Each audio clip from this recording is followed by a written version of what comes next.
2, 1. Audio check 1, 2, 3, 3, 2, 1.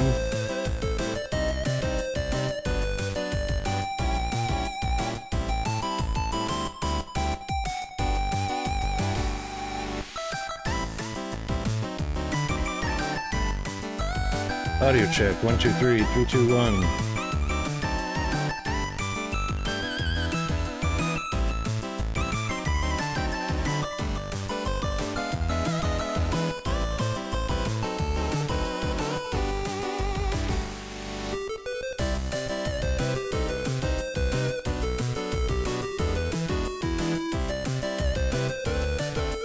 That's weird. I don't hear it coming through screen.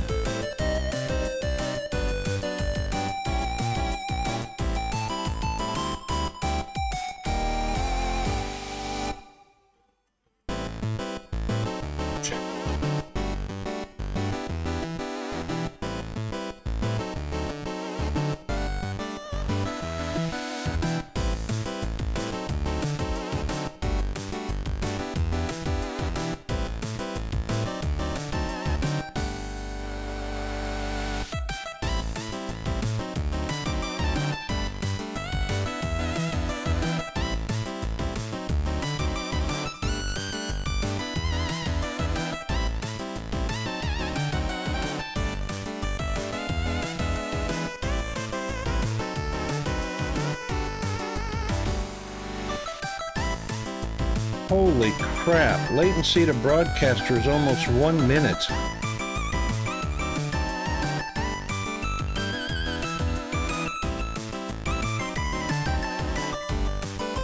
That's why I didn't hear it. It eventually came through. It took a minute. Something's not right. Alright, let me check latency to broadcaster.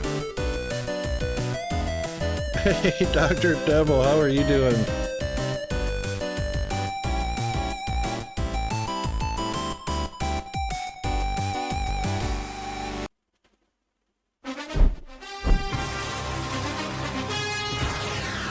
You've got 3 seconds on your end?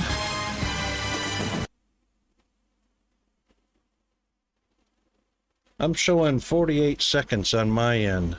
How is that possible?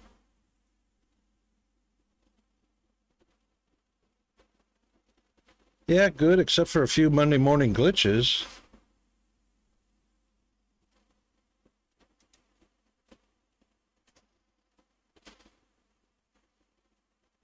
How can my stream be taking 55 seconds to get back to me on my laptop and only 3 seconds to GFA?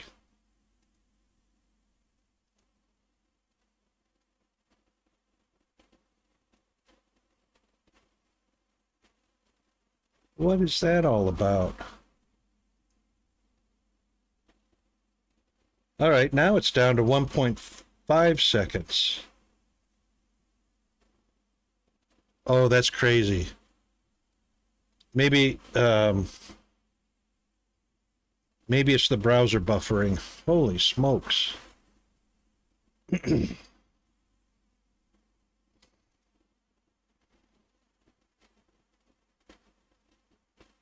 Right, okay.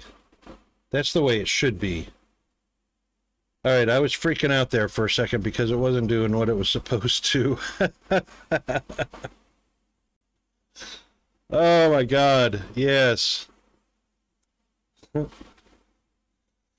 Yeah, something's on fire, that's for sure.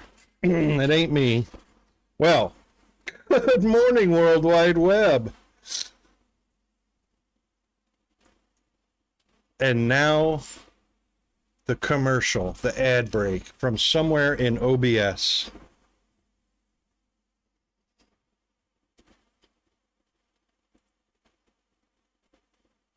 I am going to find out which browser source that is, wherever it's coming through. It's not the active scene, that's for sure.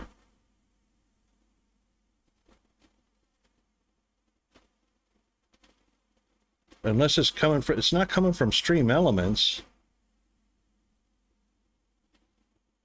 or Stream Stickers or Sound Alerts.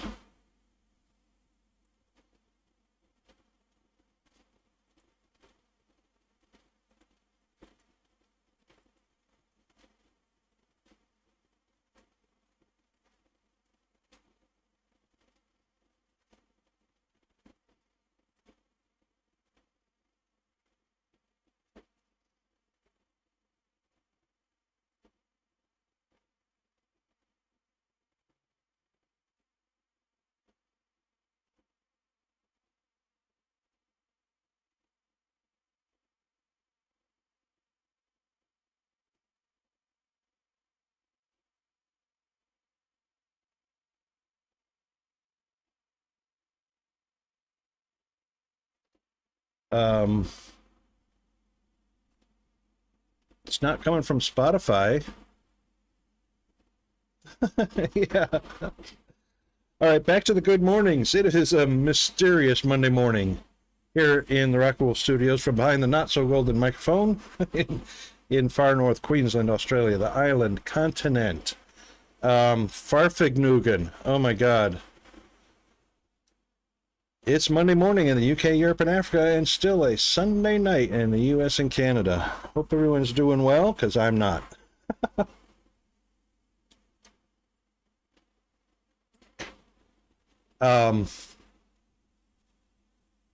Whatever happened to Farfignugan? That was a thing for a while.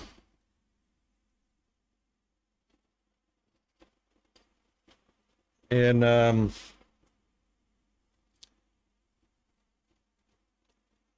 everything else looks like it's... Gee, man, what happened to your streaming tools?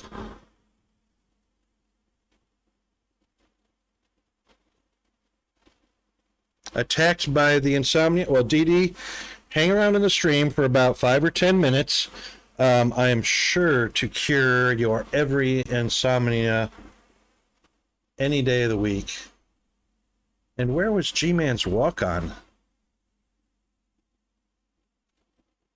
G-Man's walk-on did not play. What is up with that?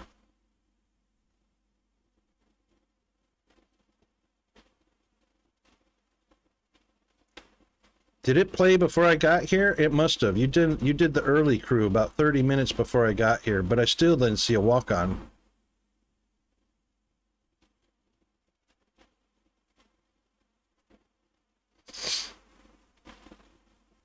It's not working, and your streaming tools, all of the tools are gone except for the good morning, and here's a list of the music. There's no to-do list, there's no nothing.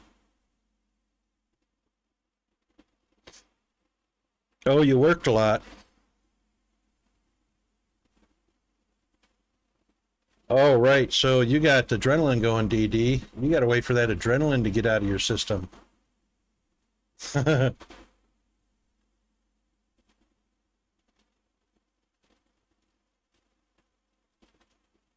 You got to have something to counter that adrenaline.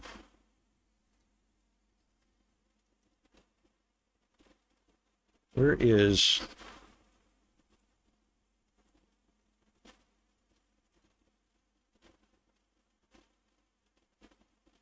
Three jobs. Holy smokes.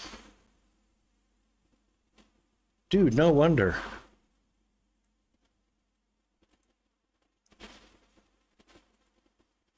My bad. Okay, there's part of it. Okay, that's both of it. Oh my God, I gotta fix that.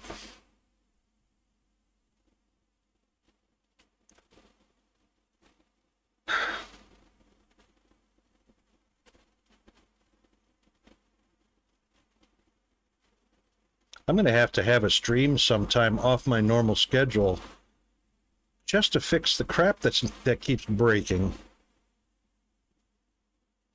You needed that?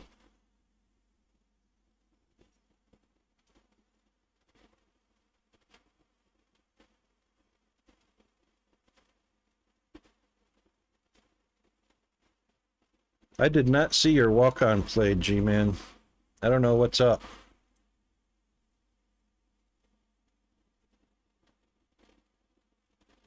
I'm just waiting for a game to finish updating.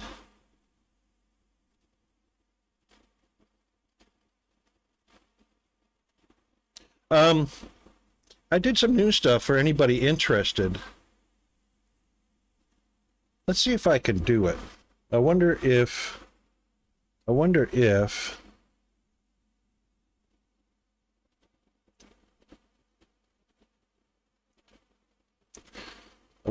I can show it.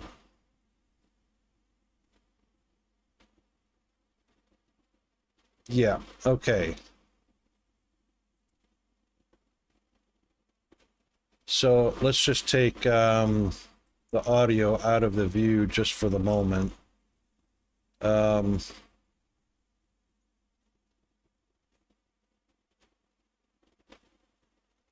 audio mixer. Let's take that out. So what I did, oh, actually I can do that as a separate. I can do that as a separate. Hold on. That way we don't get that mirror effect.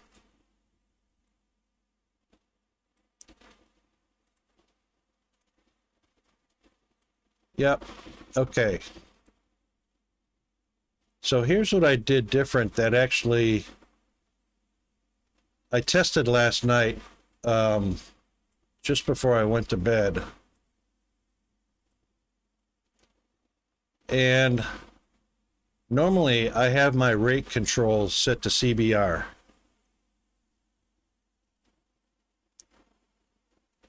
Oh, nice, DD, yeah.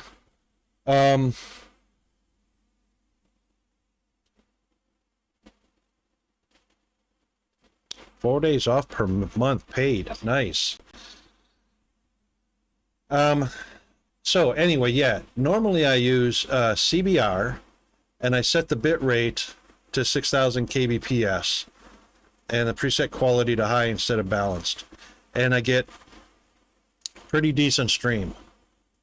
But I did a little bit of research, and it turns out CQP worked a lot better last night in keeping a nice, robust, crisp, smooth stream going. And I set the CQ level to 10. Actually, I was at 15. I'm going to change this to 12. Whoa. I guess enter is also close.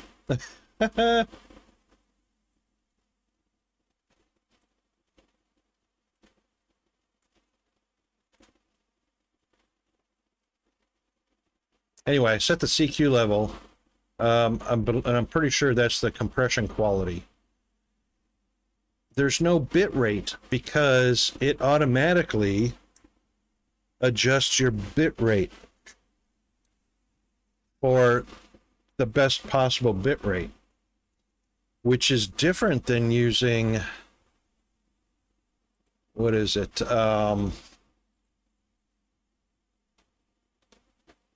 A lot of people make the mistake of using these other two settings, which are horrible in OBS.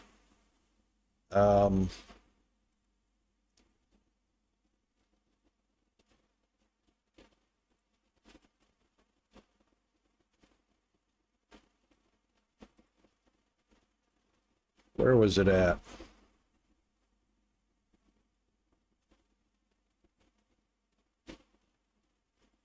Oh, a lot of people use this dynamically changed bit rate to manage congestion. Horrible. Don't ever use that unless you want the worst possible stream on Twitch. Enable network optimizations. Again, horrible.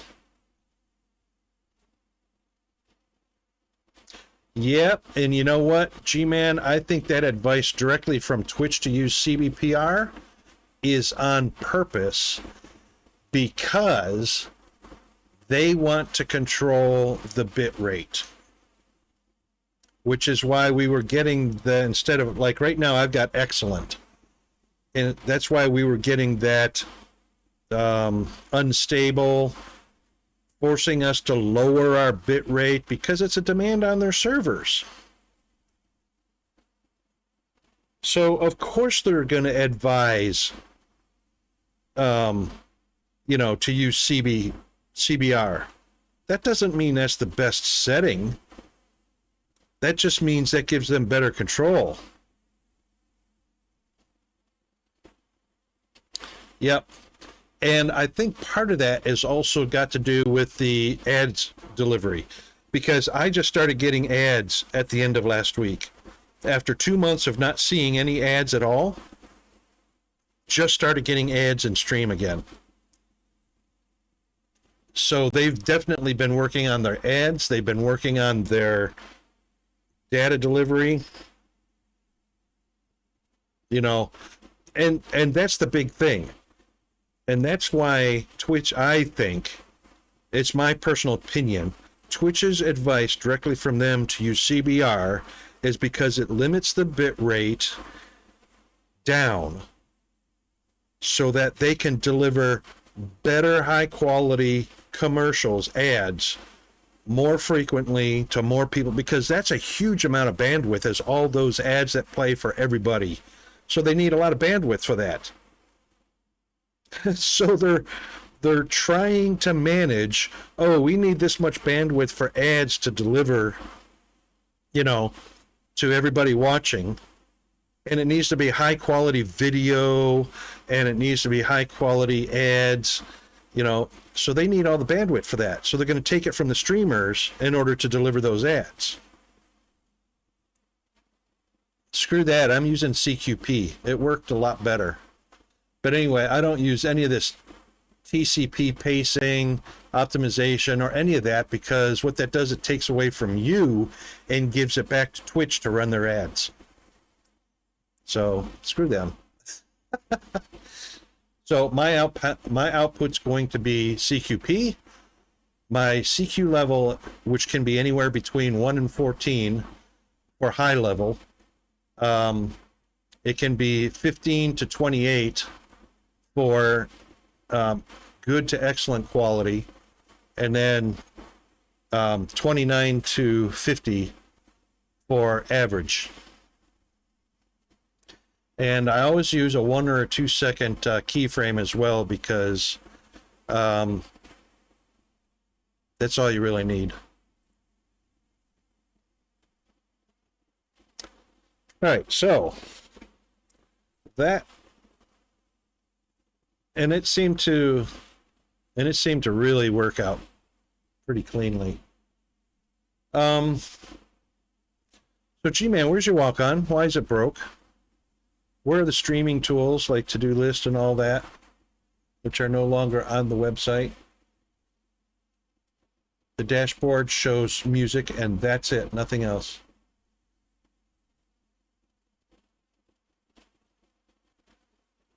The maker of all things has graced us, but that did not show in chat. Unless that happened before I got here, but I didn't see it in the back scroll buffer. I saw hype, early crew. Oh, hang on. There it is. Yeah, it's there. Okay, your walk-on worked. So, but it didn't work when you did the command. Walk-on played by GFA Undead, but no walk-on was played. What happens if I do it?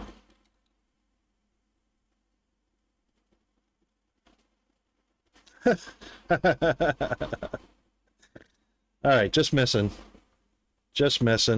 By the way, that's one of our redeems. If anybody wants a walk-on to be automatically played when you type into the chat for the first time, that's a redeem now.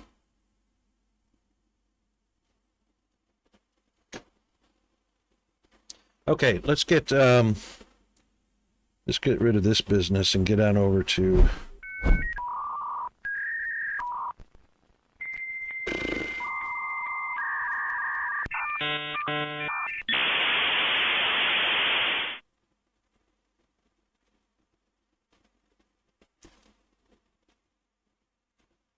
there's a few more updates queued, but I think they can wait.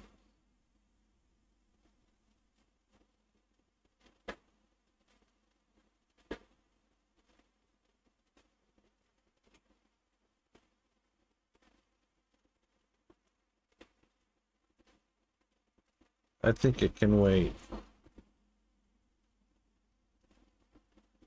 I don't know.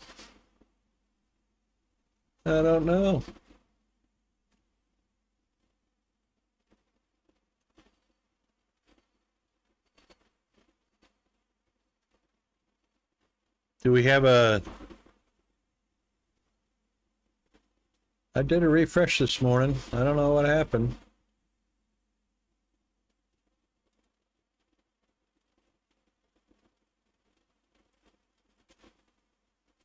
I'll restart them again and see what happens.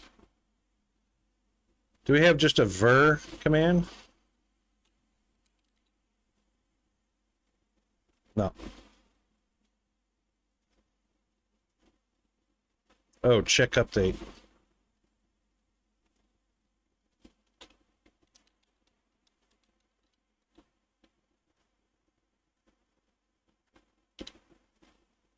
There we go. I guess it took a second restart.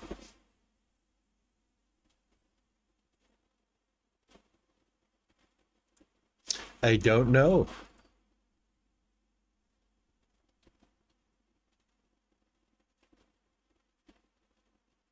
Is that a built-in command or a custom command?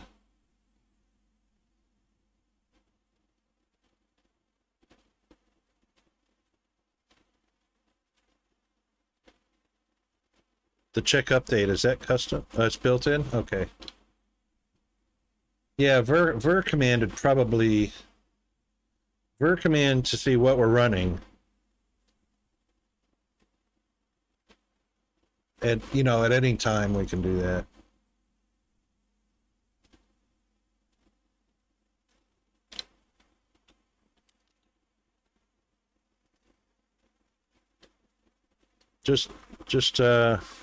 Yeah, just something like that. Short and sweet. Oh, I didn't know I had that. What does that do? What ads? Why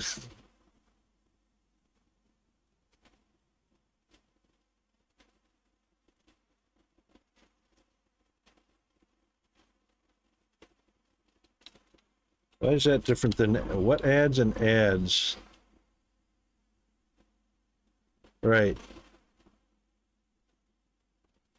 Oh, okay, that's manual.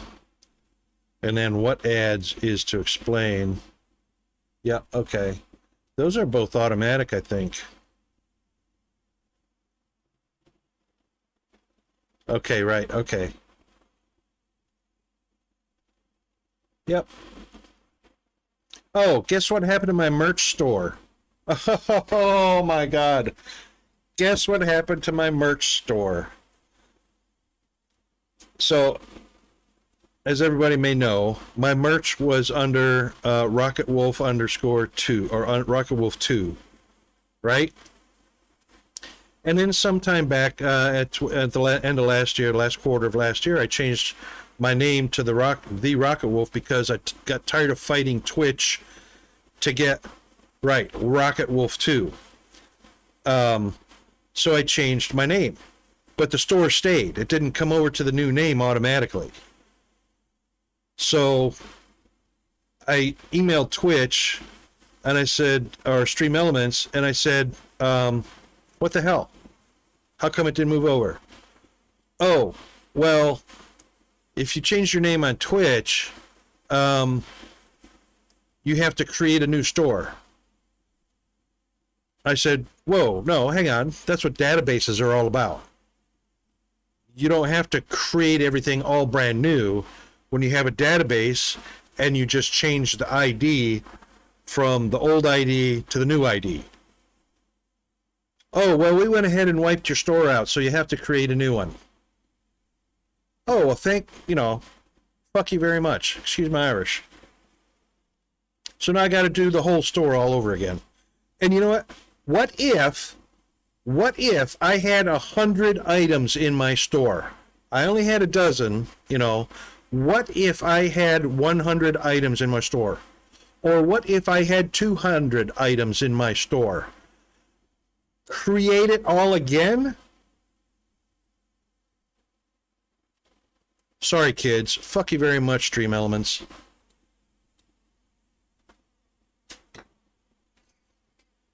Yeah, so there's no store. I have to do that all over again. So anybody wanting to go to Stream Elements, keep that in mind. There's zero customer service. There's zero care. There's zero give a fuck about you. And the laziest of all laziness, they're not going to do something as simple as change your ID.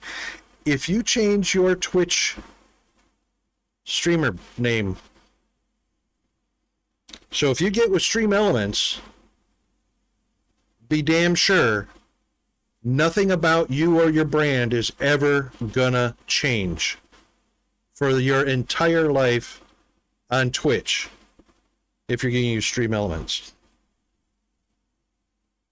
Because you're going to be doing a whole new merch store if anything changes. So, yeah. I'm not going to hype Stream Elements for anything because of that. That's a game changer. That's a rage quit. You don't screw with people like that. But anyway, what are we doing? We're playing a game. Yes. And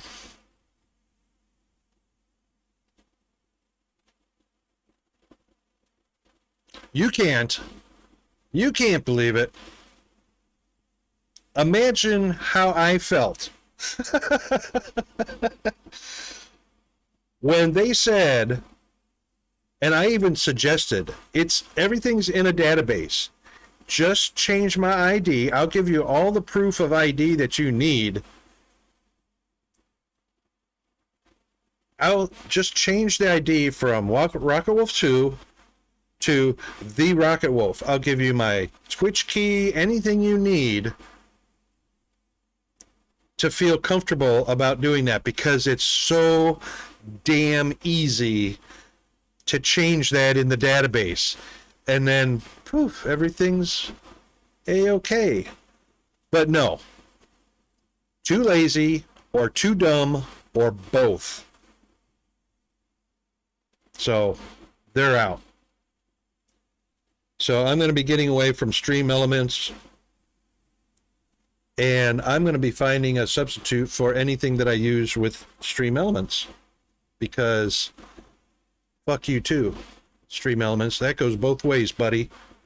And you're going to get plenty of negative publicity from me.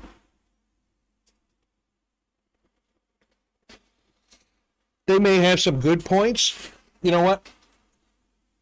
There are people out in the world that have good qualities, and they have their moments of being good, but they're criminals the rest of the time. It doesn't justify being a criminal, just having a few good qualities.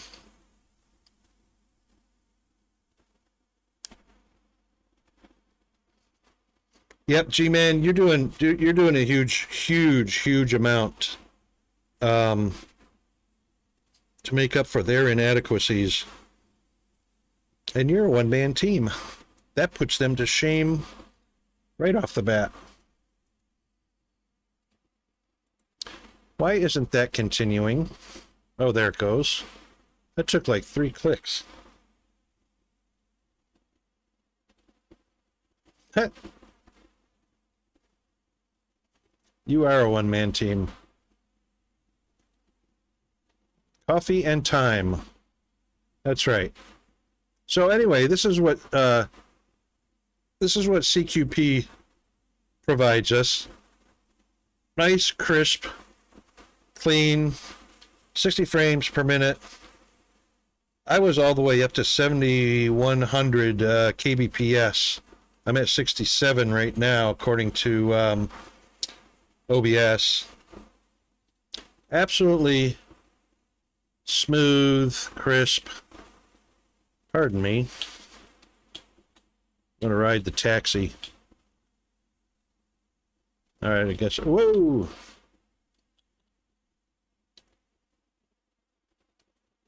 But yeah,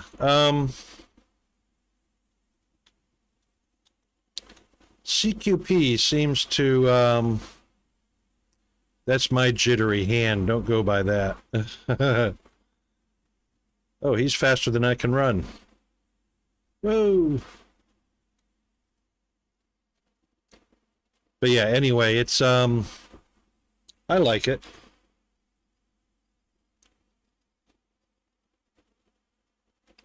it should be on my laptop. It's coming through crisp and clean and smooth and.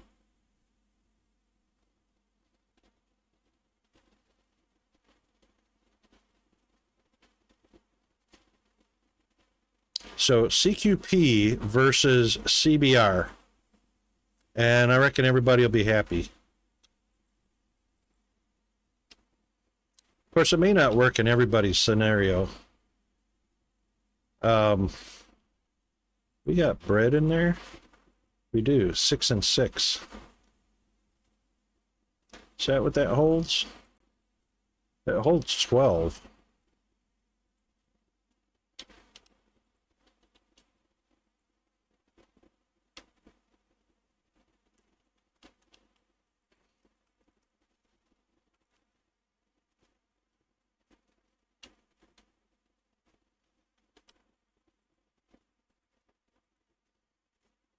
I'll do it. Those guys are too slow.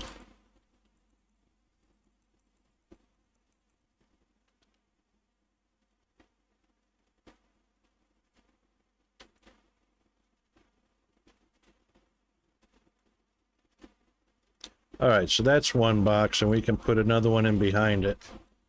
And Bob's your uncle. Okay. And I reckon the flour is the same situation.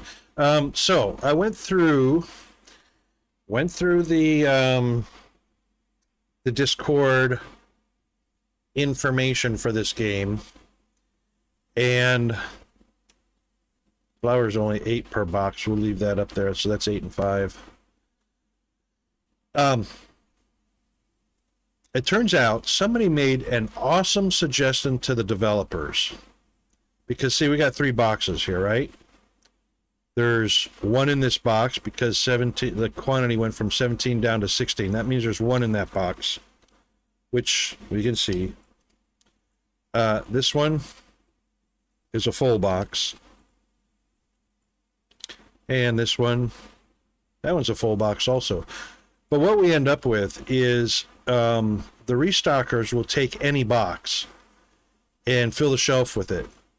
So what you end up with is multiple boxes of very small quantities, right?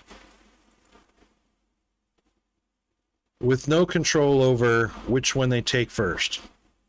So a player suggested in the Discord suggestion channel, simply adding a date timestamp that something was purchased in order to give it, because there's going to be there's going to be expirations on products anyway, so they have to have some sort of date control on the inventory in order to reach an expiration. So they said, when you put the date and timestamp on there, program the NPC restockers to take from the oldest box first. That will eliminate partial boxes. So they'll literally empty one box first. If that's not enough to fill the shelf, they go to the next oldest box, all the way up until the very newest box, which was an excellent idea. I think, anyway. All right, so how we doing? We got good oil, pasta, sugar,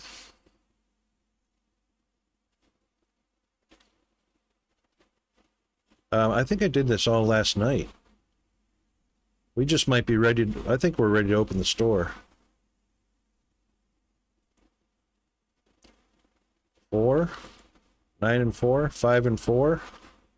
What is that? Pasta, Paschetti, 8 in a box.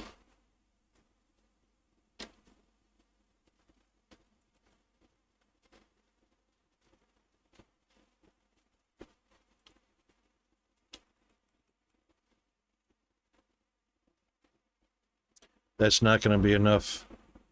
I'm still going to end up with 2 boxes. He's going to leave 1 in that box, and I won't be able to have enough room to order another one. Okay. Well, that's all right. plenty on the shelf. So, oh, we actually could do a milk.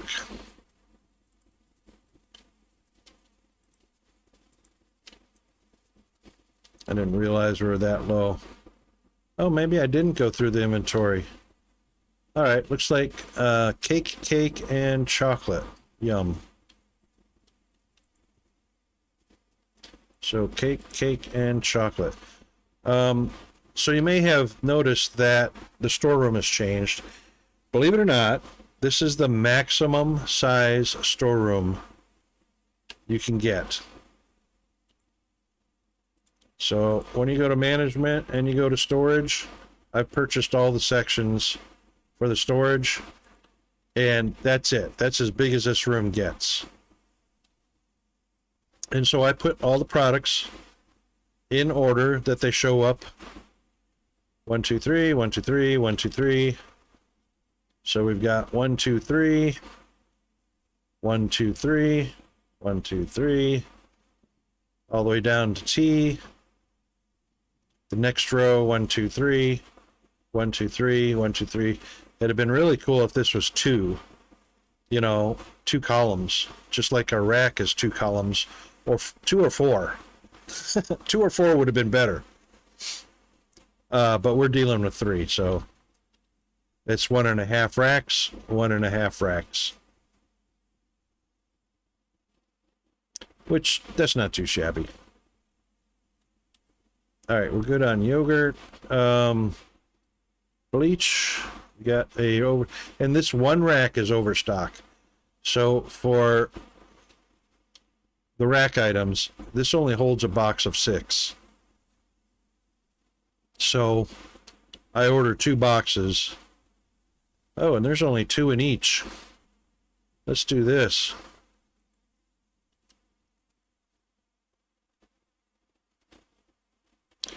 Let's do this. Oh, sorry, buddy. You are way too slow.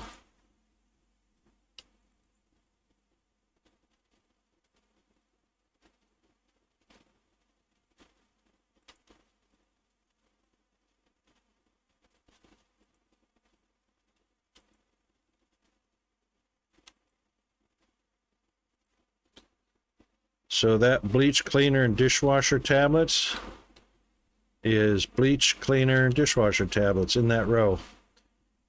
So it looks like we'll do another cleaner as well. And dishwasher tablets are full up. Hand soap we got plenty of. Yeah, hand soap, shampoo, and doo-doo.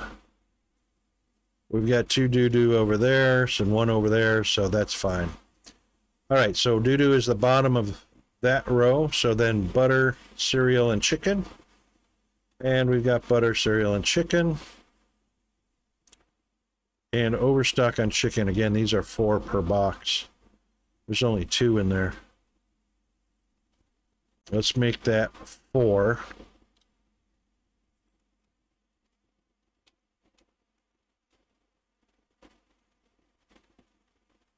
And he's going to come and get that one. So I'll put the 4 up there and order 2 more. I think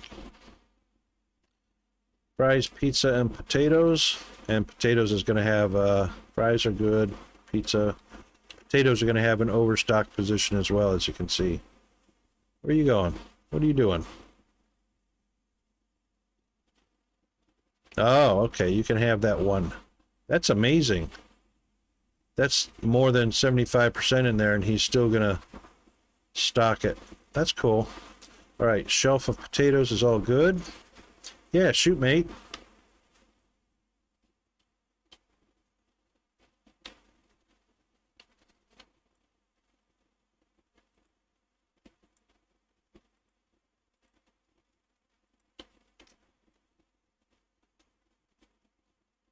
I also purchased another section of the store, but I'm not using it yet.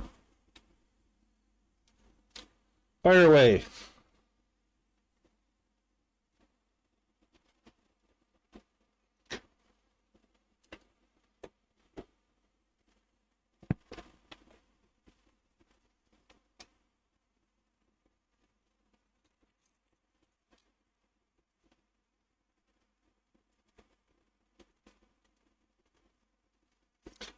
For chat protection, what other options would be good to have? Right now, I'm going to be adding in profanity filter and link, whitelisting, blacklisting, and blocking all URLs in chat.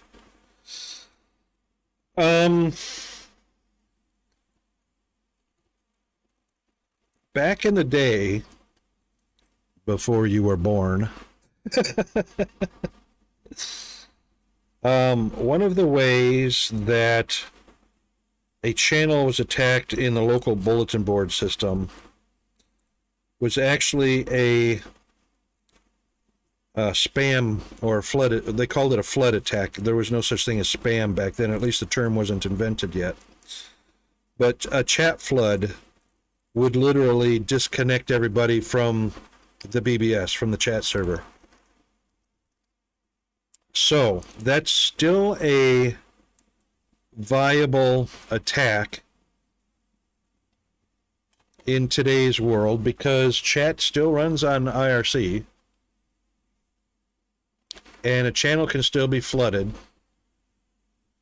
Spam, yeah, the terms got kind of confused over the last few years because people are lazy. Spam is unwanted email.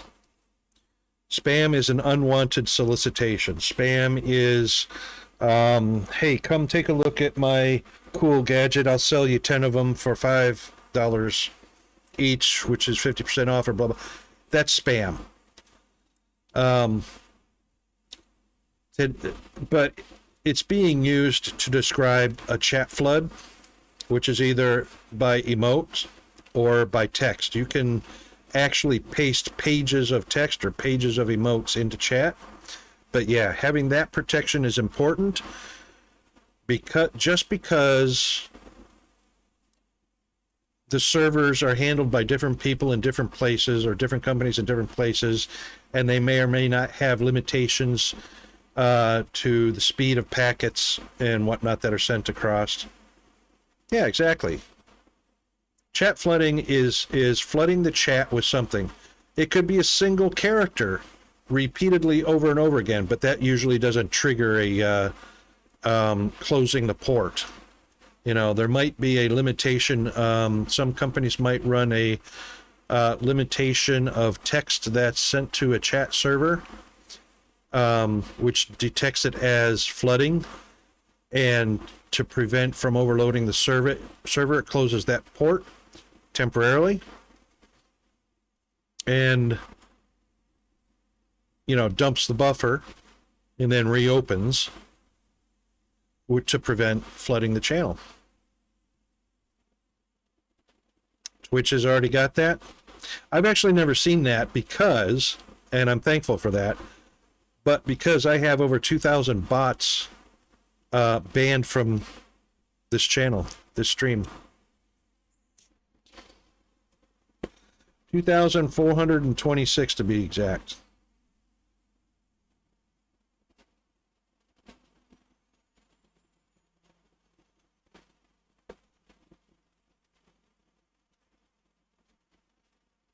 Yeah, so, you know, the whole point is prevention. You know, prevention is the best medicine, right? You don't want to get sick. Do things to prevent from getting sick. Same thing with your streaming channel. If you don't want to be bot attacked or bot raided, or a channel takeover attempt with zombie bots. Zombie bots come from, you know, zombie machines. I mean, a lot of people don't even realize their computer is probably a zombie machine and part of a bot network, the botnet. They don't even know that. They may not even know their browser's been hijacked. They probably wouldn't know that if it was. But prevention is the best medicine. So I've banned all of the known guilty parties from ever being able to get in here, and all their bots.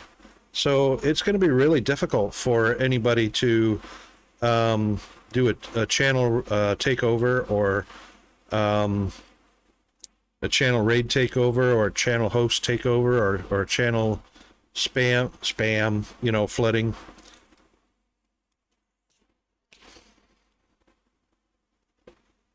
But there's a publicly held list of known bots, which anybody can get, and ban every one of them on there. Use that list to ban them from your channel. Yep. And it's well maintained. I mean, the maintainers are on it constant. I see daily changes on it. So they are, I'm like them, you know, a pissed off passion, hate bots that unfairly, that, you know, that are used to either disrupt other people's channels or drag viewers over to their channel.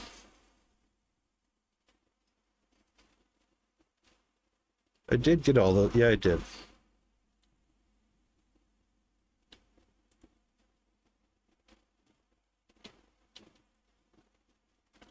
Chicken!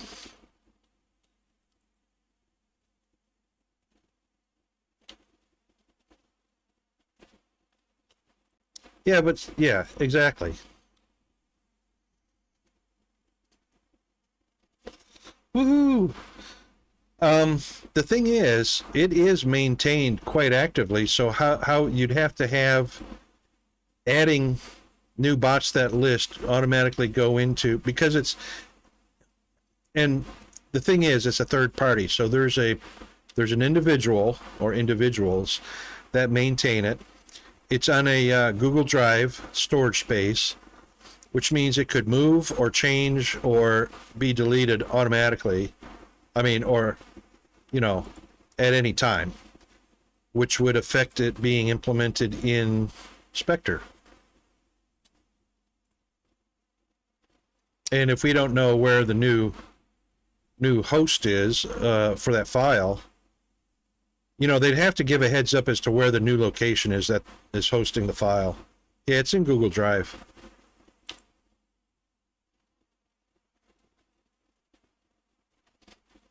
Oh, let's compare notes. Let's do that.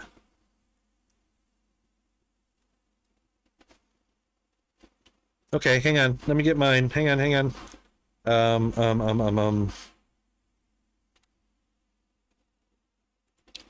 Let me see if oh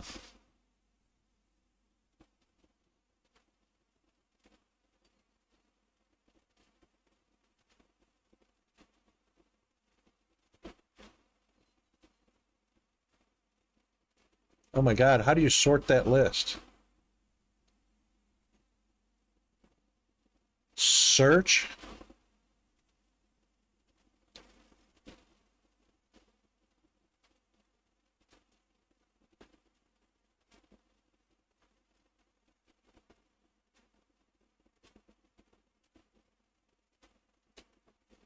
Wait a minute. 1 to 15 of 77 entries.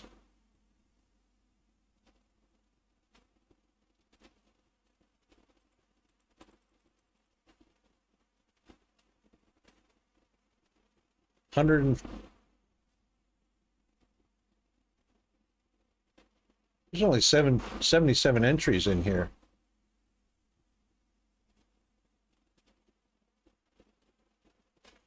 Oh, okay. Well, I got something a little different. Hang on just a second. So let me pull up let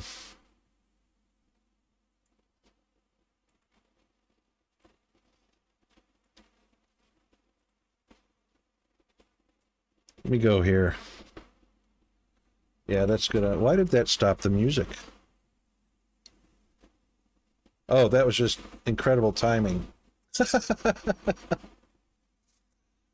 Um,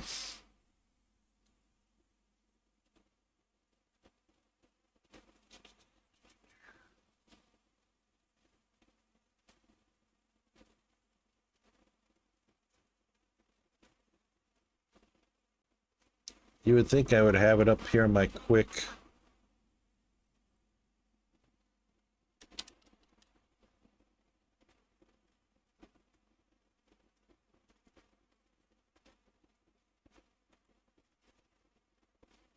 Pretty sure this is the latest and greatest. I just sort.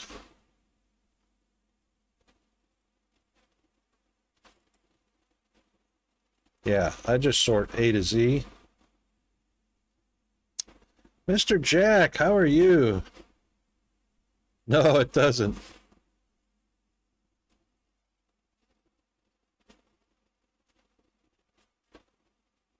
All right, so if you go, I mean, you can even search. So if you see a name in your chat, users in chat, you just sort A's, B's, C's, E, F, G's, H. There's a lot of hoss bots. And these bots are all trying to get people to ban the streamer.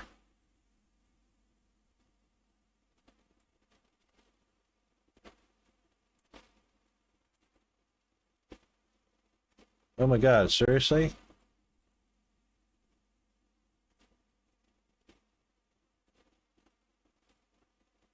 You can't even change the width because it's controlled by somebody else. But anyway, what are we up to here?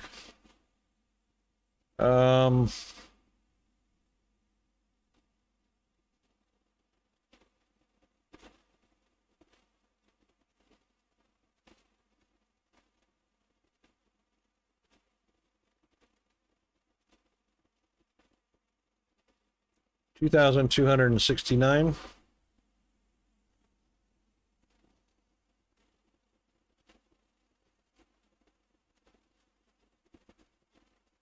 Okay. Yeah. Does but have you ever seen any removed? So some are verified or some are re-verified or something like that. World of Streamers, Discord invite bot. So that one was actually removed. That was because the user was deleted, which eventually deleted that account. Is anything like that done on that website where it's kept up to date like that?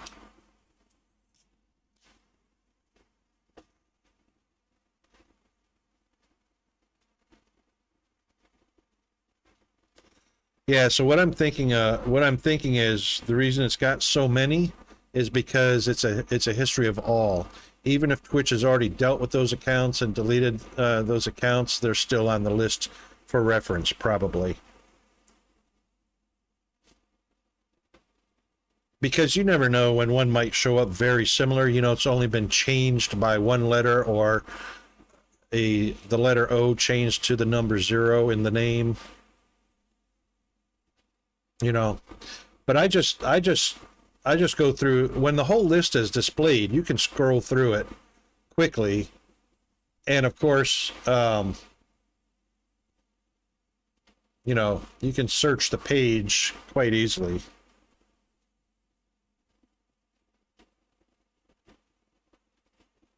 Yeah, and see, showing that there are 77 bots online right now, that doesn't add any valuable information to me. Yeah, I don't care if they're online or not. All I care is that they're banned. So I only need to see the name once, ban it, and I never have to worry about going back to it again. I don't care if it's online, offline, or, you know, whatever. Oh, ads are coming up. Oh, ads are here. Yikes. Okay.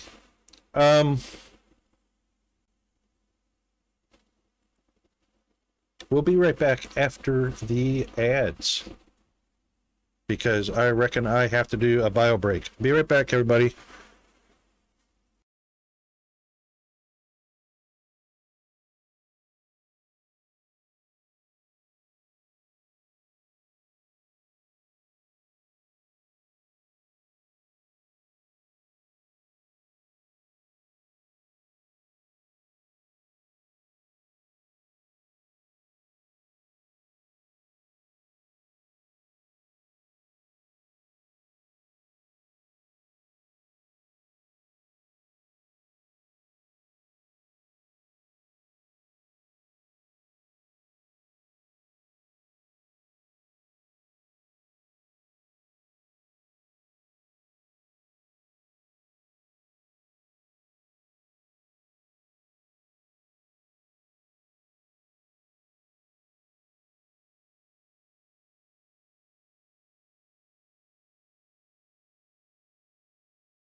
Okay, we're back. Oh, I failed to give you the link, G-Man.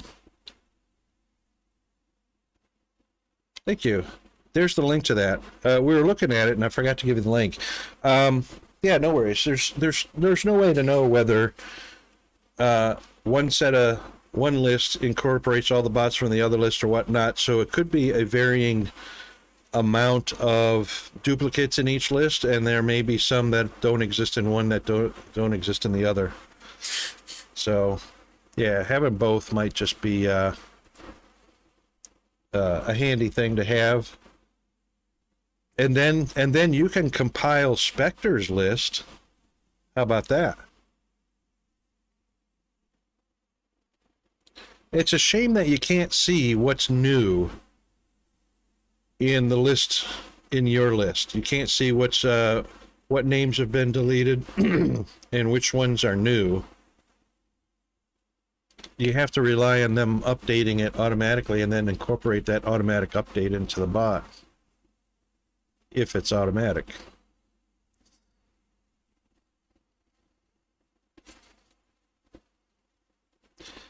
Cake. We like cake.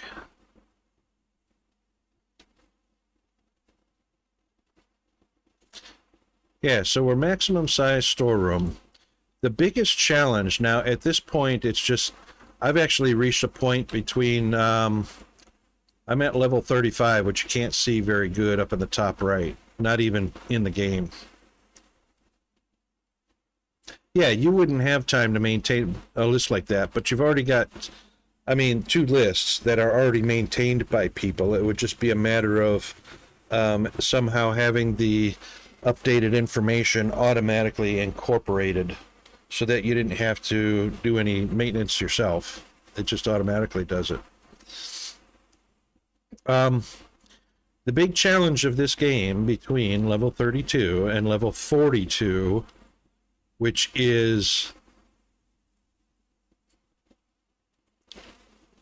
the next set of licenses, are at level 42, and there are 3 that are unlocked at the same time, and then there are 14 more levels to go. So between 32 and 42 is a bit grindy, and then between 42 and 56 again is a bit grindy, and as you can see, between 56 and 70, you know, there's 3 for each level. And unfortunately, this goes up to level 90, which is $65,000. And then the game goes up to 100, I believe, without any additional licenses. But we're talking about, if we're looking at an average of 6 per license, 1, 2, 3, 4, 5, 6, 7, 8, 9, 10, 11, 12, 13, 14. So 84 more products. 84 more products, but this is the only room that you have. So, yeah. You're obviously going to have rows in here pretty tight, pretty close together, until they offer more storage space.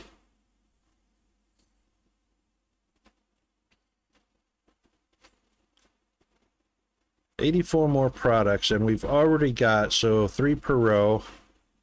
We're looking at 4 per page there. So that's 12, 24, 36, 48, 60, 64,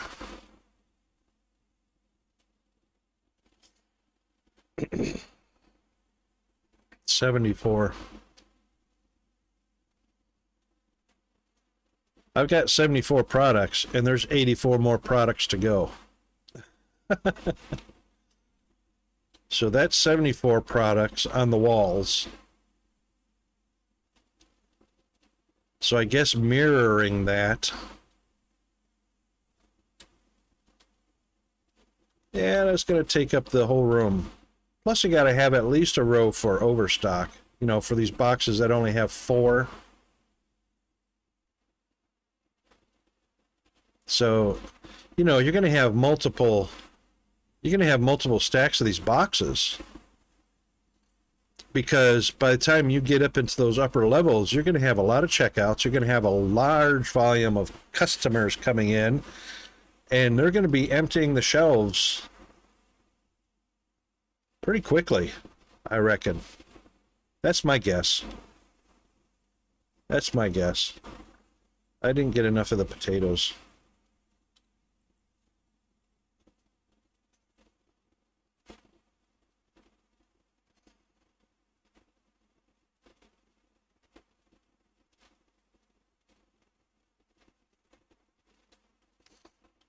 All right, so that gives us one more potato.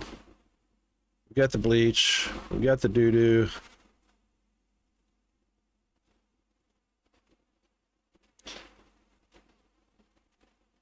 And we were up to...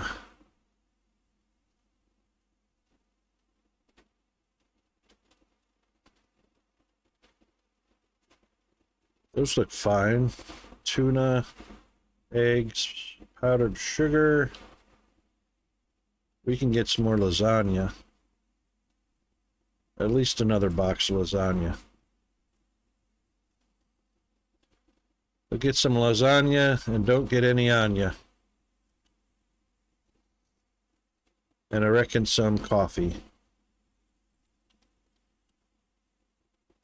And I reckon some elbow macaroni.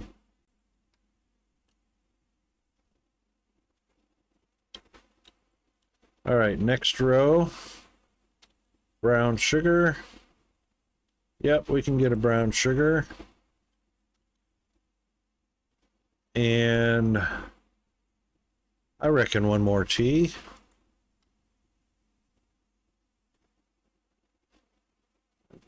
Probably get some...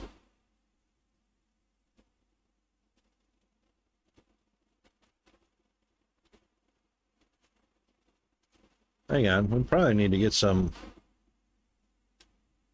Let's get a small and a large and a small sushi from the previous row.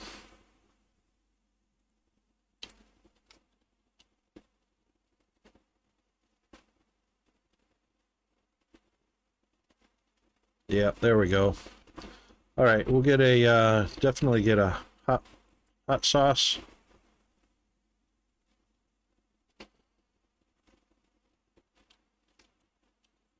And that's 10, so we'll take we'll stock those up and grab some more.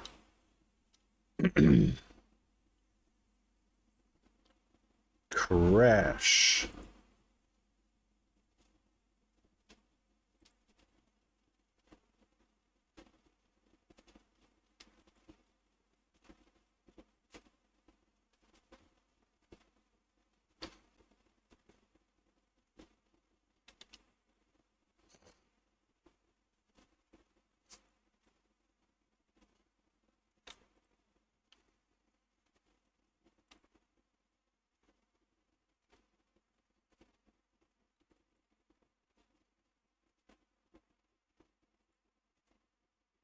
Oh, did I over potato?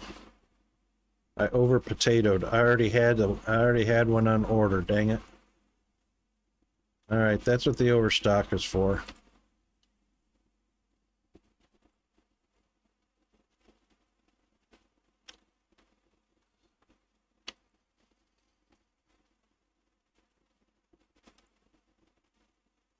Too bad you can only carry one box at a time.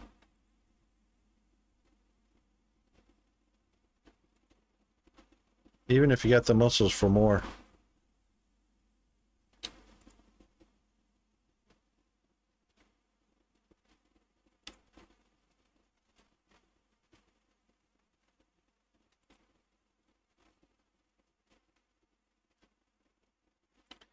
This was a fairly easy restock.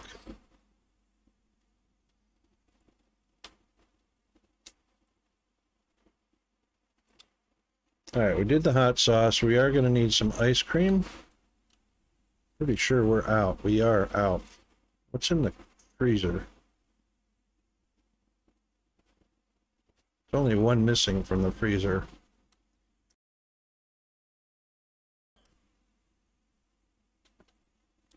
So we'll go ahead and get 2 of those. And a ketchup. Whoops. There we go. All right, mustard is, or not mustard, mayonnaise. I'm surprised we don't have any mayonnaise, mustard. That's a half of a medium box, so we'll get 2 of those. And there's our beer kegs. We're fine on that. Get some ale. We'll get 2 of those. See, this is what I'm talking about. There's only 10 ales between 3 boxes. So there's 2 in that one, 7 in that one, and 1 in that one.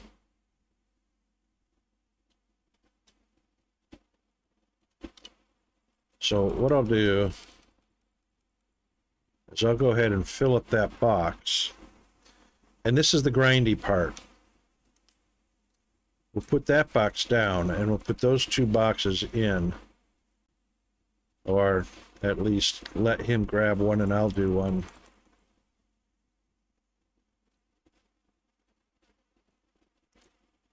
And then I'll grab this box and fill up what he doesn't finish off.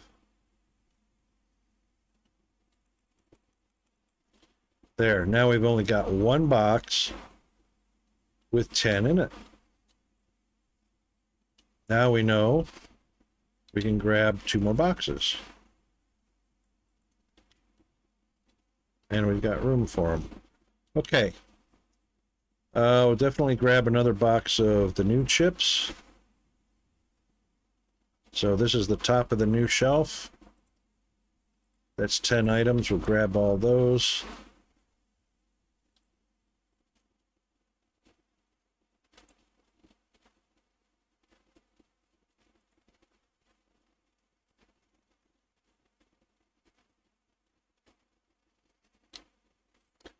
Ice cream, there we go. I probably could have ordered 2 boxes of ice cream. I did.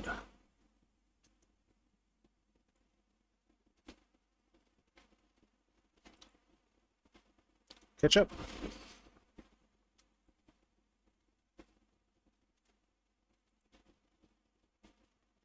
Mayonnaise that looks like mustard.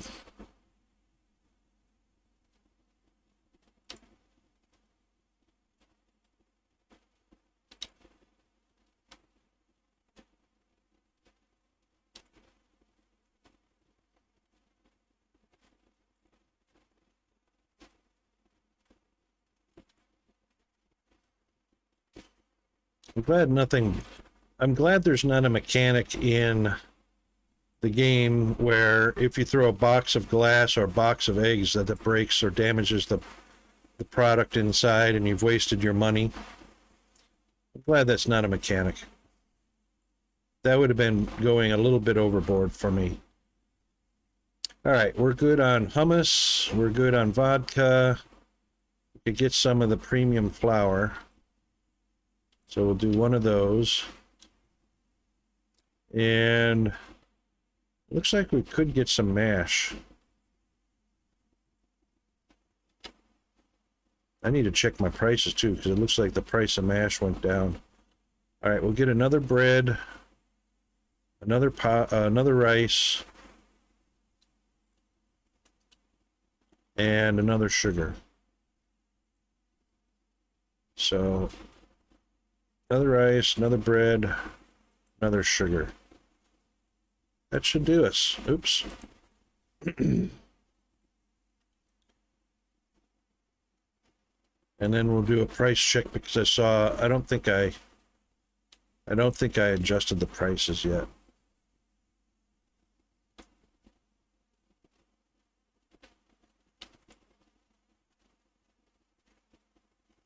All right, that is everything in the inventory that can possibly be ordered.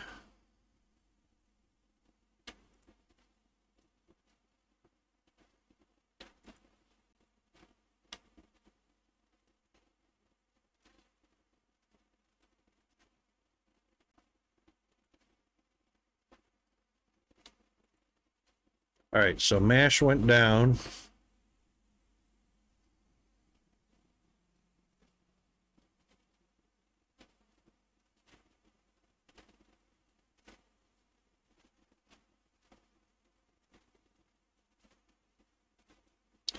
Cake went up.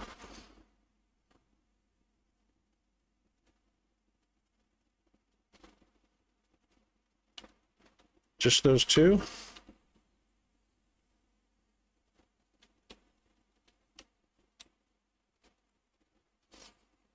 $434. So that's 43, which is 22, 21, 55. I've already adjusted it.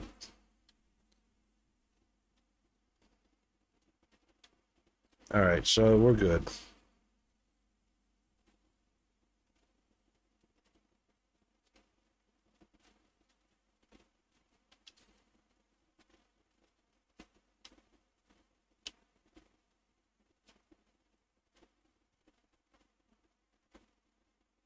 I lost the cake. There it is. 492, 5%. 48 is 24.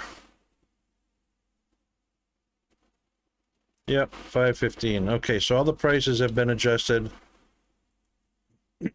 All the stock has been purchased.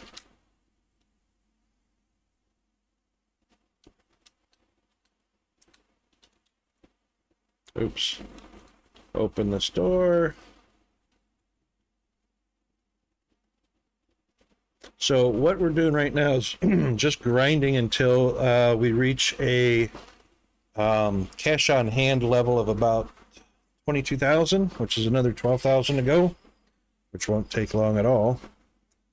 And then I'll go ahead with that 22,000. I should be able to open up 2 more sections of the store, grab some shelves, and restock it, or grab some shelves and stock it with the new products, new license.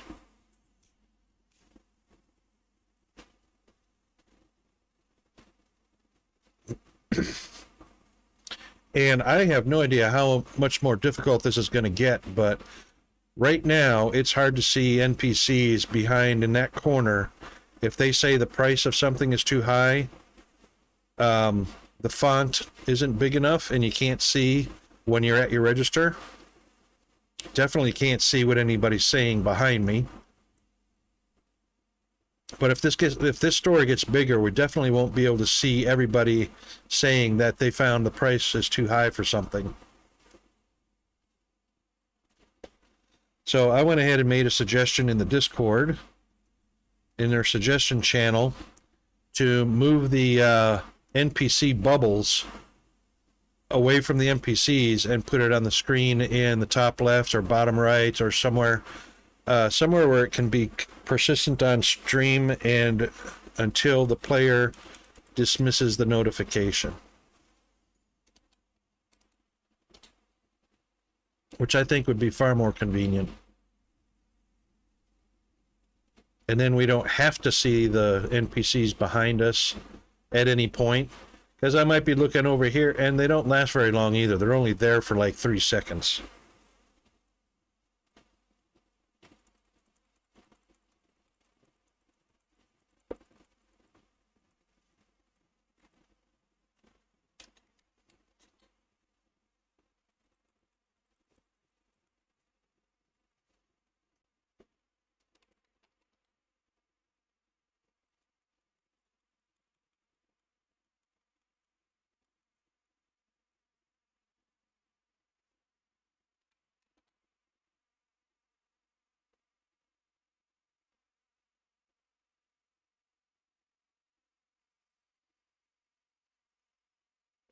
You also can't see what the NPCs are saying if you got your head in the till, either on the FPOS or on the cash register.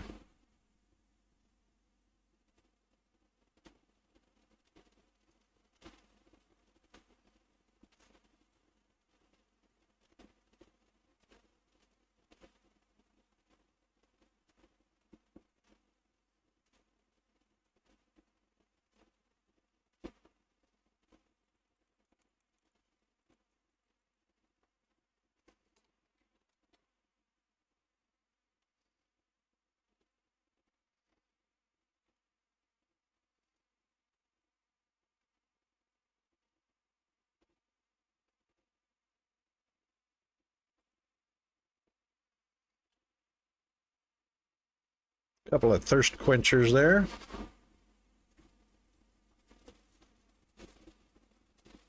It's already 3 p.m., but we won't get an influx of customers until just about an hour before closing. And then there will be a ton of people come in, NPCs. Customers.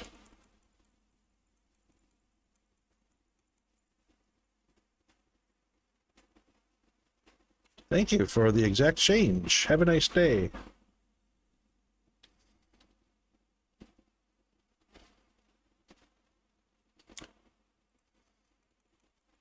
That was nice of him to wait for her, but I reckon he just wanted to see her tramp stamp.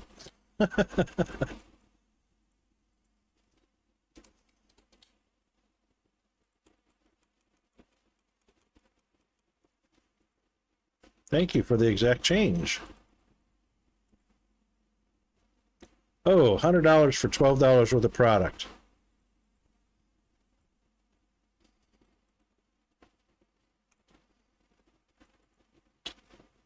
I did that slow on purpose, so she doesn't do that again. I don't know if that's a mechanic of the game, but you know.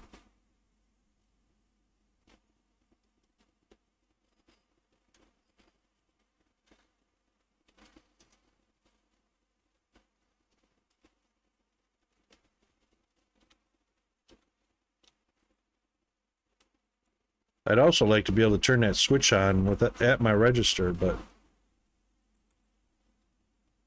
won't let me.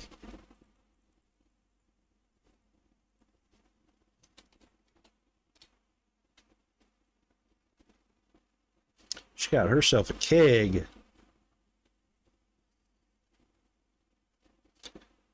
All right, it's almost 7 o'clock, and here come the customers. End of the workday. Thank you for the exact change. Well, there's a few kegs and a couple of brewskis.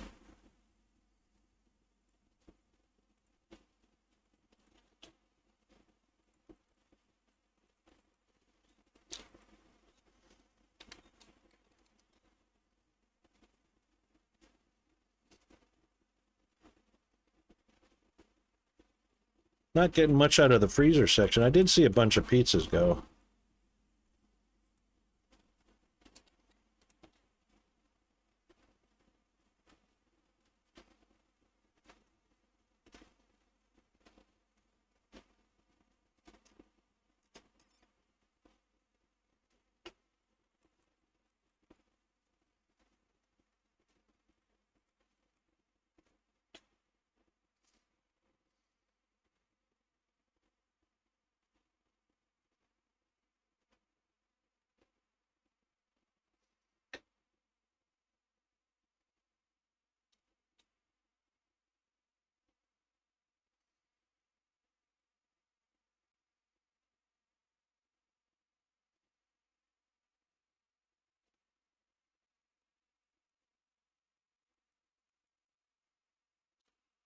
Uh, a bigger price on bank card? I don't know.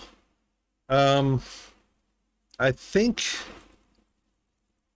I don't know. I've actually not done that. Let's try that. 139.25. Let's charge them 139.35. Incorrect payment amount.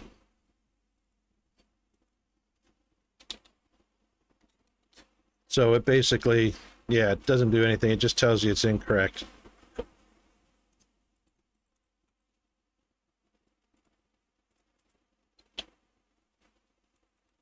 So no penalty for the incorrect amount.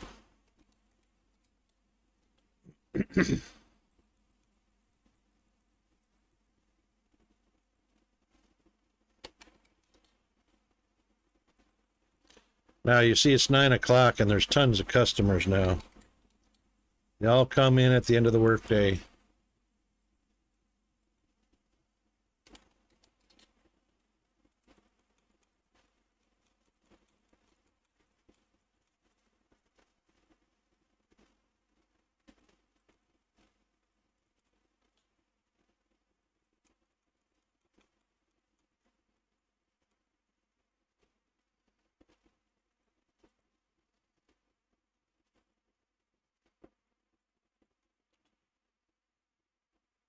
I had the last customer.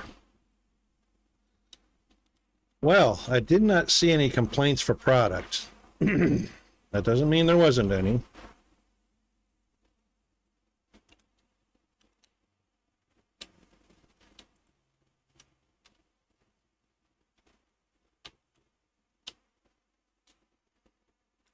There was one.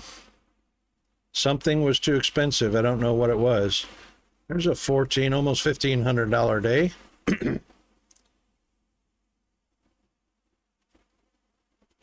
So we'll take care of the price adjustment first. So 202, that's 20 cents, half of that, it's 10 cents. So that would be 212, but we'll make it 210. That's just under 5% markup. And I've noticed the only one that's sensitive to the 5% markup is the Parmesan cheese. So this one is at about 3.5% markup, because they even complained when it was a 4% markup. So that's not bad. $14,000 in the till.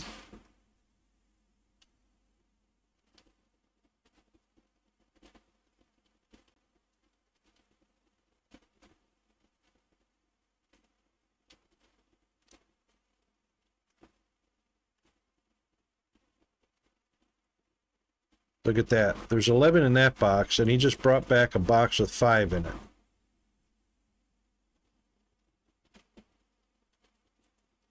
Yeah, I hate that. I have to balance these out.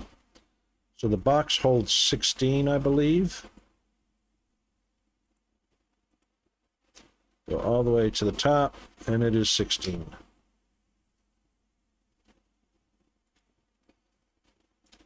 So what we'll do is we'll place that one on the floor.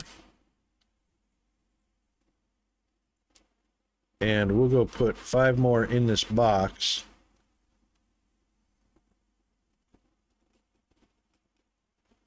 And that'll be a full box going back onto the shelf. And one of these guys, well, they probably won't. They're busy doing stuff, so I'll go ahead and do it.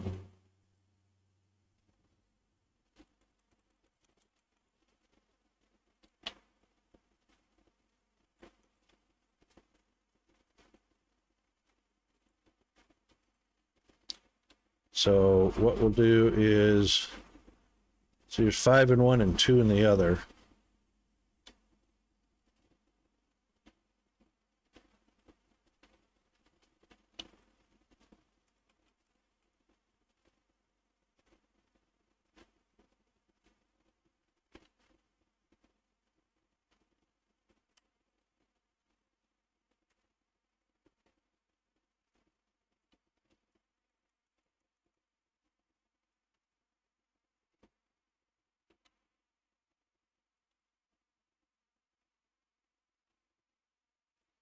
That gives me room to actually order another box, because I could not order another box unless I stuck it on the overstock shelf, and it's not really overstocked. So, all right, so we'll get another pasta, another water.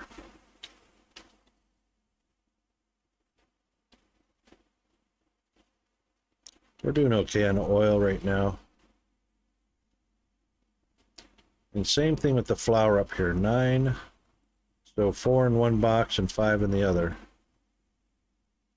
These only hold 8 though. So we'll put that one on the ground. Grab 3 more off the shelf. Which makes a full box. I'm not going to be able to order another one anyway.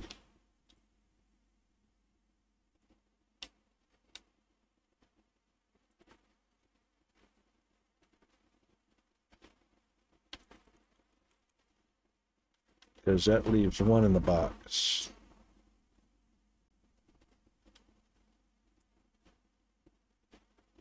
Yeah, I can order another one. Wait a minute. Did he just take that full box? Yeah, he did. All right, so that's 9.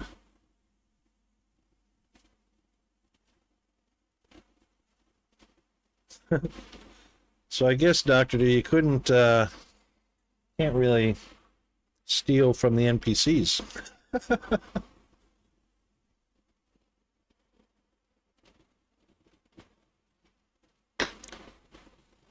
And you know what? They've got reputation because you do get strikes against the store for having stuff overpriced. So it wouldn't be hard for them to incorporate overcharging at the cash register and detecting a strike against the store for that reputation.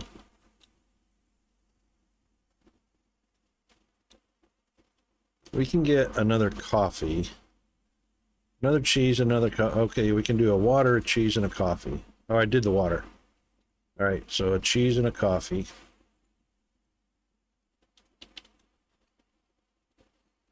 And I reckon we could do another tea. And that's it for that column. All right, we can definitely do peanut butter, flour, olive oil, spaghetti, rice. I reckon that's enough salt.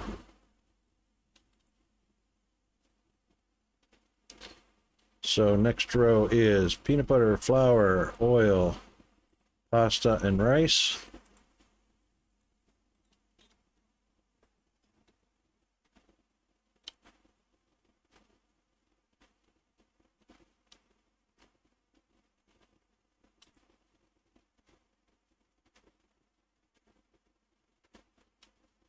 $5 for one water bottle. Right? You know, if you're going to get a strike against the store, might as well make it count, right? Oops, I overcharged you a little bit.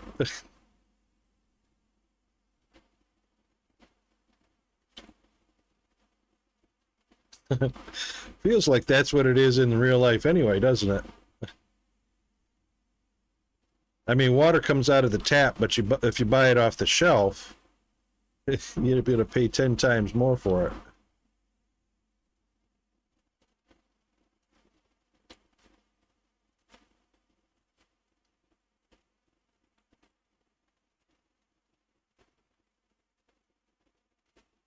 That's funny.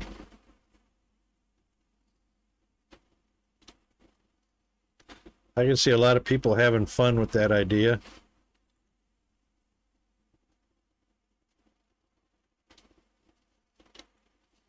You know, so all the male customers, you overcharge them $100 extra.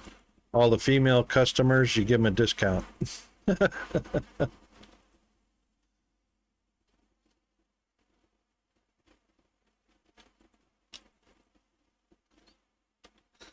The concept of paying people $100 an hour, the word would just change more to pay those prices. Cheaper would cost $60 then. Yeah, exactly.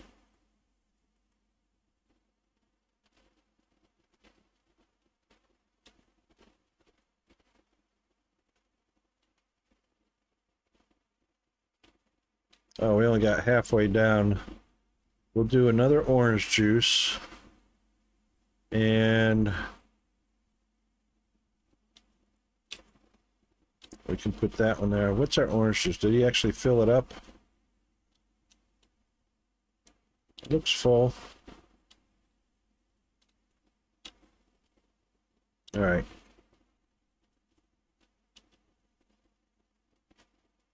So we'll grab an orange, a cola, and a Sprite.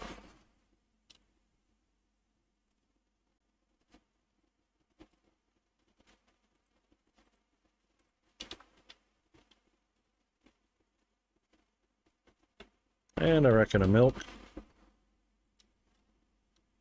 All right, that takes care of that column. And then cake, and candy. Yep, we can do one each of those. Cake, and candy. And we'll do a chocolate and a yogurt.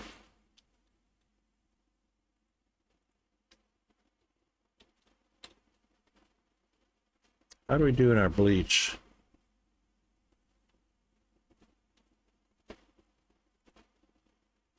Right. Only 4 missing from that one. Dishwasher. There's 1 in that box and 4 in that one. Oh, look. Could have emptied that box.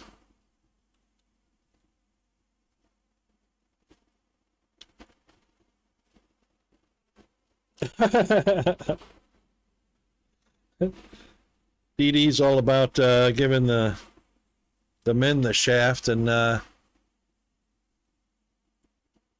free for the women, or free for the men and giving the female the shaft.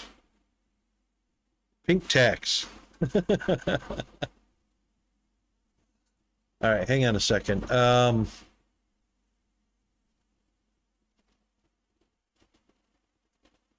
Oh yeah, I'll take a look at that after stream, G-Man.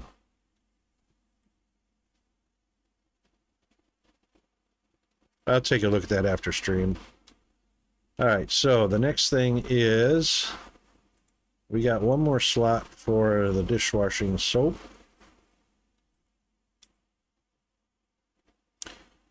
That leaves us 3 in a box. And the box holds 12. Wow. All right, so we'll get 1 more for sure, but that'll be a really small portion in a box. But there's 12 per shelf, so no, there's 3, there's 6 per shelf.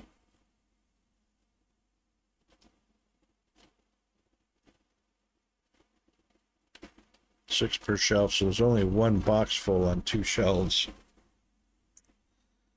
I don't think we'll sell out that fast, so that's 1 more box, or 1 more sets of shelves plus 3 more. That should be, excuse me, that should be fine. So hand soap, shampoo, shampoo, doo-doo. How much doo-doo we got over here? We could get another box.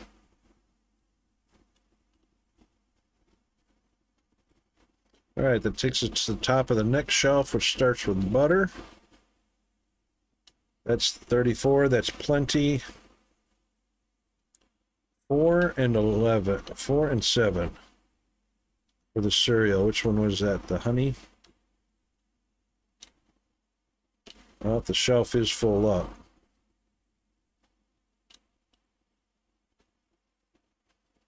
It's 12 per box.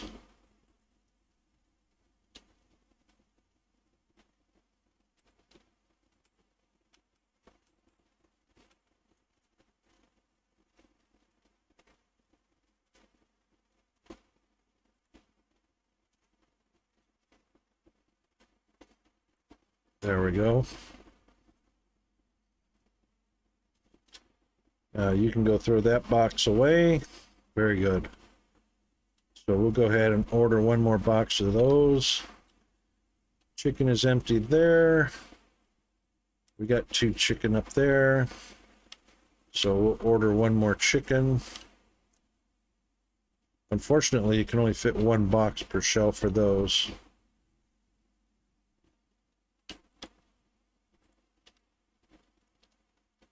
All right, and another box of fries. And a potato.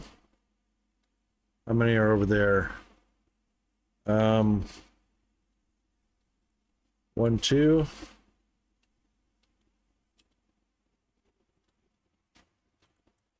One, two.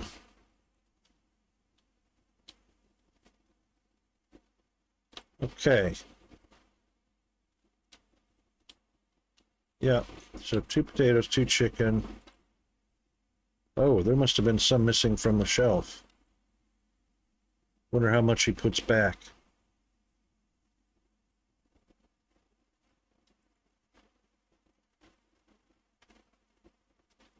Soap fries. Soap fries? What'd I miss? Is that what I said? Soap fries?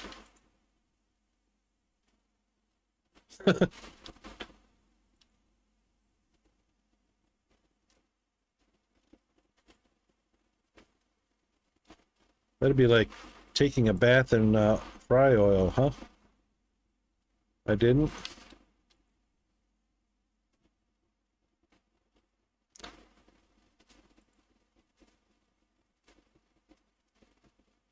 That would be fun though, huh?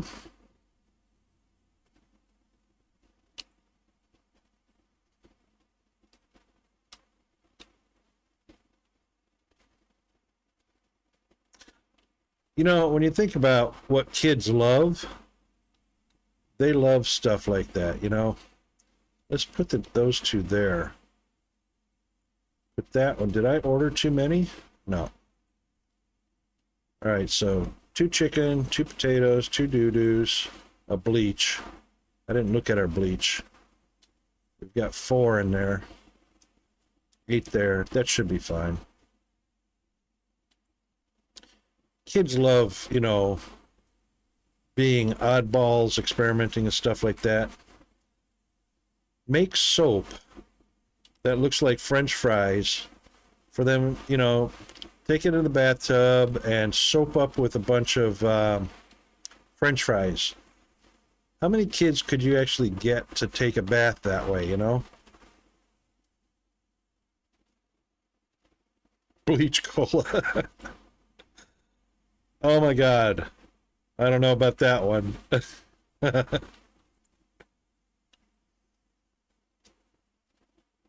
Tide Pod Challenge. Oh my God. I wonder how many people have done that. Taken a couple of Tide Pods and thrown it in the bathtubs of the kids to get them clean. But nothing attractive for the kids there to actually use it, so, you know.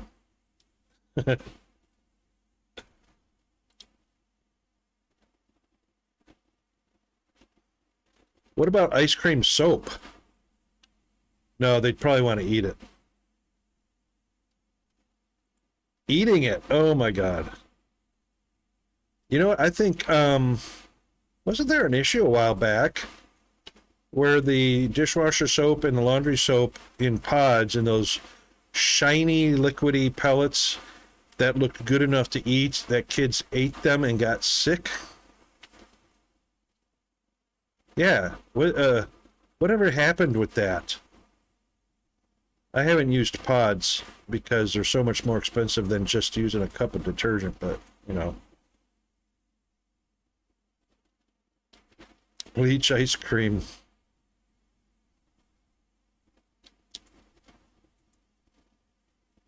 All right, did we get all the way down to tuna? We didn't. Let's so we got to French fries.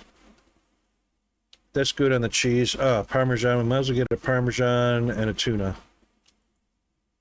So, Parmesan and a tuna. Good on the honey. Another powdered soap. Or powdered sugar. Same thing.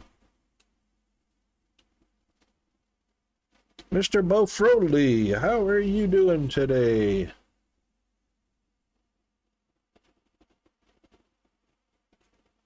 They made chili-proof Tide Pod containers. Didn't change the look of the product. That would cost the company something.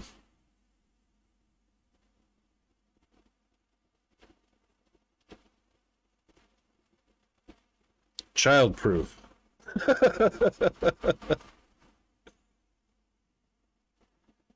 They made the container.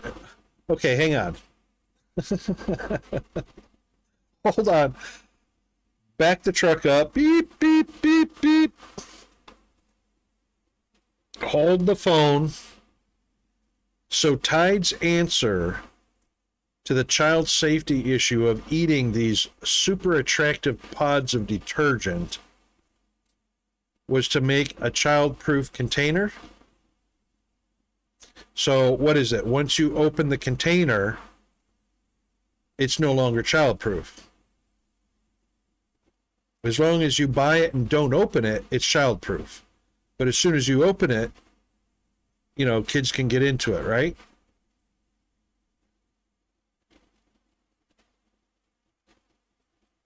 Oh, it's got a twist lock cap on it, which doesn't stop so many children anyway, right? It reseals.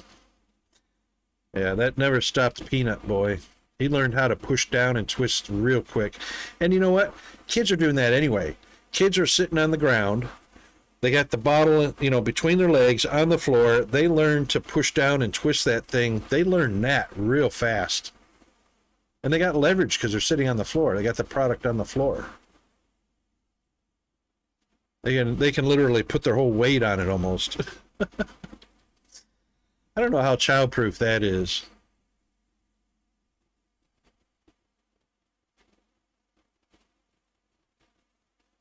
Fingerprint on the bottle? Yeah. That way you know who got sick, right?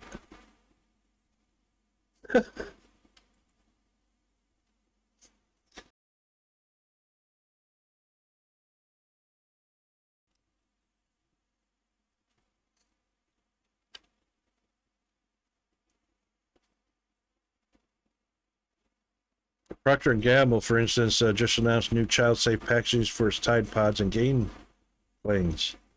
Really?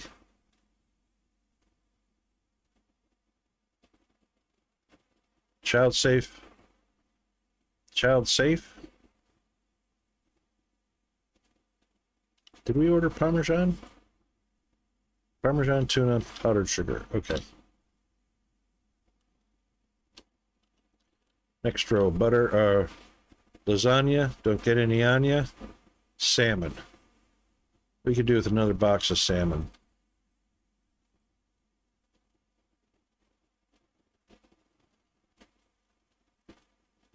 All right, put salmon at the top.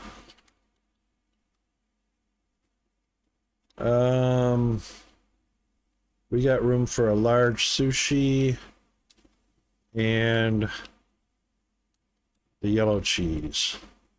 We'll do a large sushi, the yellow cheese. We better do two. Okay. That coffee should be okay. Again, 11 split between 3 boxes. So 3 there. 6 there. And and 2 there.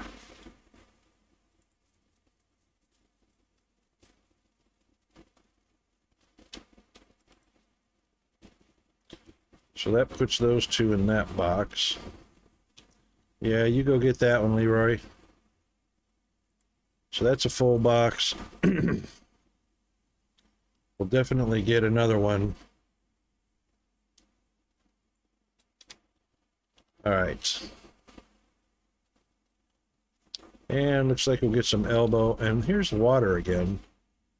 2 and 4. Wow. I hope they implement that guy's suggestion about date and time stamping the product. Because having these split boxes of product taking up shelf space. I mean,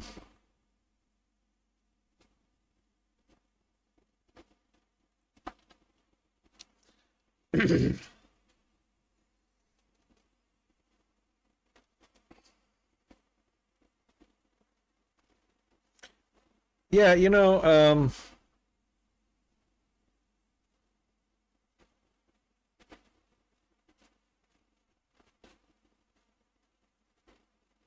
black cheese. Yeah, both, you got a good point there. Don't change the product's look and appearance because we know that, I don't know, manufacturers kind of treat people like idiots. If we make it look good enough to eat, we'll buy it, right?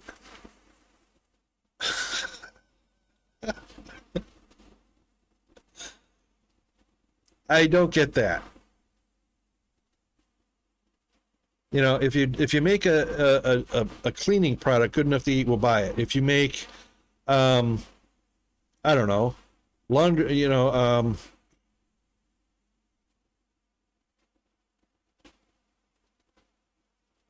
what else is there? Food and laundry food and cleaning products in your house.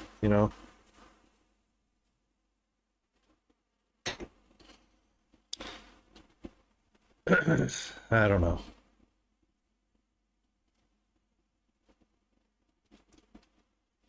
I did order the cheese. Yep. Got the water, eggs, and pasta. We'll do another pasta. That'll give us 10. That'll take us to the next row. Oops. Purchase it.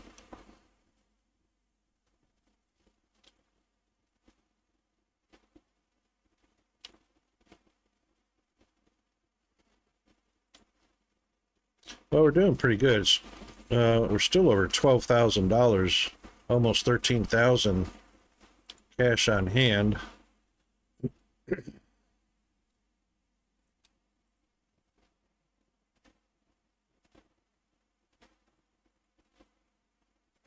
Someone makes some crap smell good and taste good, we're all gonna buy it. Yeah. Well,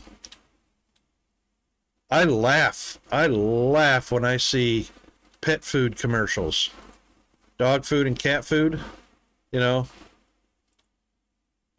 They make the food, they say the food is so healthy and so good for them. I swear to God, if it was that good, humans could eat it, right?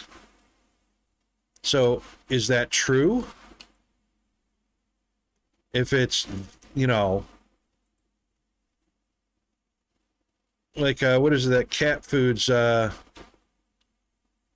dinner, something dinner. It's like going to a 5-star restaurant type food dinner.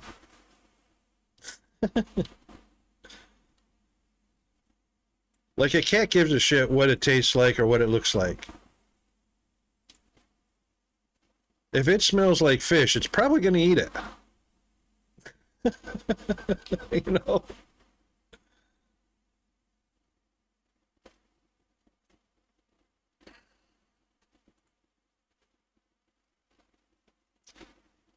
Funny thing is, all my softener and laundry soap is clear.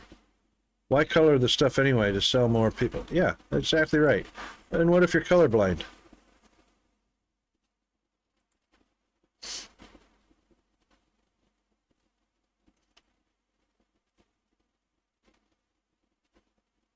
Oh, ads again. Wow. All right. We're going to take a break since we're on the next column anyway. We're up to the sugar, tea, and crab cakes. We're going to take a break. I'm going to get Peanut's lunch started. Be right back.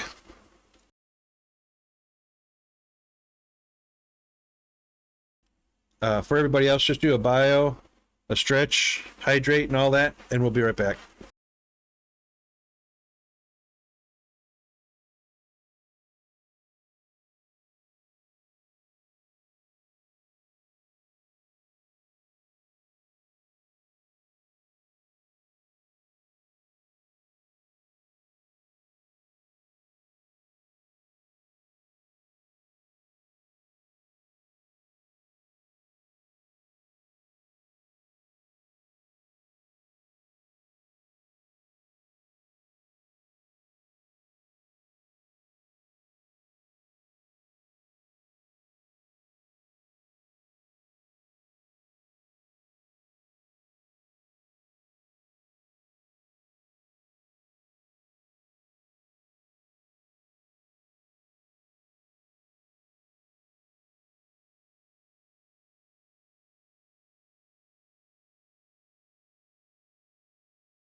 Okay, we're back, or should be back. Sorry, had to take a little bit to get Peanut started on his lunch.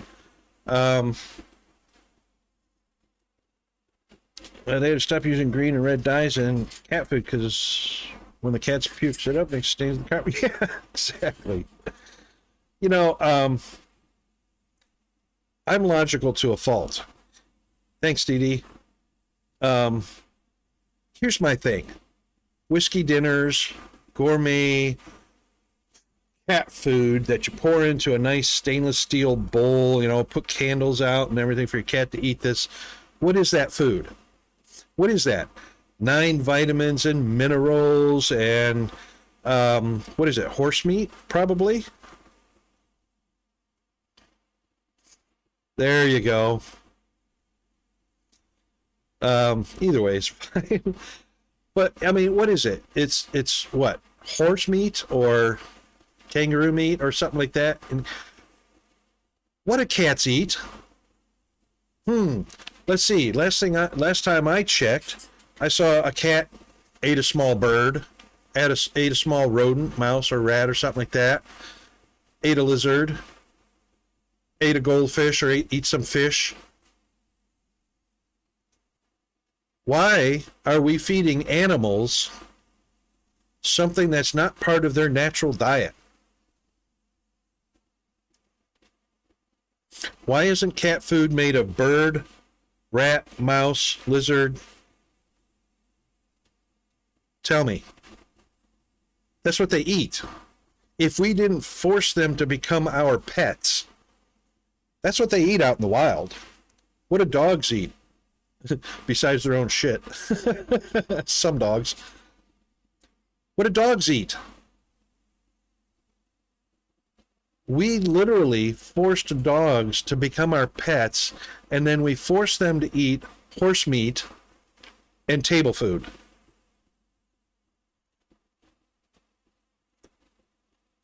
Why aren't we feeding them what they eat in nature? Is it just me?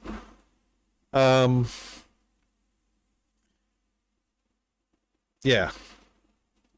How many people feed their cats so much of the wrong stuff that their cat is this big fat ball of fur?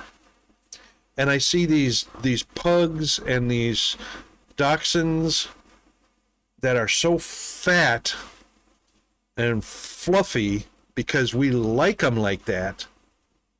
But there is nothing healthy. But the dog's got arthritis, diabetes. We're literally killing our animals because we love our animals. I can't find the logic in that.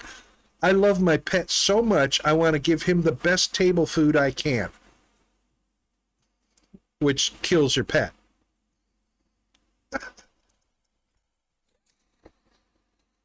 Here, kitty, kitty, kitty, have some chocolate. Or here, doggy, doggy, doggy, have some chocolate.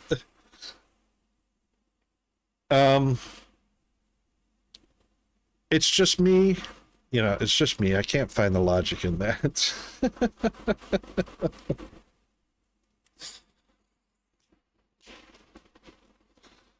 I think the I love my pet thing is a bandwagon.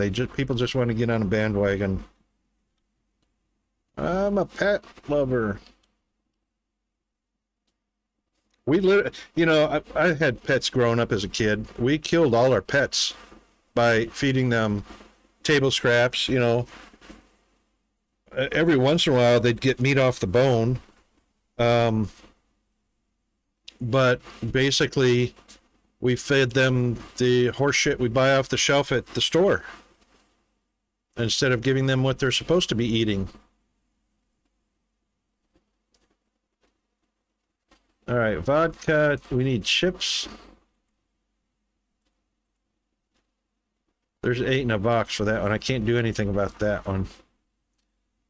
There's only 6 in that one. I think that's a box of 12.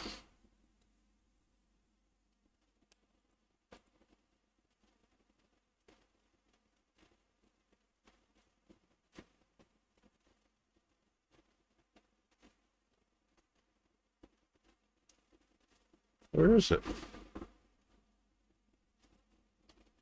Where'd the hummus go? There it is.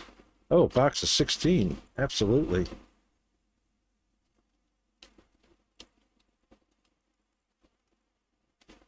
We'll take those 5 out. We'll grab those 5. That'll give us an extra slot.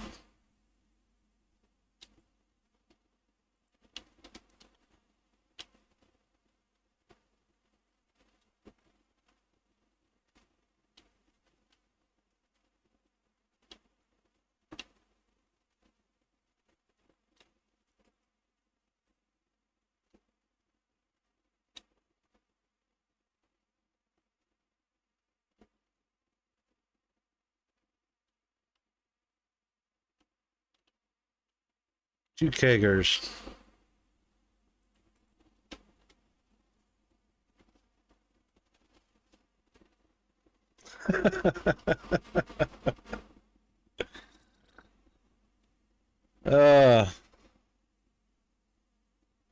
Evolved chicken meal. Chicken meal, turkey meal, peas, chickpeas. Cats eat peas and chickpeas? I can understand chicken meal or turkey meal. No. I've never seen a cat eat a chicken. I've seen them eat a bird, but I guess that's the same meat, right? I've seen them eat sparrows, chickadees, bluebirds, cardinals.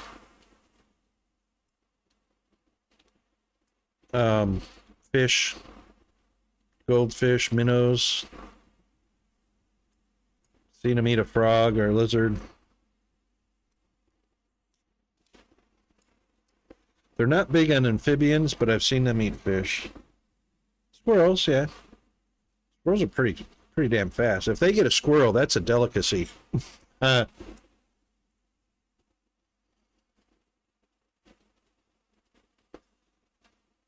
Yeah, so I reckon that's what should be in their food that we buy off the shelf.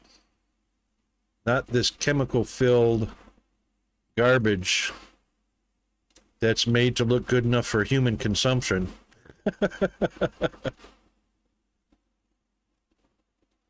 Yeah, because, you know, they only eat what they need.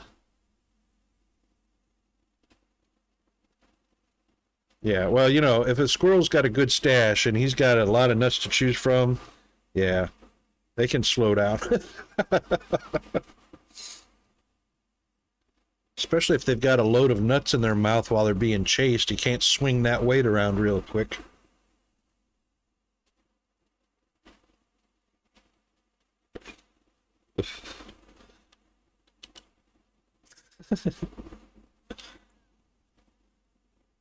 All right, so we'll go ahead and do, let's see, the hummus, the ale, the chips. Did we not need any cheddar?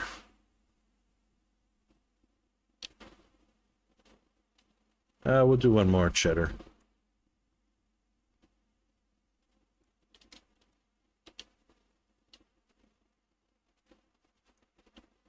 I can hear that Model T Ferrari going by. Do one more bread.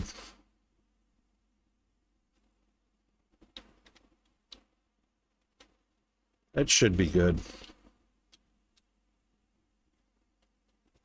2 chicken, 2 potatoes, 2 doo-doos, a bleach, 2 kegs on the menu.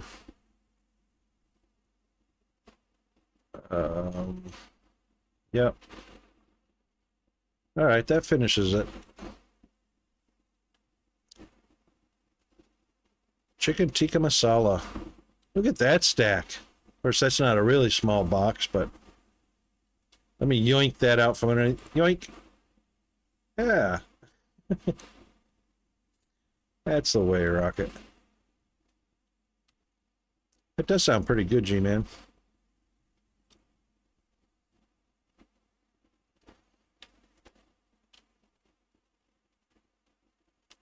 That company, that catering company that does the food for you guys, I reckon they pretty much rock.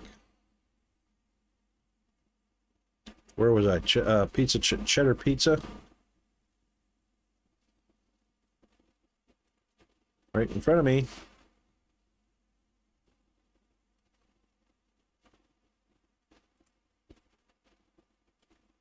I did it again. I did it again. Dang it.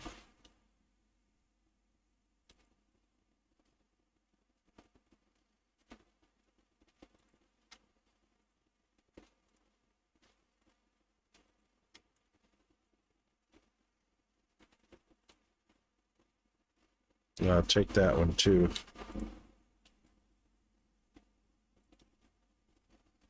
I like how they stuffed it underneath the kegs.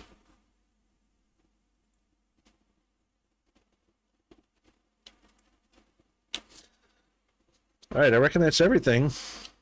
Woohoo!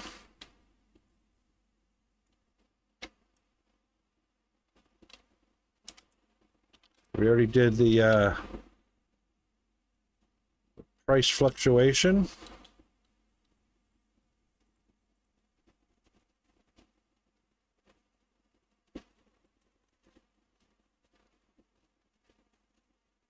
Allergic to fish. Are you serious?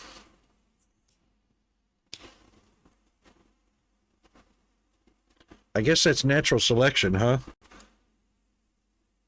Cats that are allergic to fish in the wild eventually die, right? Keep the population down, under control.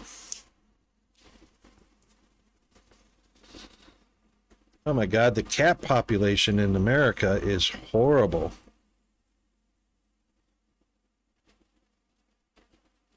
Oh, well, was it raw fish? Or was it something man-made with chemicals and stuff added to it?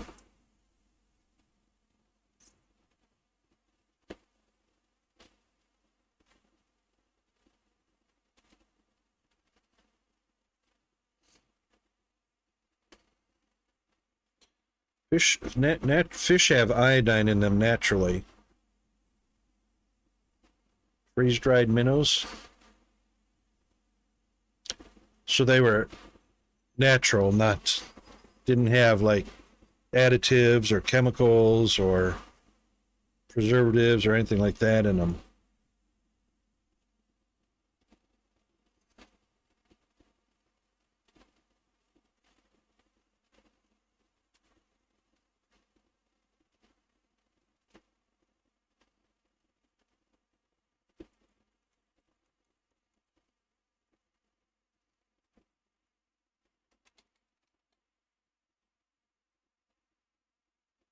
Yep. Yeah, that might have been the natural selection thing, you know.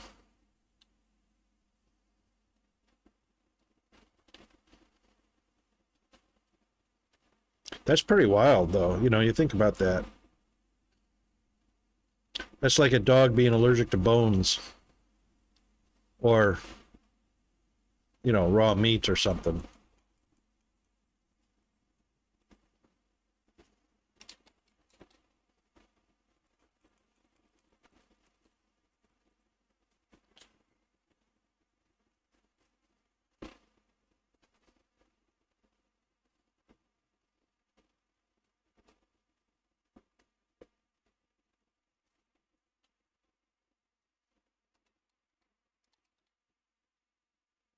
That might be why our horrible pet owner neighbors have dogs that are constantly barking and out of control because they've probably got red dye, yellow number 5, preservatives, MSG, all kinds of things in the dog food that they buy, which is already proven to be bad for humans. And they're probably wigged out. They're probably brain damaged from all that. You like MSG? Can't live without my coffee and my MSG additive. Funny, man.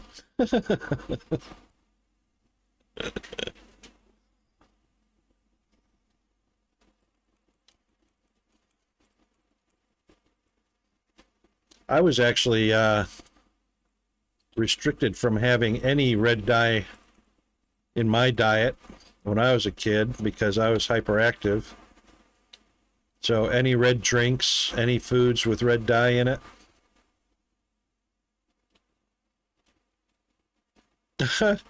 Yeah, if you think about Chinese takeout or Thai food or Korean or anything like that, yeah, if it didn't have, oh my God, I got to tell you. So after I was a firefighter, um, I had my fill of that, and I went into fire and safety inspections. And I was doing an inspection on this one Chinese restaurant, and went into the kitchen doing the fire and safety inspection. And here's a lady with a tray full of shrimp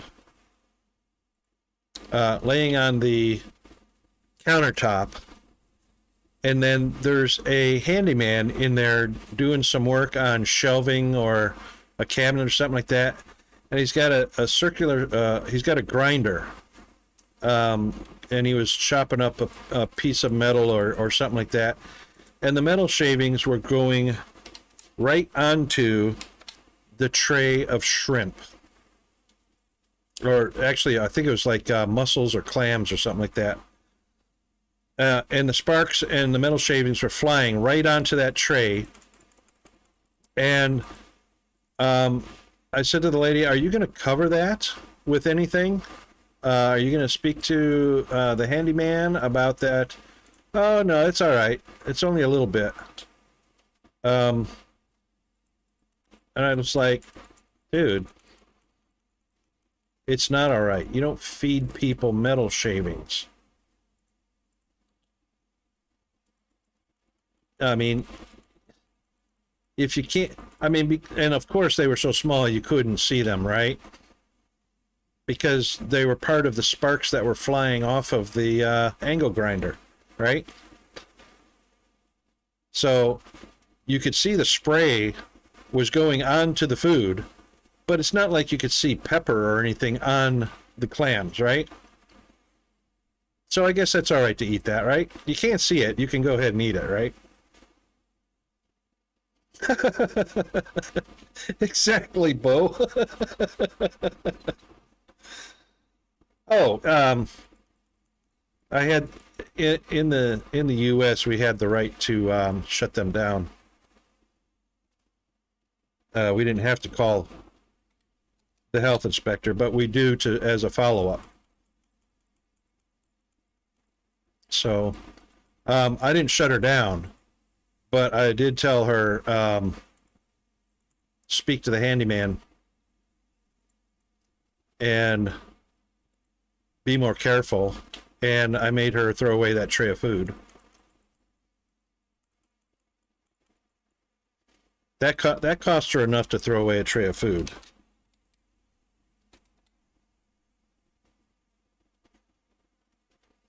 But yeah, it's just it's one of those things where where the owner is not thinking about food safety or anything like that, which warranted a visit from the health inspectors afterwards. That's right, Bo. That's right.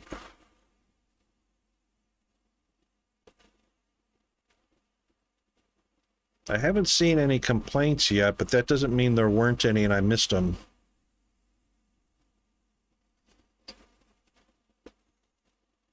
We're at the end of the day, so I reckon that should be the last. Oh, the last of the customers coming in.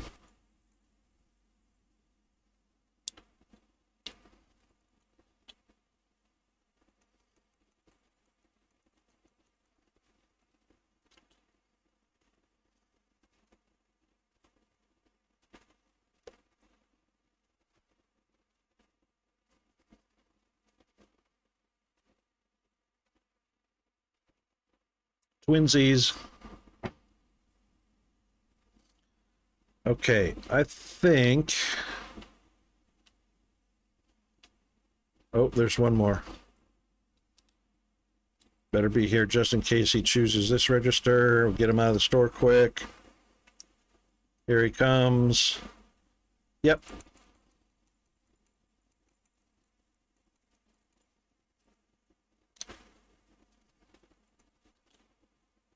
Oh, did I just give him $40?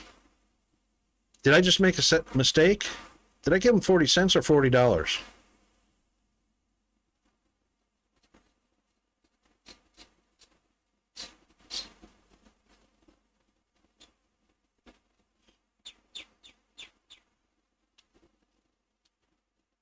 Good food.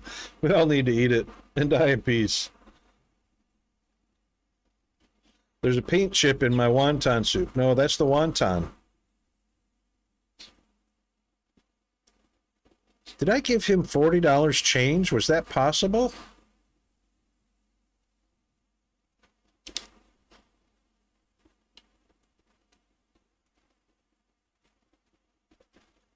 Let's see. Hang on.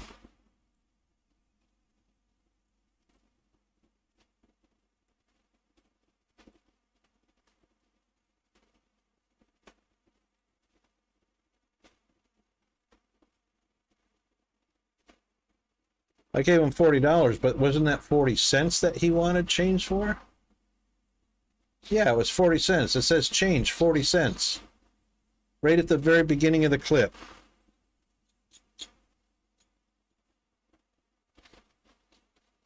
Is that...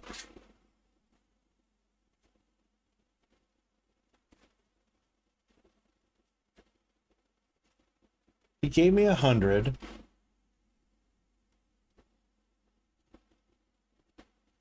Yeah, at the beginning of the clip it says 40 cents.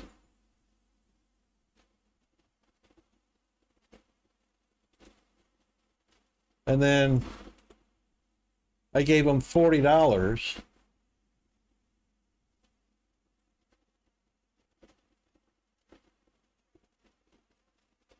I reckon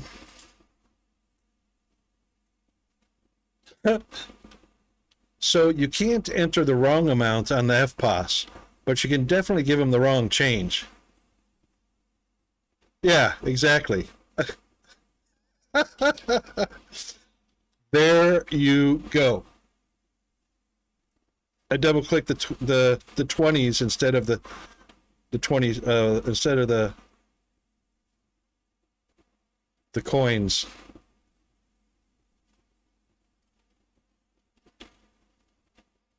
Well, he got his food for free. He was due 40 cents of change. I gave him $40 instead. So I didn't shortchange him, but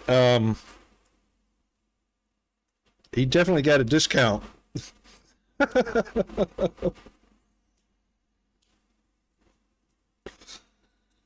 I wonder how many people will catch that in the stream if they're watching the VOD or after I upload.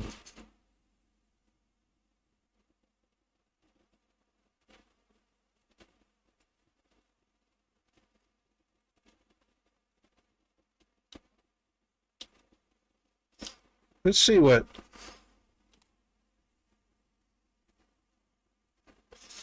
very definitely happy customers.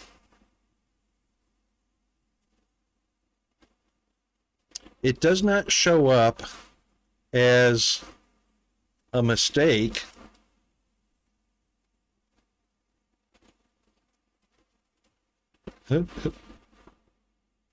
Someone pays me $50 or hands me $50 for $3 of stuff. I give them 45, not 47. Yeah, that's shortchanged.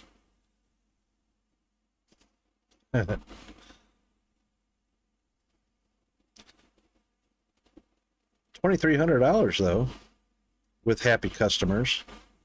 374 store points. I didn't see. The thing is I didn't see because it was so fast. Eggs 8-pack. I didn't see if there was a red negative. All right, 35 is 17.5 cents. That will be 71. So we'll go 370. Just under 5%. Just under. Oh yeah, I still made money, even though I, gave food away and gave money away.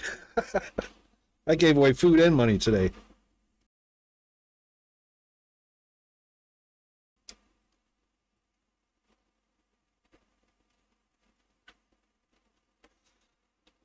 But funny thing is I didn't see how that was calculated into the daily take or anything like that. So that could happen frequently and not even know it, I reckon.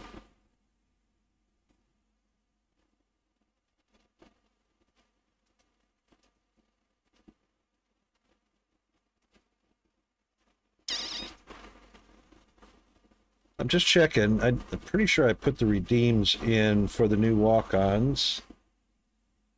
Let me just double check.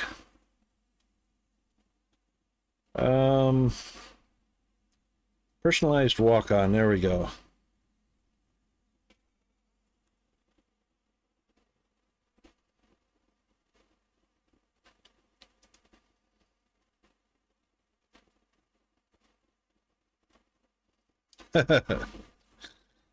Well, that works.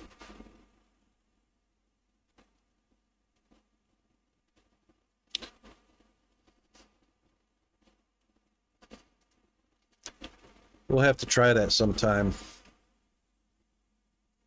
Oh, hang on. Was that a, you don't want that, do you really?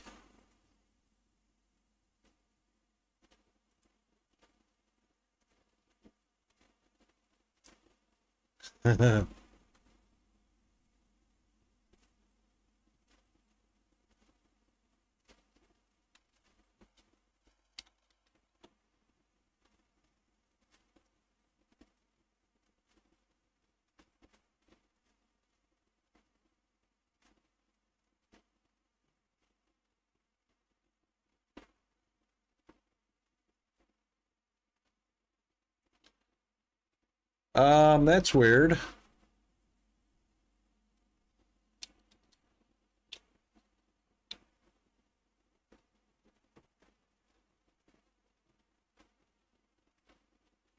Okay, there it goes. It's in. Thanks for the redeem.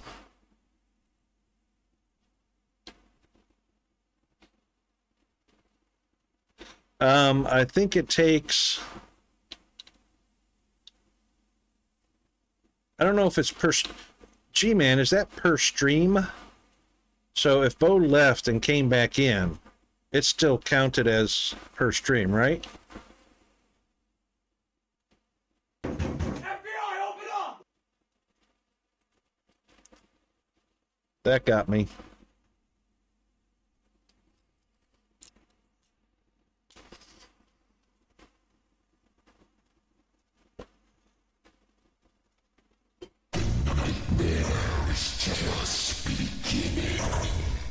Oh my god, that's definitely a Halloween one for sure.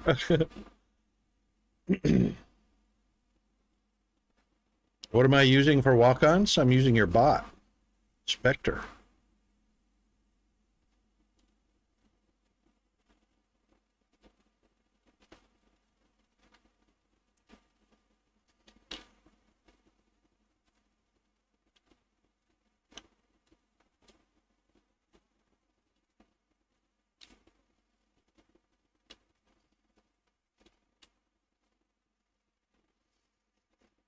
Yeah, it's walk-on message, welcome message, same thing.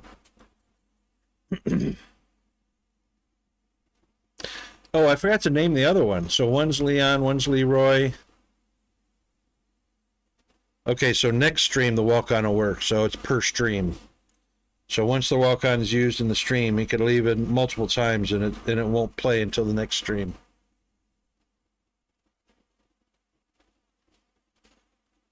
Unless you use the walk-on command, right? Leroy Earl. How about what about Hang on.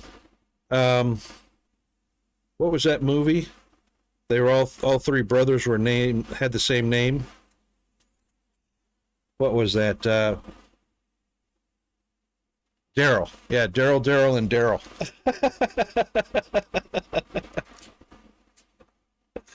I forgot what movie that was. I don't know if that was Dumb and Dumber or no, it was a TV series.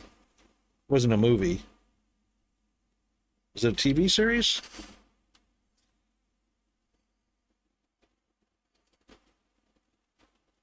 Yeah, Daryl, and Daryl.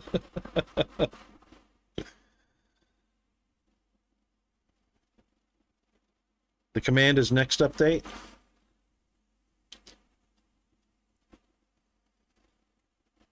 My other brother, Daryl. That's right.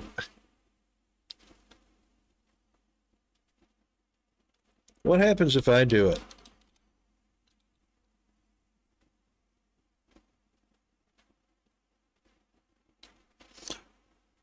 Oh, an audio.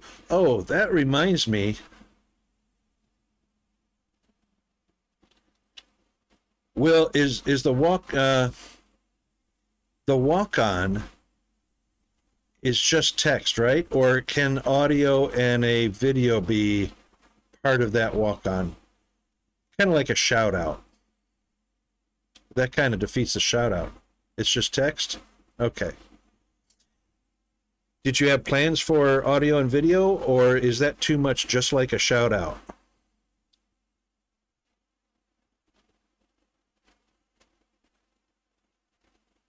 Basically, that would be like an automatic shout out, wouldn't it?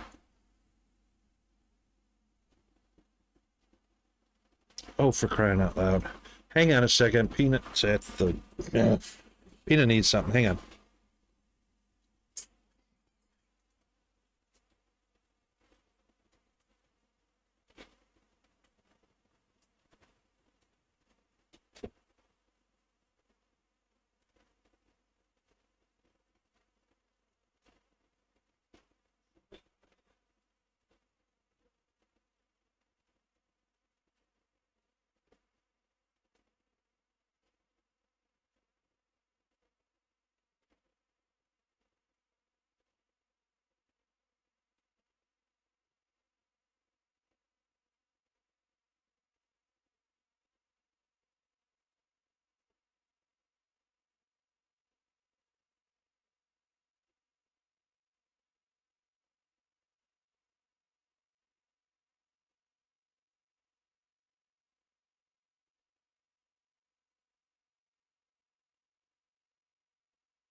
Right.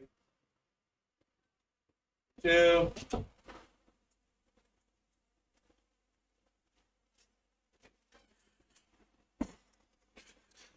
Okay, squared away.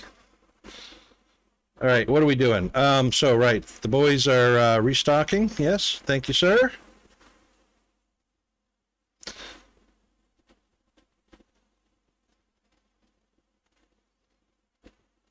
Special stream if it's 40 in one or 20 in one night. Oh my God. Well, you know what? During the school holidays, that wouldn't be hard to hit 20 interruptions. Would not be hard at all. Okay, so top of the list. Definitely need cereal. Is that 2 boxes? No, we could do a bread. And we can definitely do flour. Probably 2 boxes of that. Oil's getting kind of low. We only sold 3 though. We'll grab another box. And some pasta. And definitely some sugar. Water's good, cheese good, coffee good. Eggs, we'll do another eggs. And milk. Milk has got 8, 3, and 5.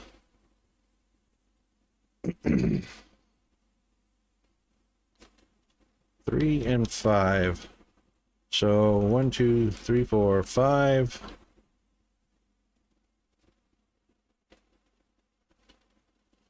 You can go and take that one. And we'll order another. Tea looks fine. Oh, peanut butter and flour for sure. And another oil. Olive oil. Right. Put that at the top. Peanut butter, flour, and oil. Oh. Stopped at peanut butter, flour, and oil.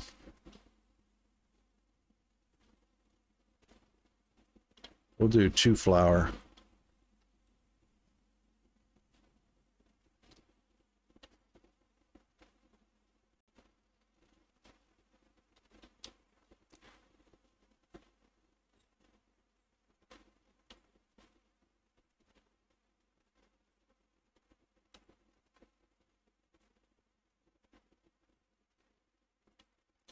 I'm surprised we haven't had a heist while the product is sitting on the sidewalk and in the street.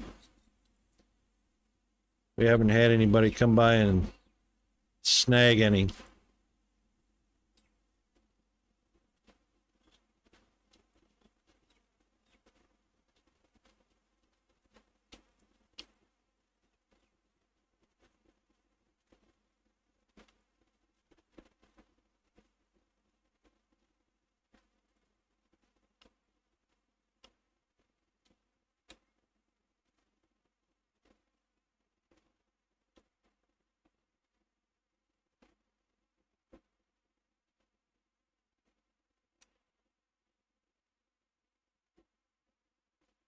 I'm surprised nobody's moved off their smoking post there. Probably will now. Yep. So I reckon there was probably some blue flour missing from the shelves, since that was a flat up 0.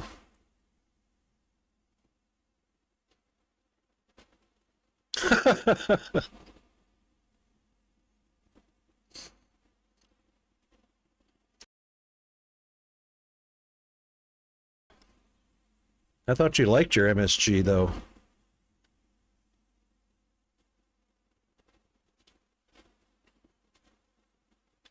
All good.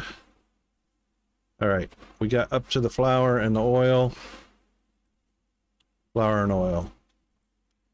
All right, and that, wow. 3 and 1.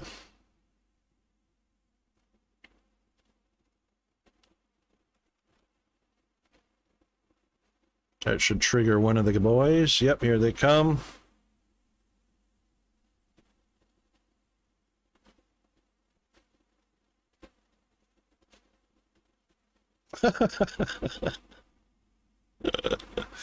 Well, there you go. All right, we'll go ahead and get another box of rice. And salt is still, salt's, yeah.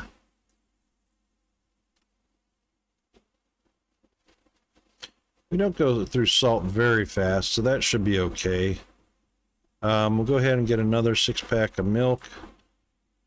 There's only 1 in there. I wonder what's on the shelf. Shelf is full up. Okay. Darn. I hate when there's 1 in a box. Takes up a slot. All right, next row. Cakes. We definitely do one box each of the cakes.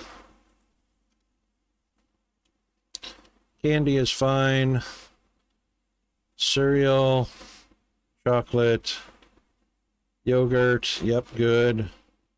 Bleach, looks like there's 2 in that box. We'll order another box of bleach. And cleaner, yep, we'll do another box of cleaner. Dish soap. Got 9, so that's 6 and 3. Dish soap is 12.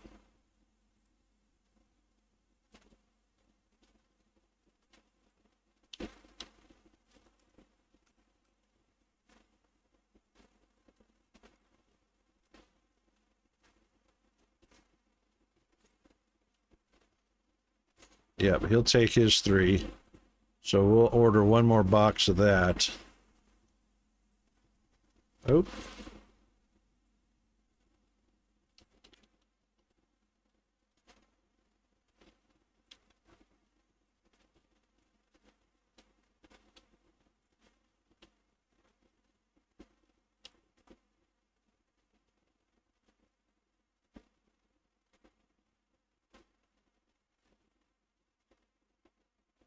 Anybody heard any good dad jokes lately?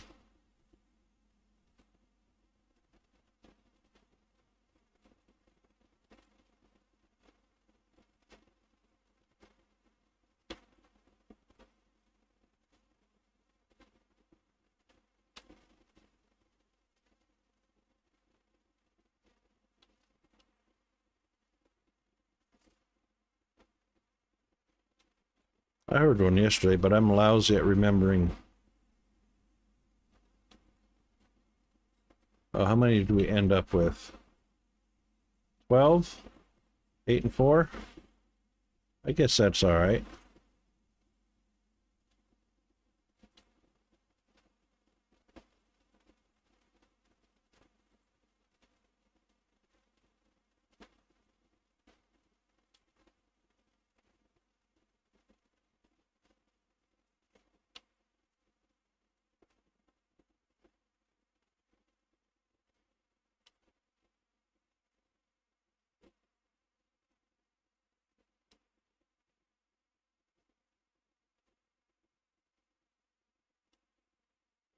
Hey, buddy. Right in the head.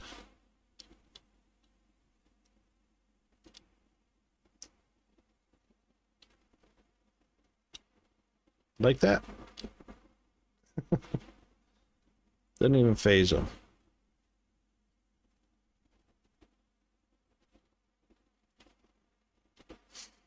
That's just a copy and paste, though, isn't it, G-Man? Hey, hold that. Oh, look at that. I put it on the bike. Ready for delivery.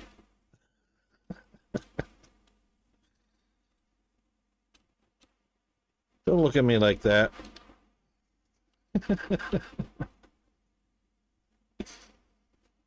Sort of.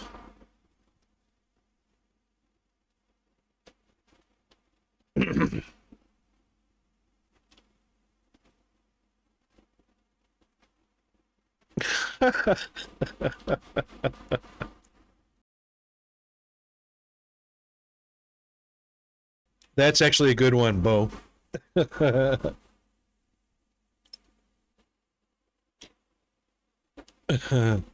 never wanted to believe my dad was stealing from his job as a road worker. But when I got home, all the signs were there.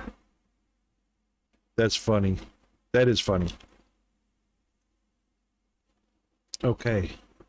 What did we get down to? We did have the bleach. All right, so hand cleaner and dish soap should be dish soap. Oops.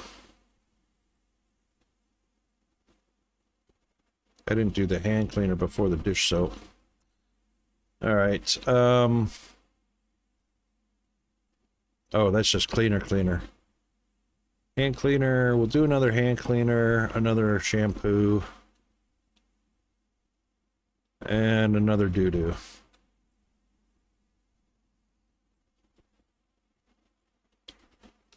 Oop. Next row. All right. Butter's good. Cereal, chicken. 1, 1, and 2. Oh, nice.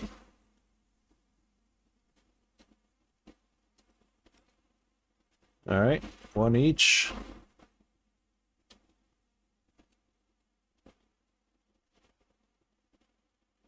Got 1.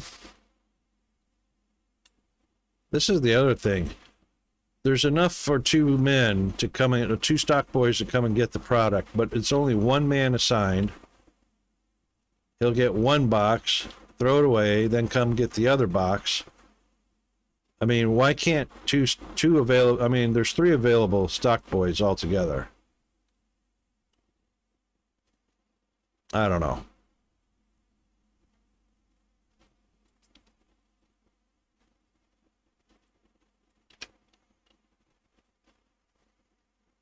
Two.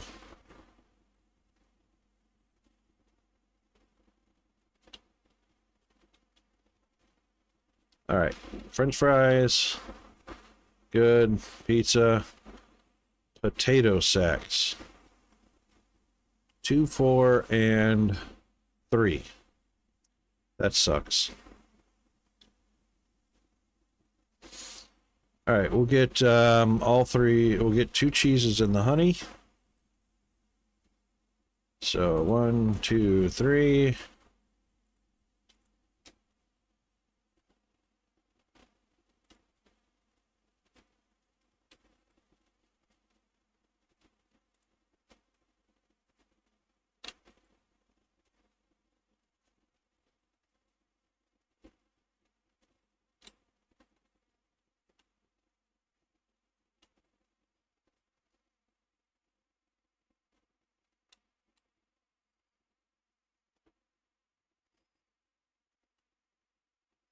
Dad chocolate. That's right.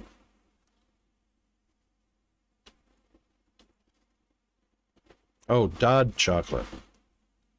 Ugh.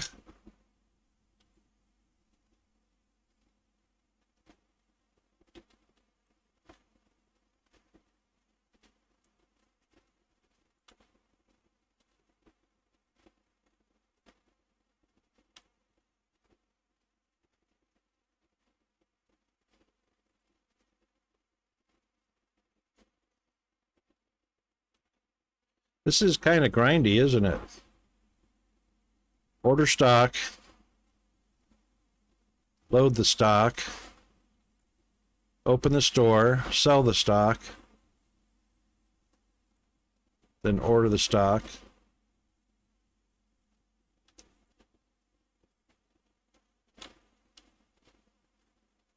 I reckon we need some small eggs.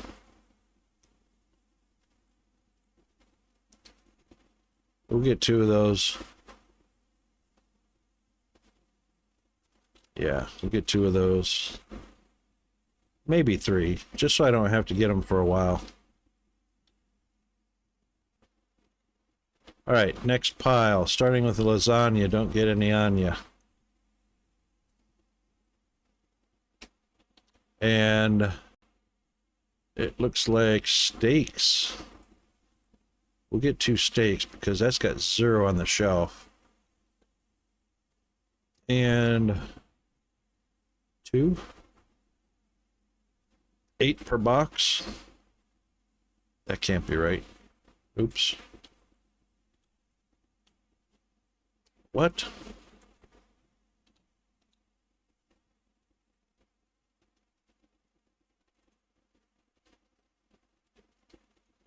Yep, 8 per box. All right, steak. We'll get a small sushi. And coffee. And actually, we'll get 2. And why is pasta 1?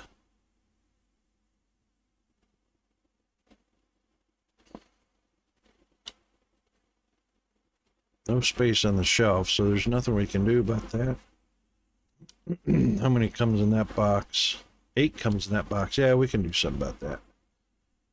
5. 1, 2, 3, 4, 5.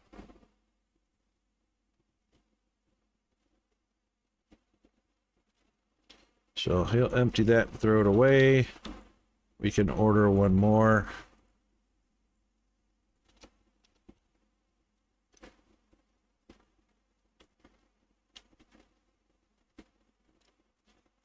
Ball sushi.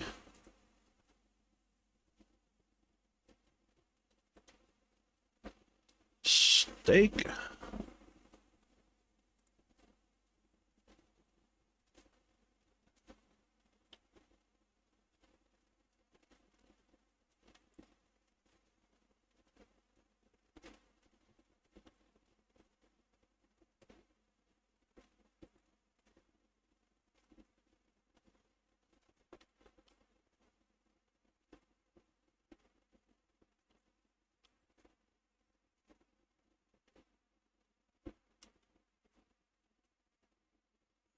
Hmm.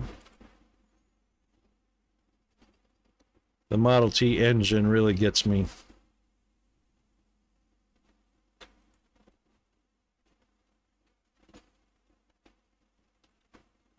I wonder why they chose the sound of a Model T. They could have chosen the audio track for the vehicles to be any kind of car in the world. Most of them are like pickup trucks, sports cars, and they picked the sound of a Model T rolling by.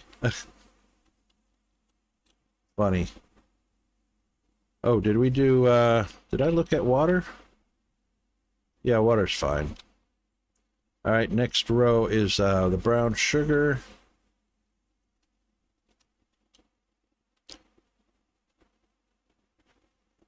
See, that's like a Ferrari, and it sounds like a Model T. All right, we definitely need some crab sticks. We'll grab a box of brown sugar as well. 2 of the crab sticks. Hot sauce and ketchup. And yeah, I reckon we'll do one more mustard. And another 6-pack of beer. Kegs, we've got 1, 2, and 6.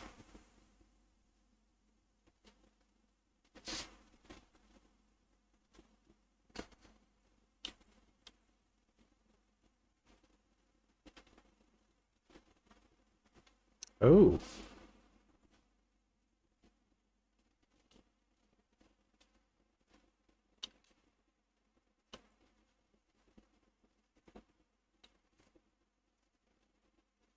All right, so we can't do anything about that other than order another keg.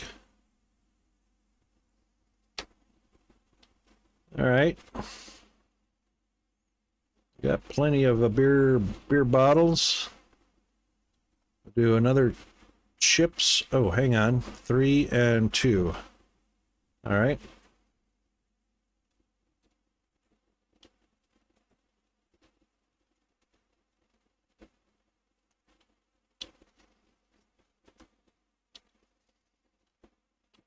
All right, so we'll do another bag of those. Another box of those. Which is that one. Now, we had an overstock for the other ones. Yep, right there. Very good.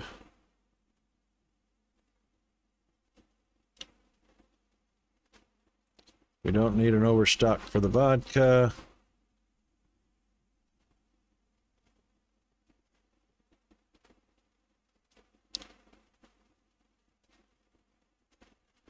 The premium flour and another mashed potato.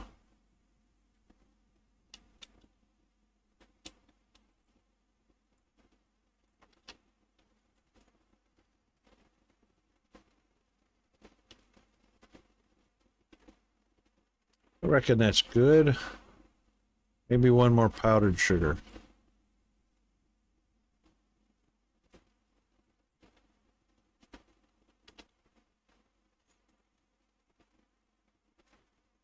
Oh, couldn't get it.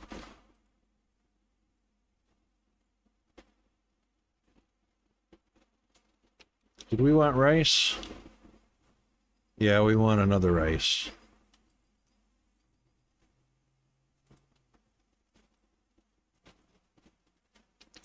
Okay, that should be it. Then we can start selling. What are we up to? 13,500? That's not too shabby, really.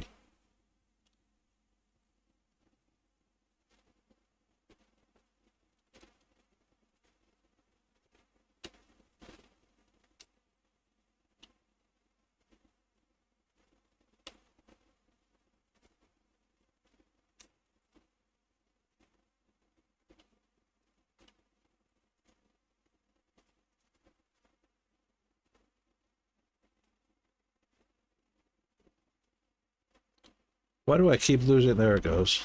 Because it's further over than I thought.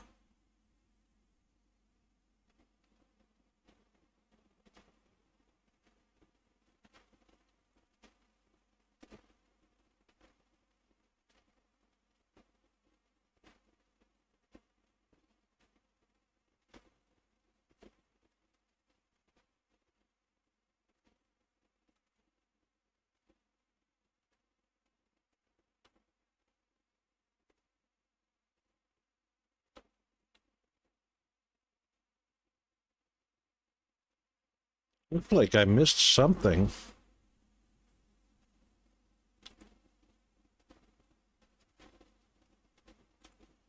I'll check it one more time real quick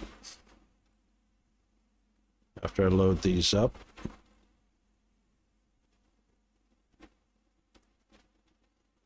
Ad break. Ad break. Why is it saying about to run and then they immediately run? I don't get that 5-second warning anymore.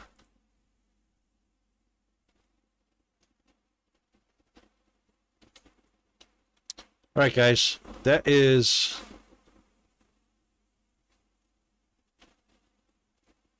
stocked up. We're happy with that. Let's do a quick bio break, stretch, hydrate, caffeinate, all that good stuff, and then we'll open up the store and sell stuff. Be right back.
Okay, we are back.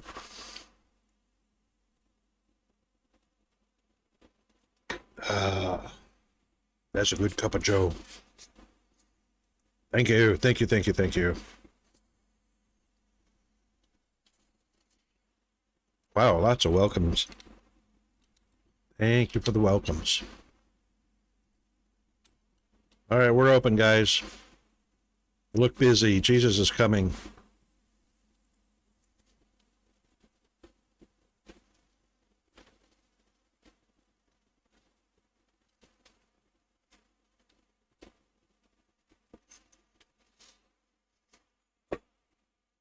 All righty. 13. That was too many dad jokes. Don't over that.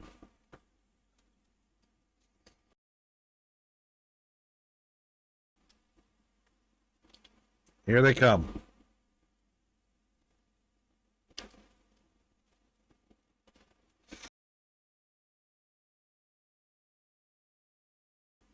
You know, I haven't seen any, oh. Oh,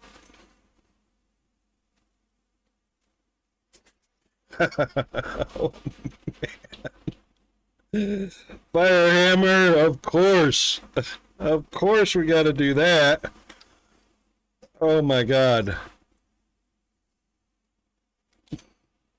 Too funny. Thank you for the redeem.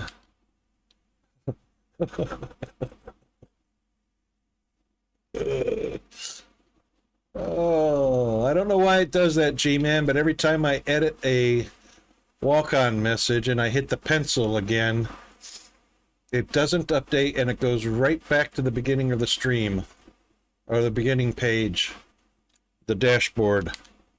And I always have to do it twice. And that time it took it.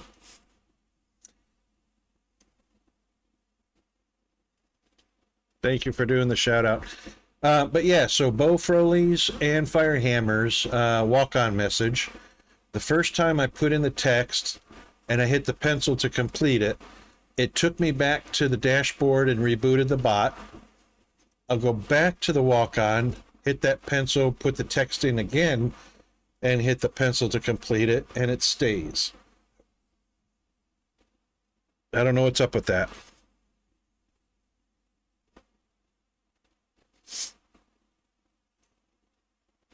And there you go.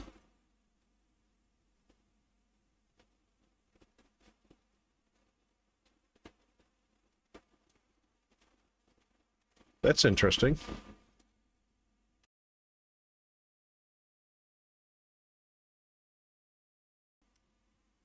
Why did it do that? That's the correct. Thanks for the redeem, Fire. How you doing, Fire? Back on your... Oh, hang on a second. You're back on your normal shift. You should be at work, shouldn't you? That's right, in triplet.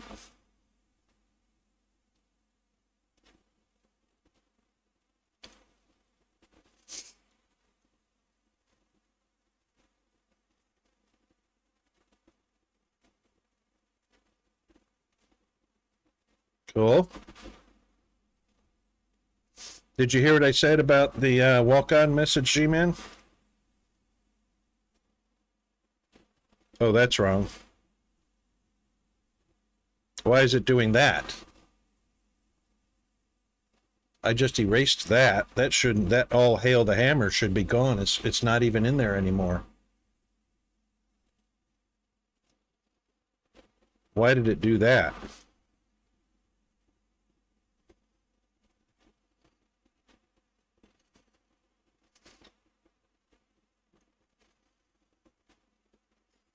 It seems that you have accidentally wandered into a restricted area. Due to the sensitive nature of the materials that you may be exposed to here, you will not be allowed to leave until the cleanup crew arrives at 6 a.m. So hang tight. Rest assured that you will be promptly rescued, fired, then sent home. Thank you for being an employee. We hope that your experience has not been as regrettable as ours. That's funny ass. Thank you for that, Redeem. Please check again. What are you talking about, G-Man?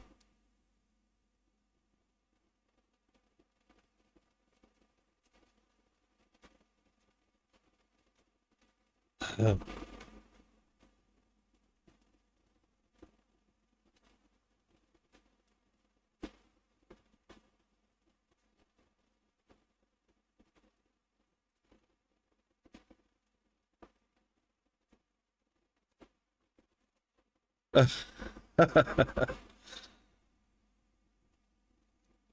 right, sorry. I missed anything that was going on with G-Man, but he's busy with a customer. Um, well, hope you feel better, Fire. At least you were able to take a night off. I'm sure that was with pay, yes? I hope.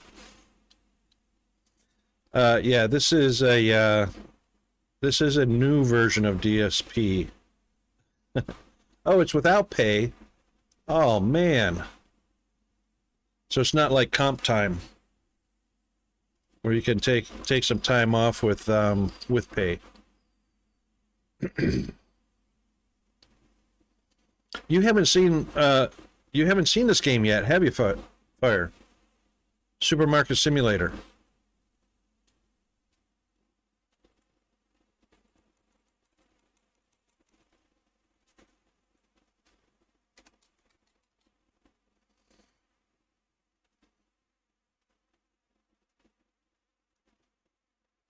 Oh, did you? Okay, yeah. It's very early. It's very early access. So like his, the uniforms, the NPCs, they're not finalized yet. Um, I reckon not a lot of stuff is finalized. So, oh, did you? Okay. Interestingly enough, when you go look at Steam and look at the Supermarket Simulator, the banner and the graphics they show don't look anything like the game. In the graphics in the banner looks way better, and in the game is obviously just placeholders.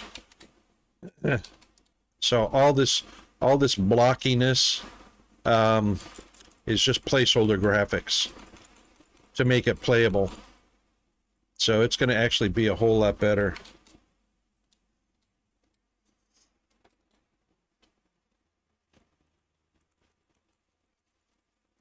Oh, there was a complaint about something. Dang it. Hate that.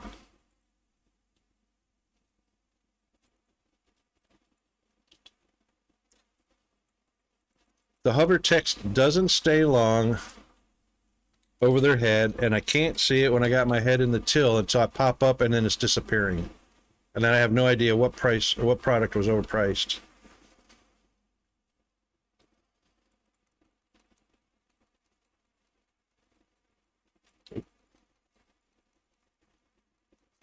Oh yeah, this is not yeah,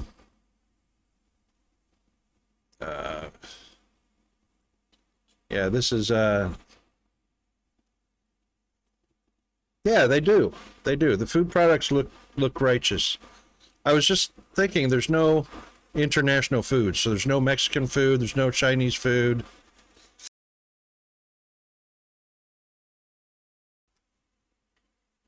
Anything like, well, I take it back. There is some international food because some of the chips are some of the snack chips are Mexican.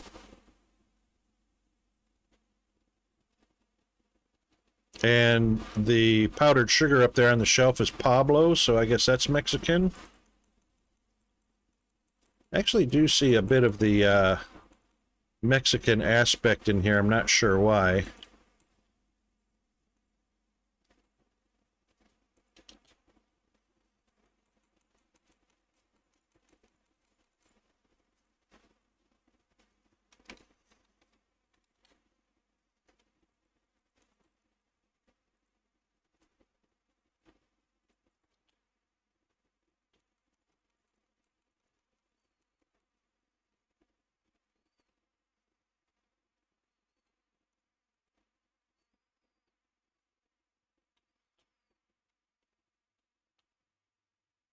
Fire!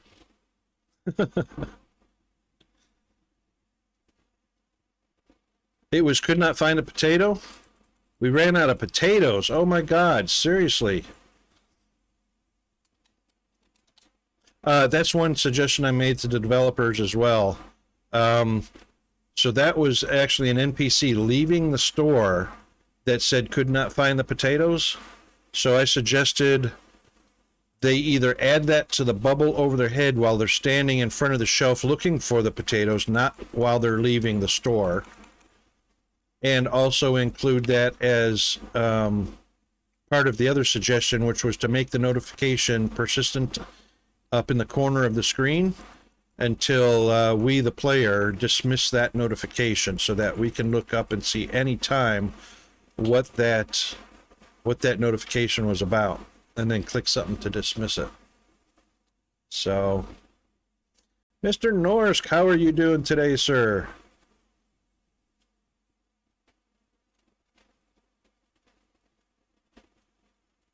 You're running Tectonica as your off-stream game?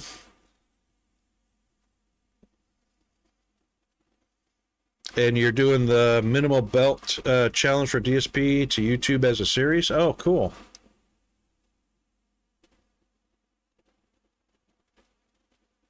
That doesn't look like Brantford, Ontario. That looks like Brantford, California.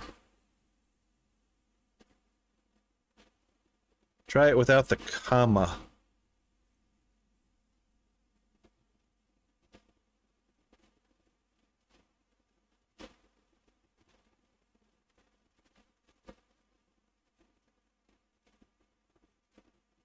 Oh, that's some nice weather, Bo. I'll take that. Too expensive. Powdered sugar, too expensive. What?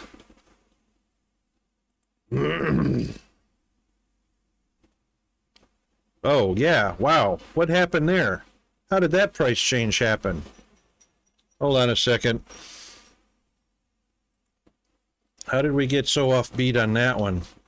So, 5% of 1432 is 71 cents. That's 1503. All right. Too expensive. We'll drop it 5 cents and we'll call it good.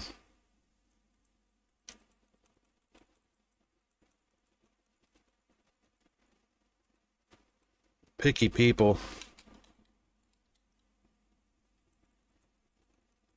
Mr. Peanut Butter and Water. There's your change. Have a nice day. Thank you very much.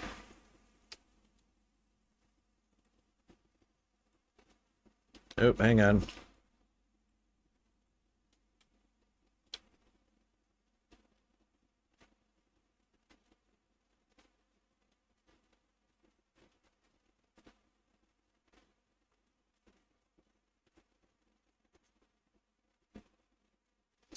Try just Brantford. Oh, maybe CA is Canada. Does it look right, Fire?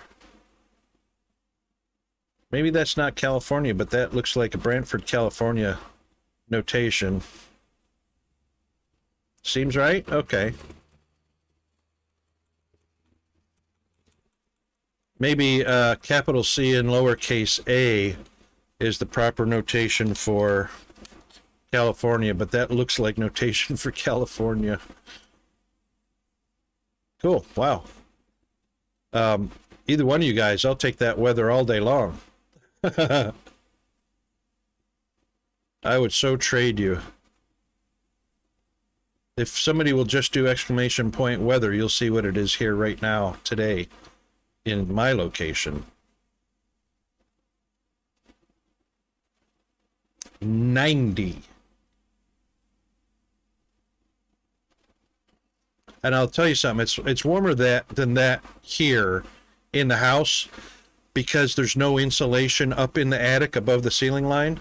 So all the heat that's radiating or that's collecting up in the attic is radiating downward. So it's actually hotter in the house than it is outside.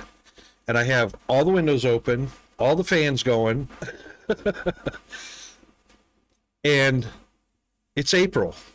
So we've already started, what did we start? Fall or winter? We started fall already. So winter is coming up in June.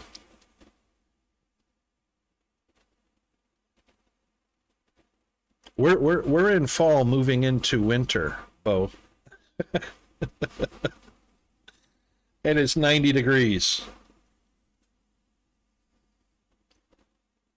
No, there's no wind. I mean, it's like stagnant. I mean, it's calm, so it's stagnant air. So it doesn't really matter how much I have my windows open and the fans going, because all the fans are doing is blowing the hot air down, the ceiling fans. So that kind of sucks. Yeah.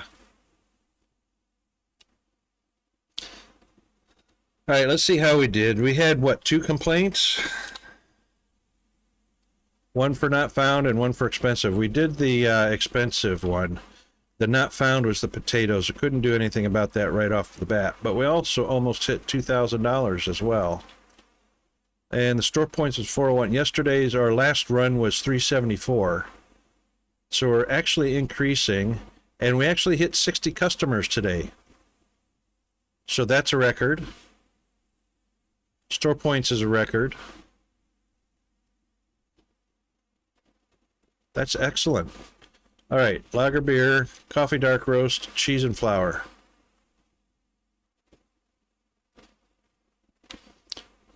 Coffee dark roast.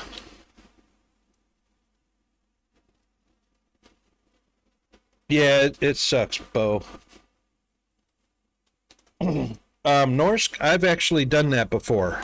So I actually have an industrial fan.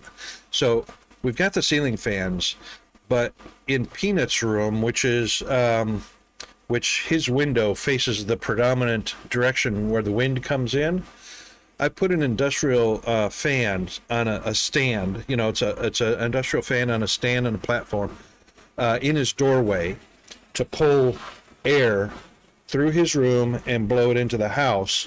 And I've got a roll-around cart that usually is for the toiletries in the bathroom. And I put a bucket in there, and underneath I put a catch tray. Hold on just a second. Hold on a second.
Okay, so sorry about that. That was actually a landlord.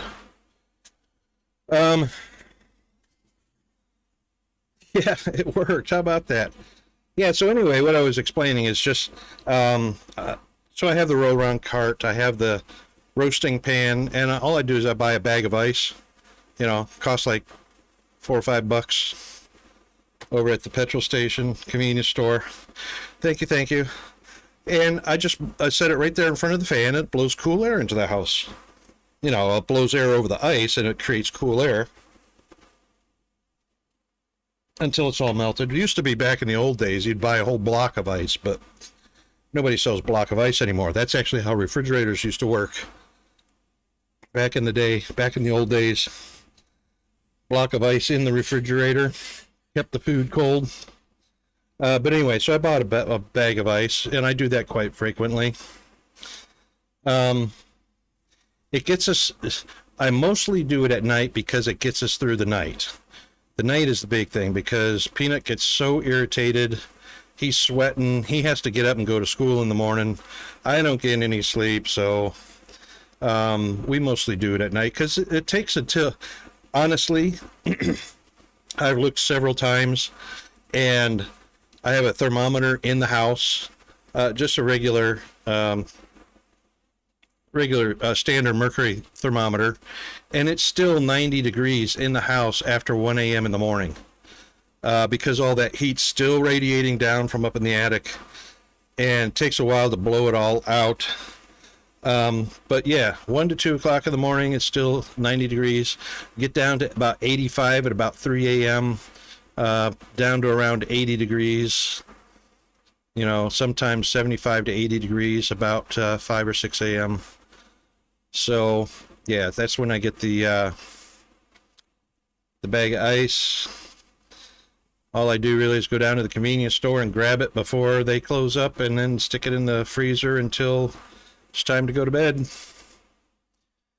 All right, so we want to do 5%. So we know 88 is 44, and that'll be 9 what? 15?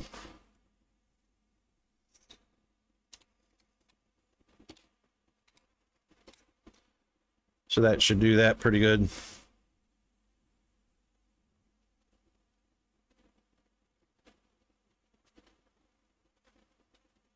$33. Wow, yeah. Dude, I gotta tell you, Norris, you'll think this is funny. You'll know what I'm talking about. So I was stationed in Iceland for a year, and in the barracks, I lived on the 3rd floor. Had a room on the 3rd floor of the barracks. The barracks were set up so that you had a parking lot between the barracks. There was a dumpster. There was a light and power pole. And down on the bottom floor, you had a foyer in each barracks, and you could walk across the parking lot to each set of barracks there. And it's fairly short. You know, it's a parking lot, a row of cars on each side. The dumpster and the power pole were in between. But it's pretty windy, and in Iceland it's windy during the winter, even when it's not winter, but you know, mostly during the winter. And it creates a Venturi effect, or a tunnel effect, with the wind in between the barracks, the buildings that are 3 stories. And the wind's already pretty decent, you know, 30, 40 kilometers an hour on a regular basis. But one day it was particularly windy and snowy during the winter there, and my roommate and I, we're throwing darts. We have a dartboard in the room. We're throwing darts, drinking our beers, you know, passing the time. And my roommate was giving me a hard time while I was throwing darts. He was trying to screw me up, right? And our dartboard was next to the window, so I was throwing darts past our window at the dartboard. He was sitting on my left, and I heard it, but he saw it. I heard this and I thought, what the hell was that?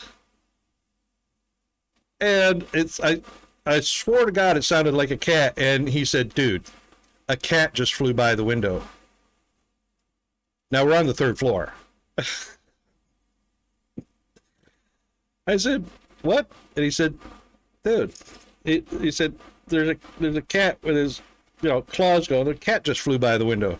So we go look out the window, and sure enough, he was going in that direction toward the dumpster, but he managed to latch onto the power pole.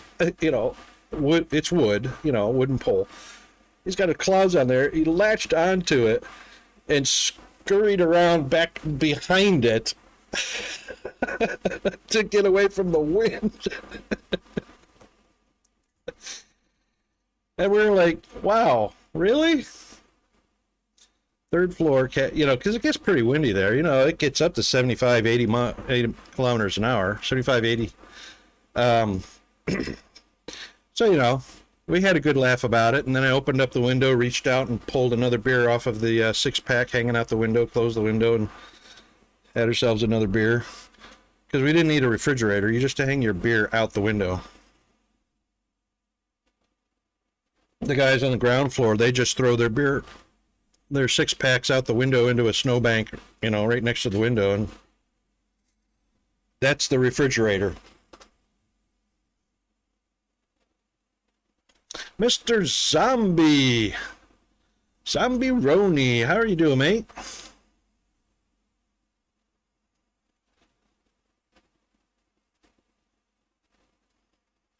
Did the guy stock everything up while I was telling those silly stories? I did. Hey, we're at 18,000. We're very close to our goal.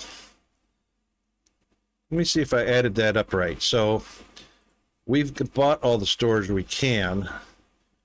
So the growth is, let's see, we've got one section purchased.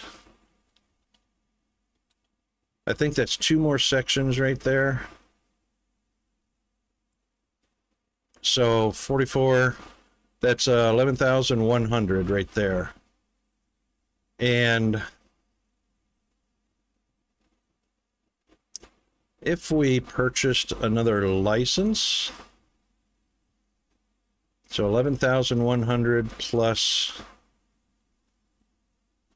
what? Another 11,200, 22,300. We're pretty close to 22,300. And then all I'd need is a couple more storage shelves. I reckon we're doing okay. We're like 1 or 2 more sales day away, and we're hitting it.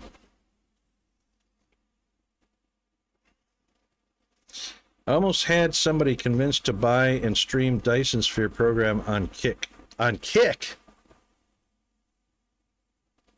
On Kick? Why?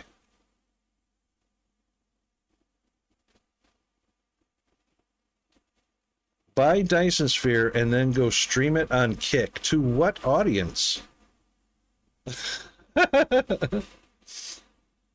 One of the old school RuneScape streamers that signed with Kick. Oh, well, there you go.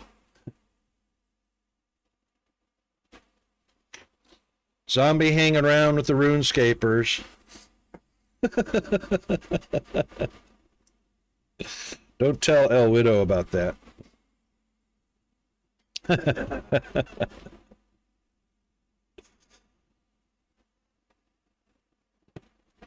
40 people? Wait a minute.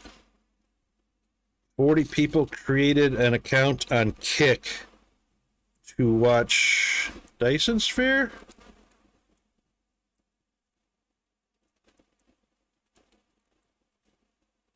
Or to just that streamer?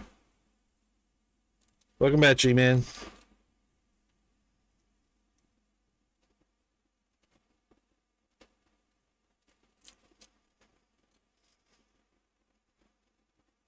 Okay, G-Man, you had me confused. I don't know what was going on over there, or why the bots gave Firehammer the old walk-on even after I changed it to the new walk-on.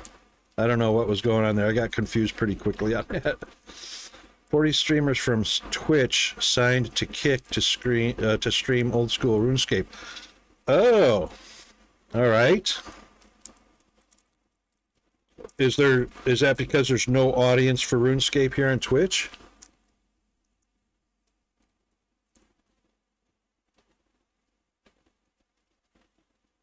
in Forbes, wait, Forbes is like the top 500 companies in the world news magazine.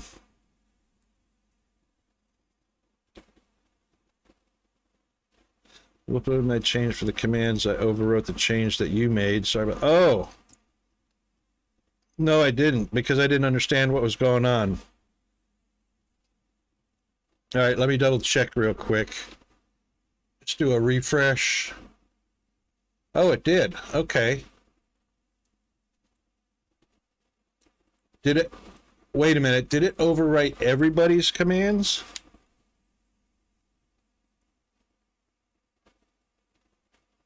No, Bofroli's is still there.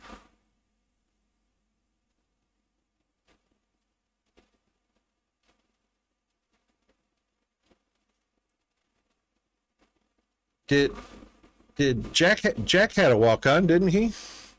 Hang on.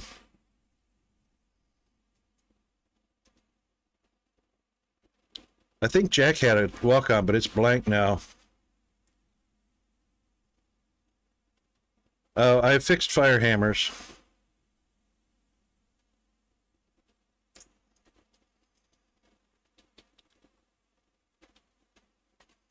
$31 streamers? Oh, 31 streamers went over. Okay. So what was the monetary part of that, zombie, that thanks for the lurk, Bo.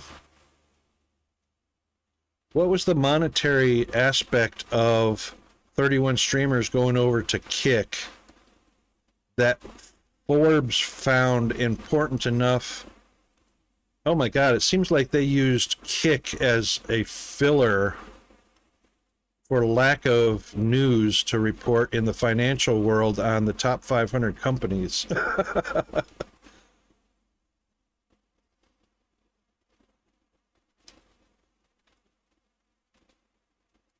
Oh, okay, I thought Jack did, G-Man. No worries. If he didn't have one, that's okay. Other people trying to say Kick signed everybody in the old school RuneScape community, but I know of at least a dozen. The deal, which was negotiated by the Crusader Talent Agency that represents many of the top old school RuneScape creators, sees Kick bring 31 streamers to the platform in a non-exclusive deal. Oh, it's a financial deal. What? Why does Forbes care about a third-party streaming service like Kick, which is nothing compared to Twitch or YouTube? I mean, they're literally nothing. While no financial deals were revealed, Crusader Talent has referred to the deal as the largest known capital investment into the OSRS content creator community by any. Oh, well, content creators. I mean, Crusader Talent referred to it that way because that's 100% bullshit. Of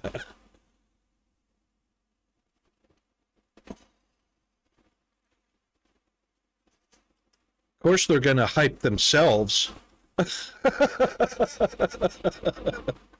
Of course they're going to exaggerate the size of their business, exaggerate their books, exaggerate everything in their advertising.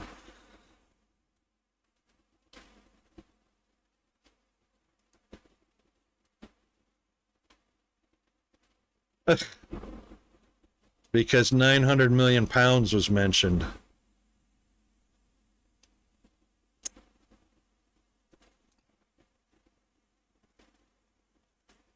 Right.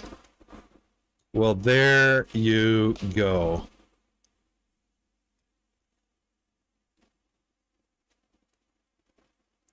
That's a whole lot of hype about a whole lot of nothing. It comes just weeks after the developer of OSRS, Jagex, was acquired by CVC Capital Partners and Haveli Investments for $900 million. Well, anybody can, I mean, Trump does it all the time. He invests in losing properties all the time. So this is basically a losing property as well. Investing $900 million in Kick?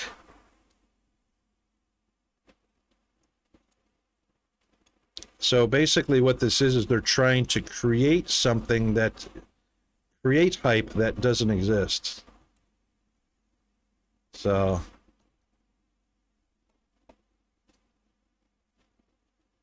no, Jagex isn't a losing property. They're a major player like well, they were, and CVC Capital Partners acquired them. It's just a big company. It's a tax break. It's a tax break. It's a way to hide from paying taxes. So they make an investment in a losing property, in this case, in a losing platform or a losing company, and you don't pay taxes on losses.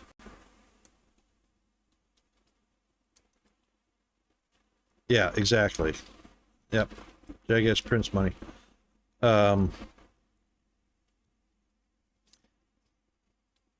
Yeah, so, you know, everything that I've heard or seen in the news, which is not very much to begin with, about Kick, is being that it's a brand new streaming platform, it's sucking hind tit. It's struggling to stay afloat. And there's a flurry of deals here, deals there, and some of what you're talking about too, companies being gobbled up by other companies like CVC Capital Partners and Haveli Investments, buying out the other companies. It's just ink on paper transferring hands because they're trying to generate either interest or generate revenue or generate some sort of activity about something that is quickly dying and they don't want to lose it. Or the other side of that coin is they're happy to lose it to avoid paying the taxes. So, you know, it kind of goes both. There's lots of different variables involved into why buy a losing idea, you know, or a losing platform or losing property or failing property.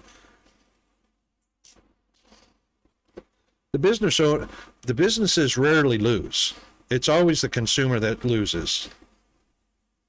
Yeah, exactly. When Amazon bought Twitch, you know, but Twitch was, that's another thing. You might have like YouTube or Twitch, that are successful platforms. But what was that one I was on that was Microsoft bought? I was on that streaming platform that started with an M, Mixer. So I was on Mixer. Mixer was quickly dying, losing ground, losing money, losing audience, and Microsoft purchased Mixer and then dumped it. Yeah. So that's another example of a larger company will a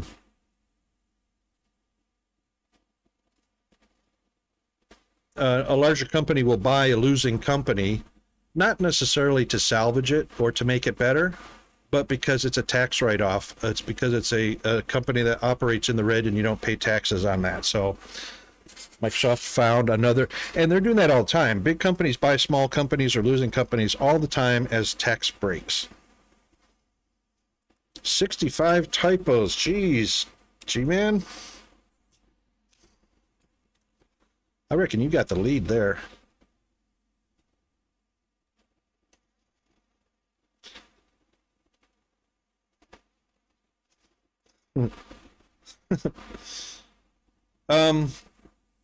Well, Zombie, keep us up to date on what. See, and there's another thing. There's what the journalists see, or what the public sees on TV about something, and then there's the people that are actually right there. So, since you're over on Kick frequently and you're seeing what's going on there, you can actually report back and tell us what's actually happening in real time. You know.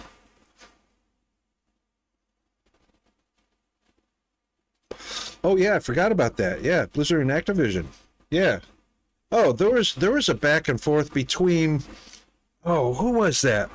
Was it an energy company or was it a phone company? AT&T and who was it in the US? There was two companies that kept buying each other. That was about, what, a decade or two ago now. I remember two large companies. Was it American Express, Amex, or AT&T, or it was, I can't remember what it was, but there was two large companies, and one would buy the other, and then 6 months later, that other would buy the original, or something like that. It was just comically back and forth.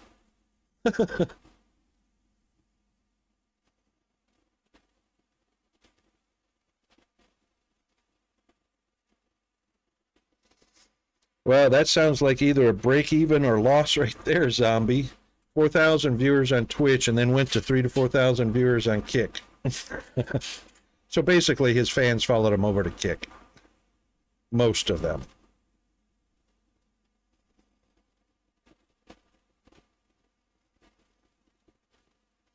And I think we're talking about partners too, right? Because we're certainly not talking about affiliates.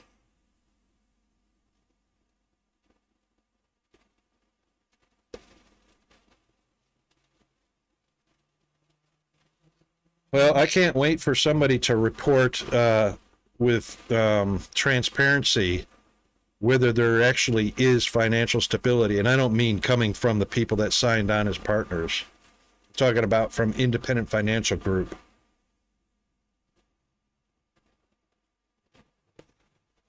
Yeah, Twitch is not very well. You can't. Well, there's a couple ways to look at that, but you can't look at Twitch or YouTube or Kick as being a financially stable or financially viable source of income, because it is only, and I say only in quotation marks and emphasized, only based on fan popularity. So it's like buying a classic car.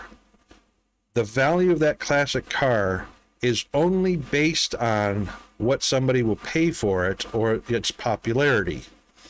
Same thing with a streaming platform. So it's not whether Twitch or YouTube or Kick is financially stable. That's a non-issue. It's whether a particular personality has a fan club which does support that streamer. The platform that they're on is a collateral damage. They benefit from that popularity. And Twitch, in regards to financially stable, Twitch is stable because they take a large stake of the streamer's money, so they're financially solid. The streamer doesn't benefit, but Twitch does, so they're in a stable financial model in that regard. Plus, their ad model, their ads, their commercials model is stable because it's in everybody's face, and Twitch and Amazon make plenty of money on that, so it's financially stable for them, not for the streamer. So it kind of depends on from which angle you're looking at and who or what is the stable cornerstone of that idea. Yeah, it's a lot of work. It's a lot of work. I've seen quite a few streamers who are successful that put well into 80 hours a week of work into content creation. But that's also content creation versus people that just stream for entertainment, to entertain themselves or their fan club. And it's not a lot of work or effort into creating content.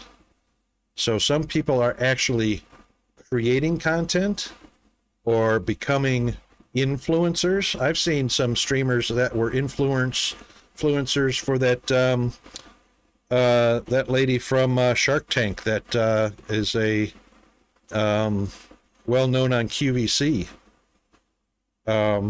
What's her name? Barbara.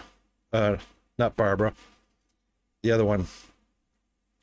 But, there's different jobs there. There's content creators, there's influencers, and then there's people that just stream.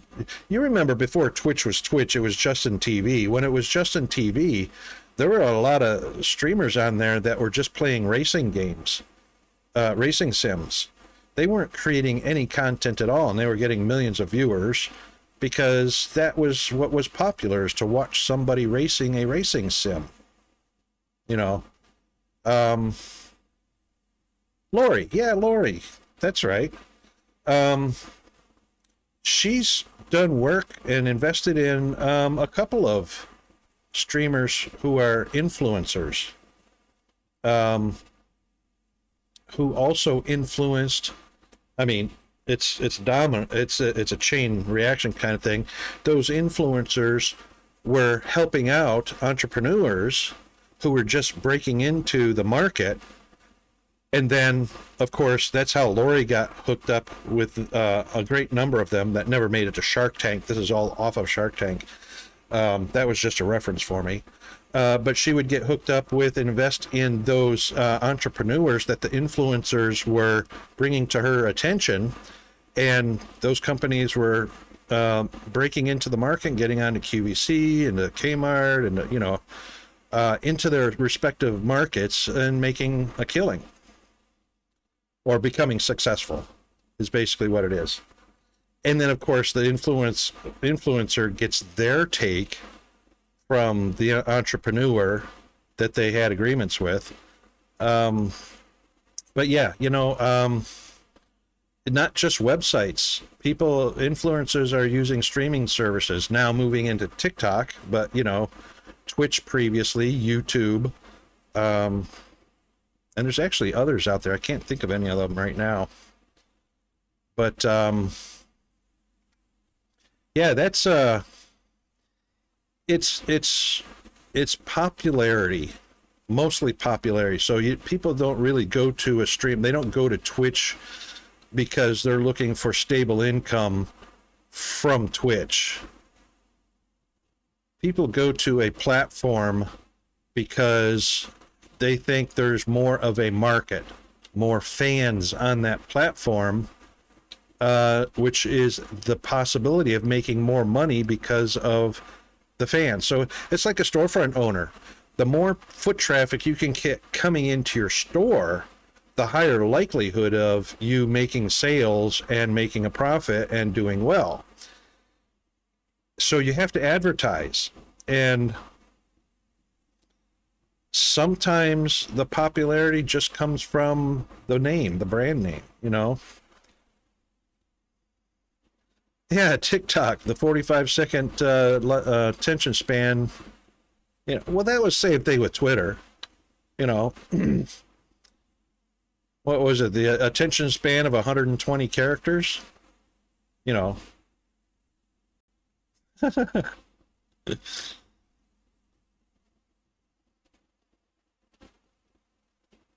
That's exactly right. Your loyal fans or your fan base follows. So it doesn't matter which platform you're on. That's right. And so part of the marketing strategy for any streaming platform, whether it's Twitch, YouTube, or TikTok, or wherever, Kick. The marketing strategy is, how can I get attention? How can I get popularity? Well, I'll hire somebody that's popular who will bring customers, their fan base. So,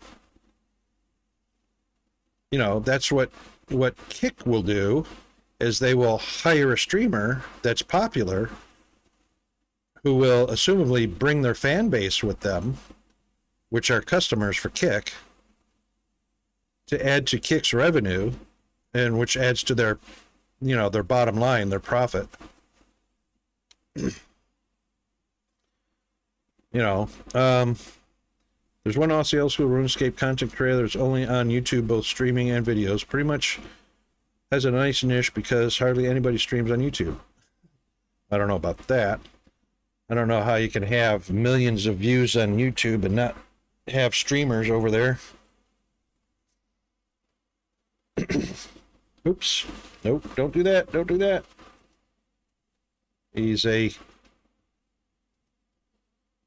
Almost killed the power on the laptop.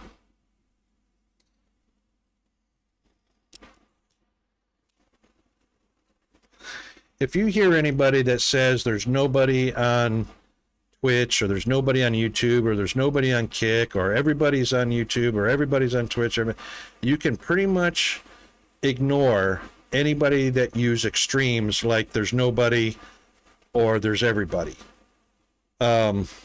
Because they are trying to get you to latch on to their false sense of grandiose.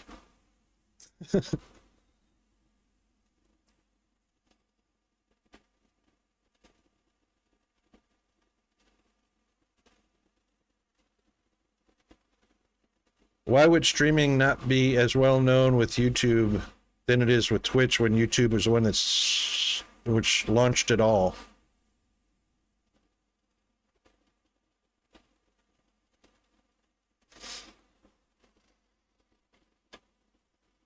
Even before Justin TV came along, people were streaming on YouTube.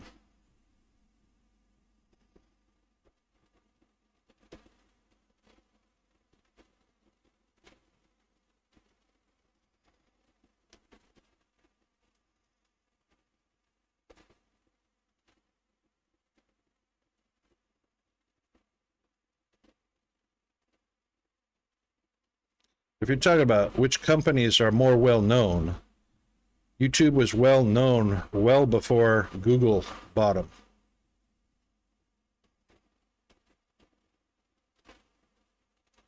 Which was way before Justin TV was a thing.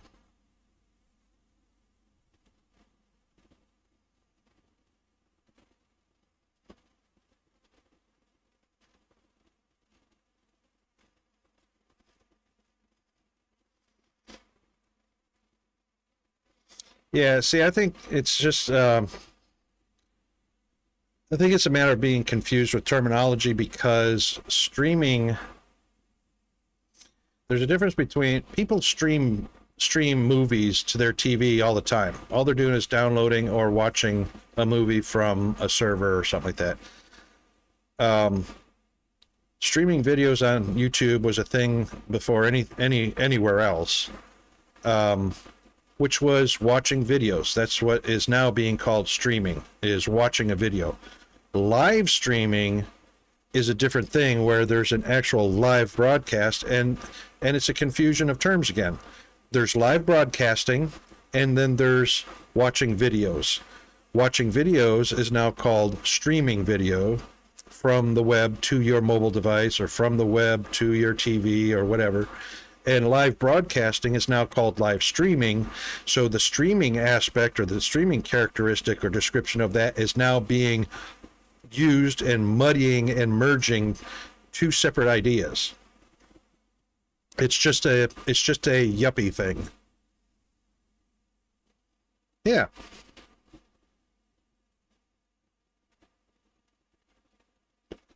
And then live broadcasting then became a thing on YouTube.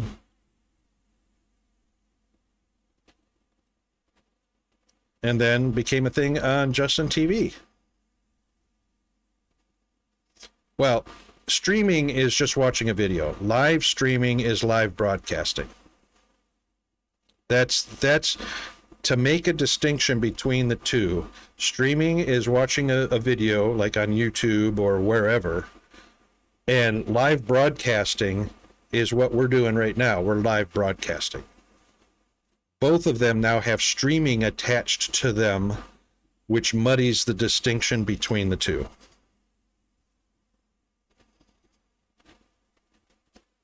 Because I stream movies from Prime Video to my TV all the time. That's what they're calling streaming videos to TV. I watch movies on Prime. I watch movies on Stan. And I'm just streaming movies from Stan and Prime Video. Holy cow, we're on to another break. Where are my warnings for breaks? I'm not watching very well. I did not get a warning that ads are about to run, but here we are in the ads. We'll be right back. I'm going to top up coffee. I won't be probably about 30 seconds or a minute, and I'll be right back.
That is so much better. Okay, I'm back. I don't know if folks are, looks like still got another 90 seconds for folks to be back, if they're back, but subscribers are back. Twitch Turbo is back, because they never left, except to bio break or stretch or hydrate. But yeah, I'd be curious to see what you observe, Zombie, as far as the RuneScape community moving over to Kick, I guess. And then comparing that to the activity on Twitch, if there's any more activity on Twitch with it or whatnot. I reckon my stock boys are all done. Let's see what's empty from the shelf. If anything, looks like a couple of bleach. Ooh, definitely the potatoes. Potatoes are what we ran out of. I don't know how we ran out of the potatoes thing. But I reckon the first thing we're going to do, well, we'll get to it. Oh, the price changes, right. So flour, coffee. We did the coffee. Let's do the flour.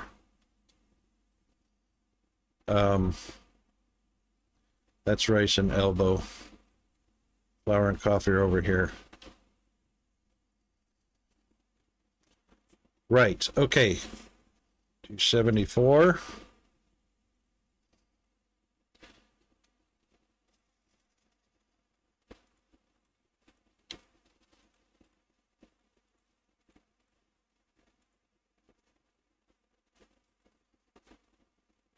We'll make that 285.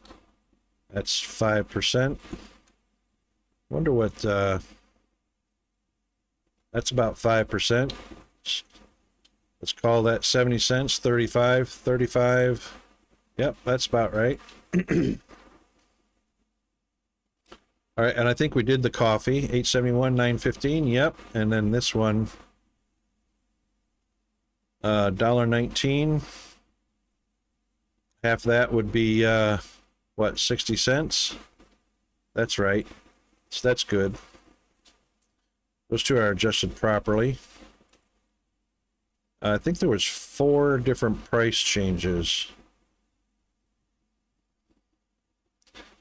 And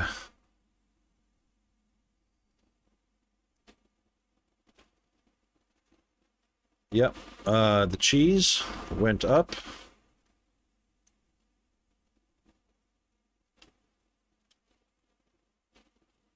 Oh yeah, $4.94. So that's $5, basically 50 cents. So that should be $5.40.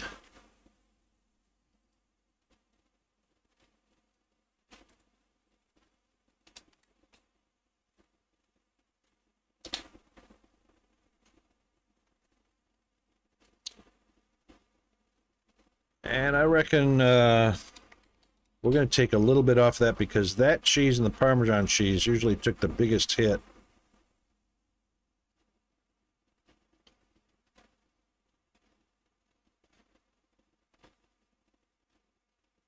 Oh, excellent. It worked. It worked. How about that? Welcome back, Boo.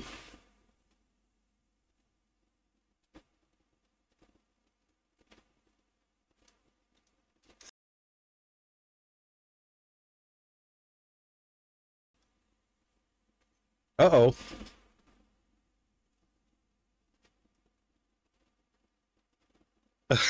It worked again.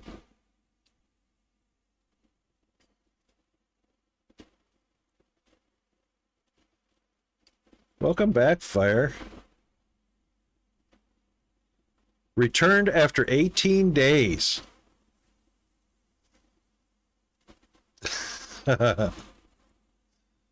Wow.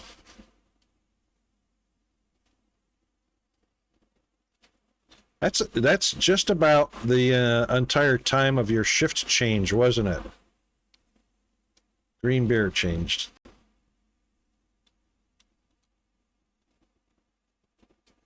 Woohoo, look at that. 512.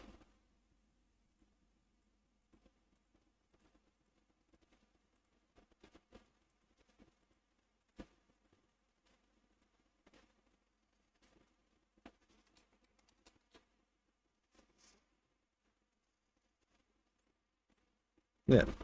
Not exactly, but pretty darn close, right? All right, I believe that was the 4 change. Yep, that was the 4 changes in price that we saw.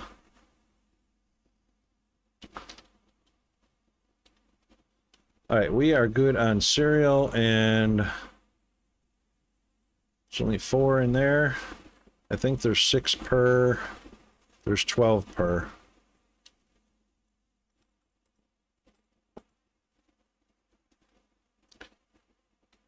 So we can take those 6. No, nobody's going to come. Oh, there he is. All right, so we'll order another box of that. And another box of flour, that's for sure. And another box of pasta and oil. Yep, we'll take an oil and a pasta. We'll do 2 pastas because that is slam empty. Is that what I got? 2, yep. And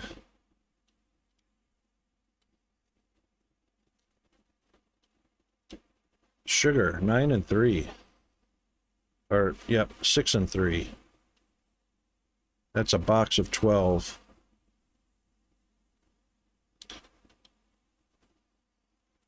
So we should be able to take 1, 2, 3 off of there.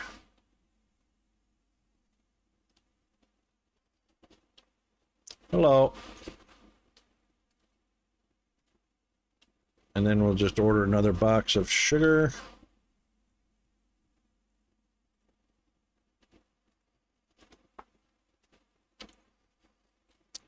All right, water, we can do another water and 2 more coffee. Water, 2 coffee, and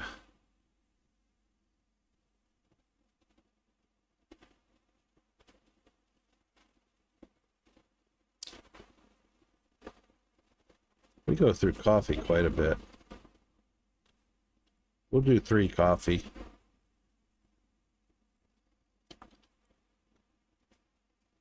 So, Firehammer, I found out something interesting. That may or may not be of value to you. But I'm going to fill your head with information anyway. I was telling G-Man about this earlier. But I've also noticed actually using CQP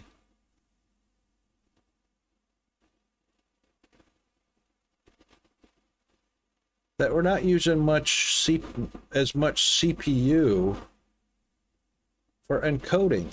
I just noticed that, G-Man.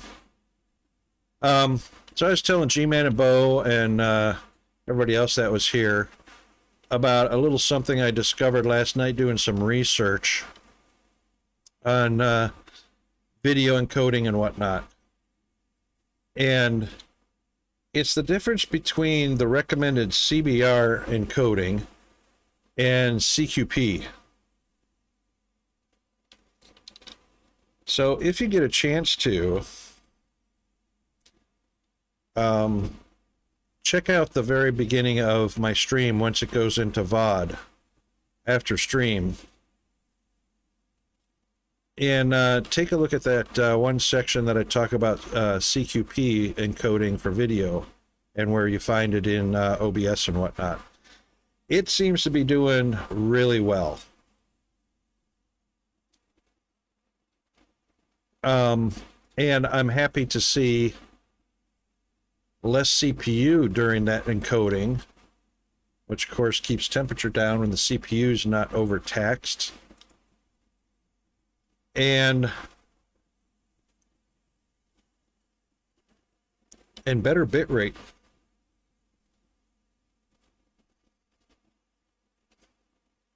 OBS is telling me anywhere between 5,500 kbps and around 7,000. And the stream broadcast seems to be pretty happy. Crisp, clear.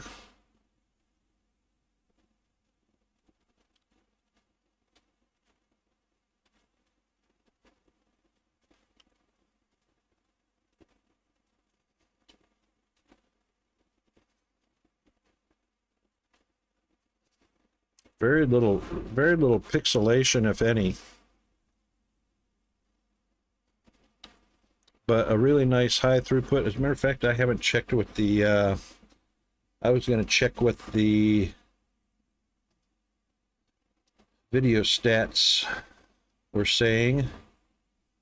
So far, only 27 skipped frames. The buffer is still down around 2.5 to 3 seconds, which is good.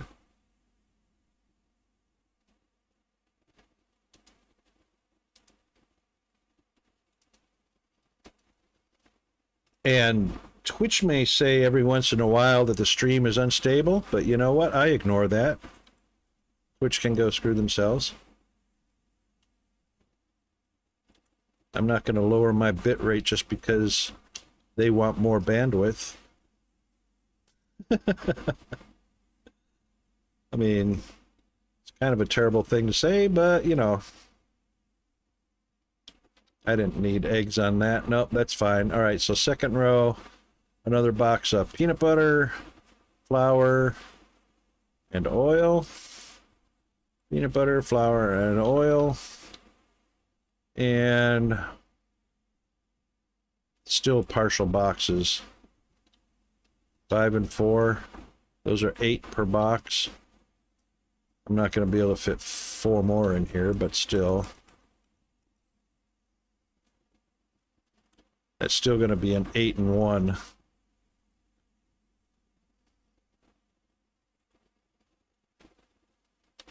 Still no room for that. Oh, salt and, yep, rice and salt.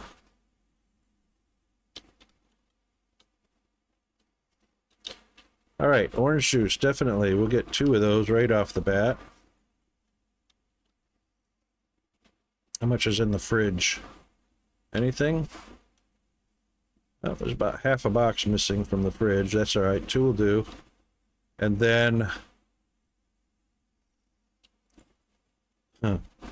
4 from the Sprite cabinet, or Sprite. The citrusy. We'll take 2 of those.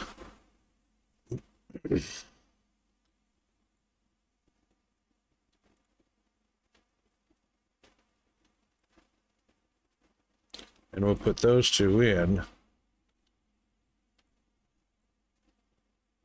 And then we'll just order another box of that.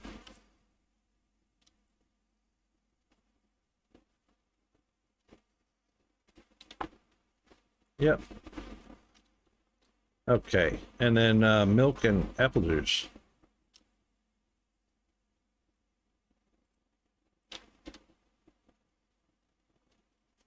I think we'll do 2 milk. Yep, that works. Oh, it only let me do 1. So we'll do 1 more.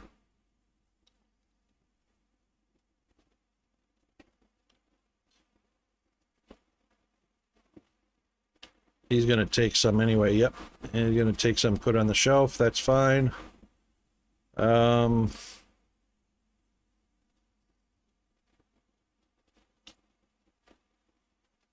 Reckon we'll still be okay with that. There's a good chance he'll come and put orange juice on the shelf when I throw it in there.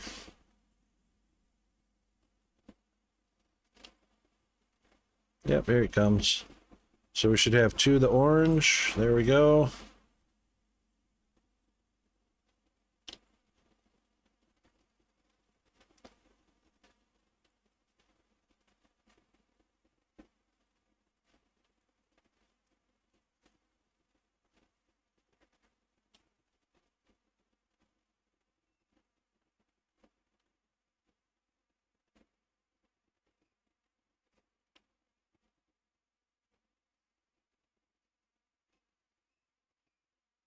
I'm really not needing much of the empty boxes now that we've gotten to a level where it's just a matter of keeping the shelves stocked.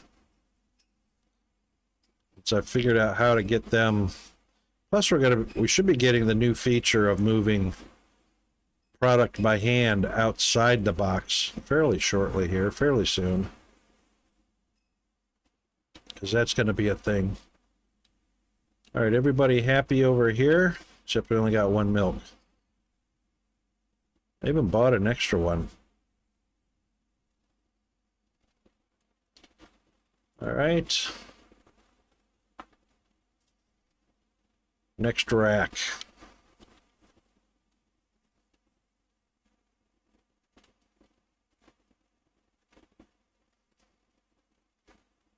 Yep, all those numbers look good. Okay. Cakes. We did not sell a lot of cake. We'll go ahead and get 1 more of the powdered mix in the bag, though.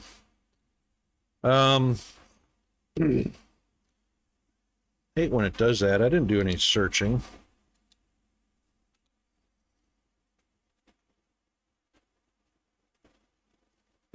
We'll also do a candy.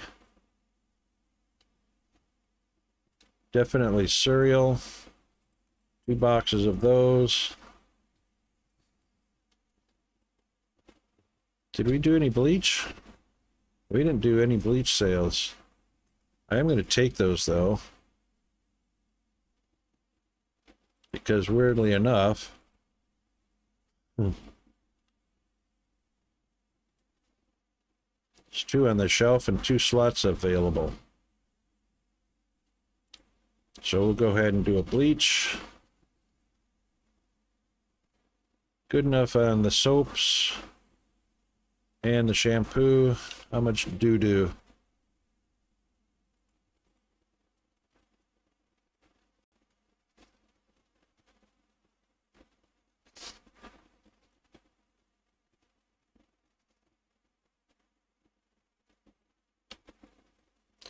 Don't worry about it, buddy. I got it.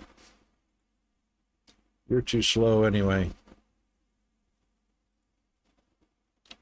Don't you dare break up my box. You can go and put my full box back.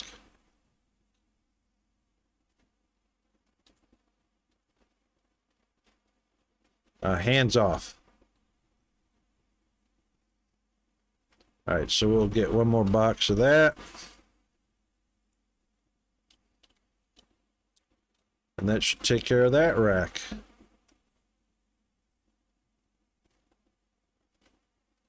Very good.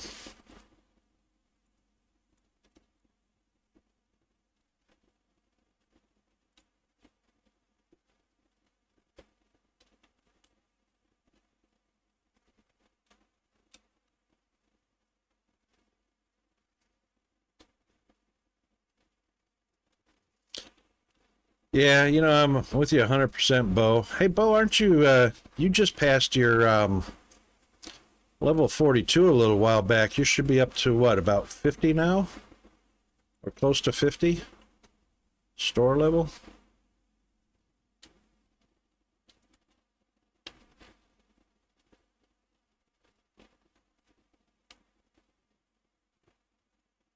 $45? Yeah. It's kind of grindy now, isn't it? Between 42 and 50. Kind of grindy between 32 and 42. I am up to 36, almost 37. Yeah. The gaps are pretty big. And the thing is, probably probably could have done that differently. Because I mean, as far as licenses go, 3 are unlocked once you reach level 42. It was 32. They probably could have done 32, 36, 40, 44, 48, 56. They could have spread that out a little thinner, as far as I'm concerned. Put all 3 on the same level and a huge gap between the store levels, I just feel like they could have rethought that a little bit. All right, we are up to the butter.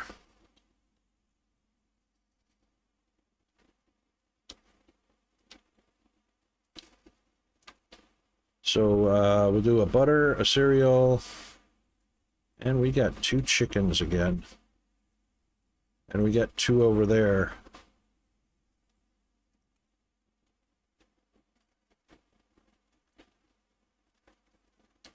Yep, you just get yourself those. I'll put those up there. 2 chickens. Definitely fries. Another pizza. 2 fries, a pizza. And definitely a potato. Actually, we're going to do 3 of those because... Actually, we're going to do 4.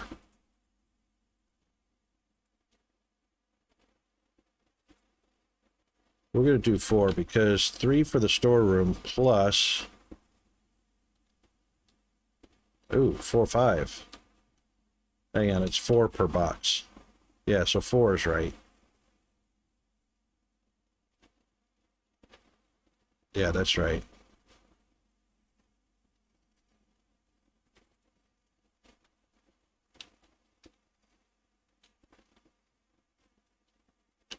Yeah, I got that feeling too. So, big gap in the levels, pushing you to get to those levels just to see what there is. Thing is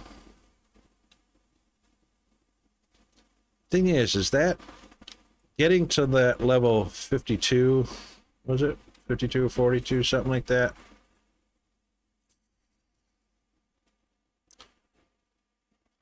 42 and then 56. The thing is, when you get to get to level 56, if you unlocked all 3 of those, you're spending 37,500. Plus you've got store shelves to buy. Plus room for those products. So more sections to open up. That's a pretty hefty chunk of change that you're spending right off the bat once you get to that level.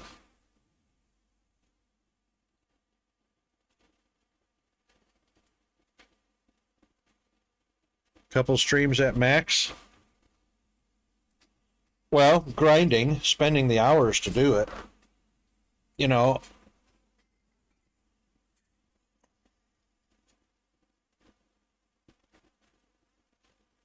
Yeah, yeah, yeah. And the money disappears quick because, you know, I mean, you're looking at 44, 67, and there's a pretty big jump. You know, between 44 and 67, you're only talking about $2,300. But then you go from 67 to 11,000 just between section 7 and section 8. So these two sections are going to get opened up right there. This will be section 7 or 6, and this will be section 7 because that section's already open and waiting. So that's not too bad. Section 6 and 7, you know, you're talking, what, $11,100 there between the two of them, and then the next step up is 11,000. So there's what, 5,000, 4,300, and then to the next section is a jump of 5,500,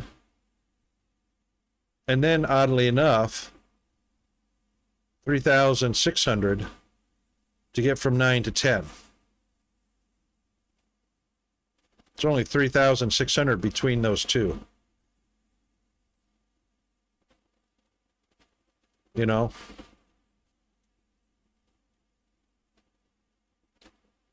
But huge jump.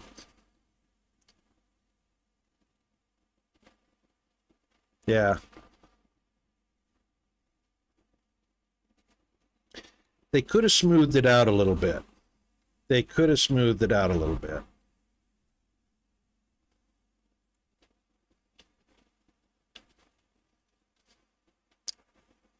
Yeah, and you know, if you grind enough days of just selling, you know, restocking and selling, you grind enough days, you're going to have a pretty significant bit of pocket change.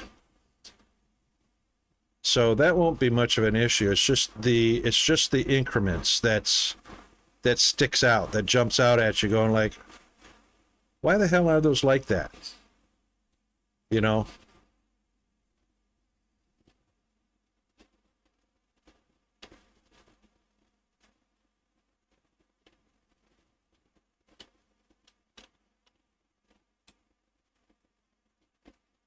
What?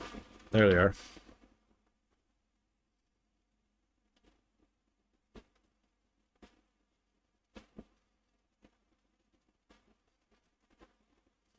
There must be no French fries missing.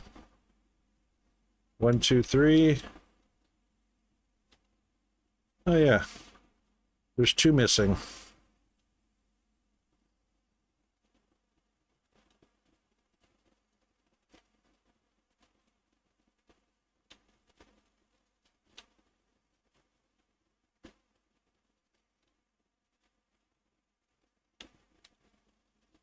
All right, where are we at? Cheese, and honey. Oh, yeah.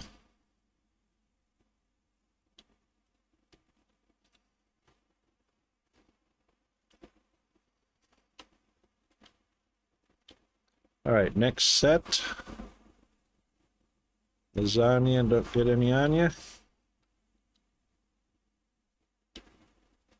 We're okay there, okay there.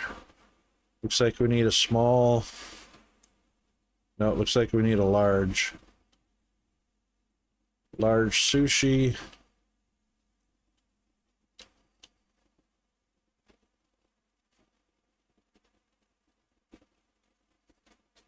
Water and egg.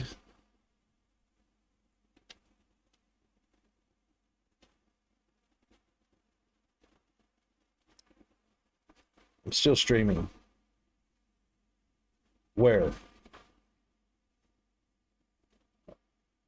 What, outside the door? Hang on a second.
Okay. All right. Sorry about that. I know, right? It's seriously, it's Monday. Everything happens on Monday. Everything. Okay, so shouldn't need any of the pasta from down there, so we can go to the top of the next rack. We only got 6 items on the list so far.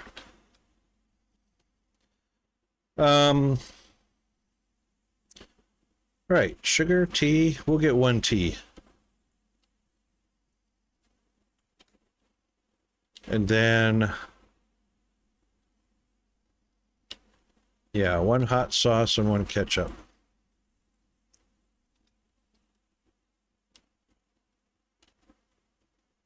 Mayonnaise should be fine. How many in a box of 6-pack? 18. Whew. And there's 6 and 6.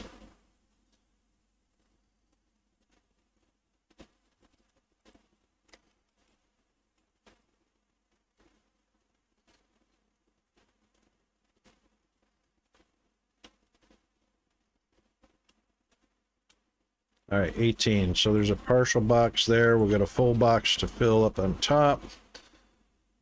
And how many kegs we got? I wonder if there's 1 space for a keg out here. Nope. So 1's going to take up a slot. We'll order another.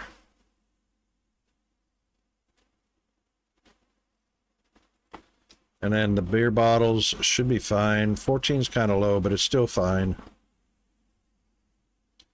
You don't necessarily have to stock it up. Might want to get 1 more box of hummus. Nope, can't yet. Can now. And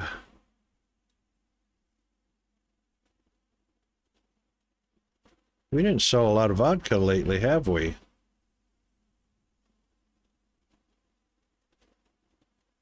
$12 on the shelf. That should be fine.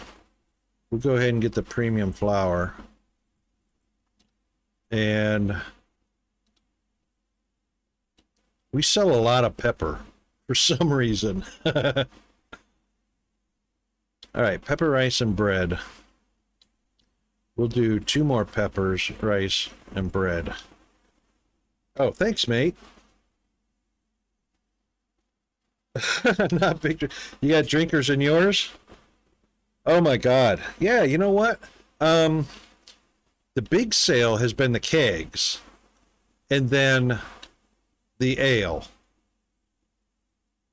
The lager and the 6-packs really don't move very much. And really neither does the vodka. But I have a feeling that's because of RNG. I think it's just RNG, and it'll probably flip-flop.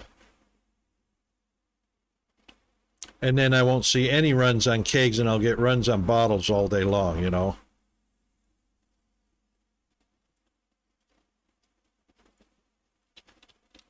That's probably what's going to happen.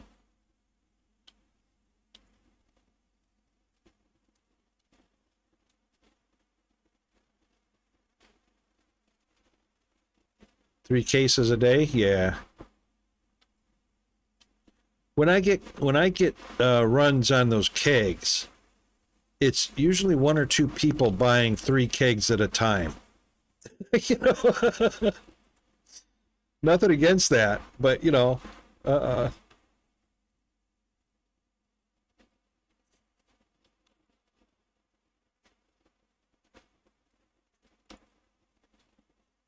it's not so much that you know, 1 or you know, 4 or 5 people are buying a keg or 2 at a time. It's like just a couple people buying the mass of them.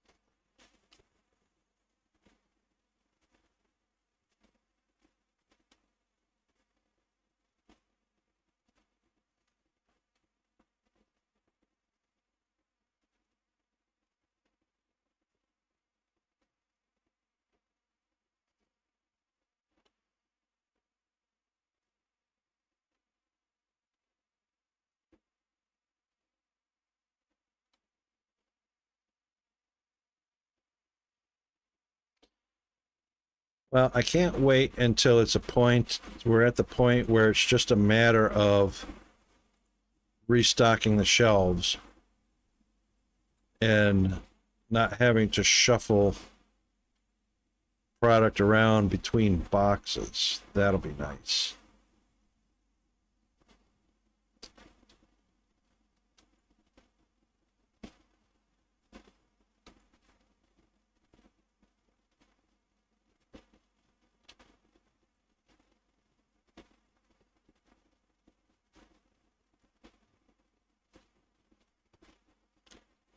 Hey, honey, I'm home.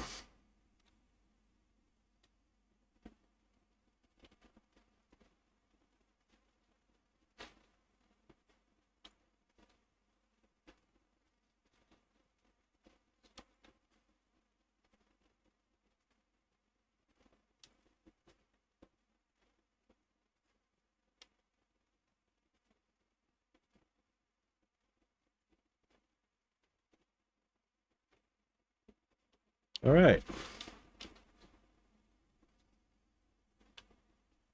Oh, how do we skip that?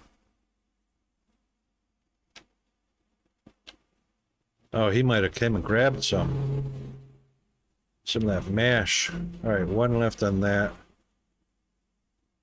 What is it, 12 per box? Yeah.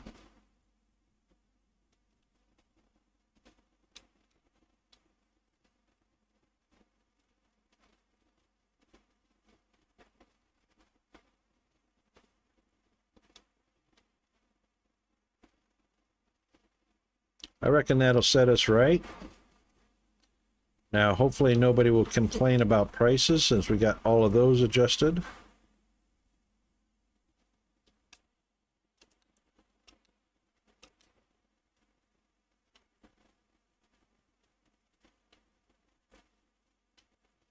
I don't want to have to mess with getting away from my register to turn the lights on again, so I'll just take the cost. The bills, you know, thankfully the bills are not horrendous. The rent and the electric and the wages, they're not overpowering yet. They haven't changed that mechanic, which I'm glad. But that could get different. We're going to have delivery boys, you know, different shops around town. We're going to have online ordering. So that'll probably have the cost of a website. This game's got a lot of potential, and I really like the stuff they have on the roadmap. They have a goal. They have everything so far that I can see. Everything developing or progressing.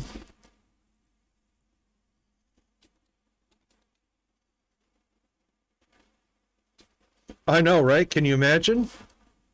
Well, you know, I truly do think, because see some of the graphics, like the countertop right here, this matches some of the graphics that I see in the banner on the Steam page.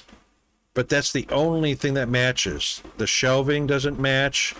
The fridges and freezers don't match.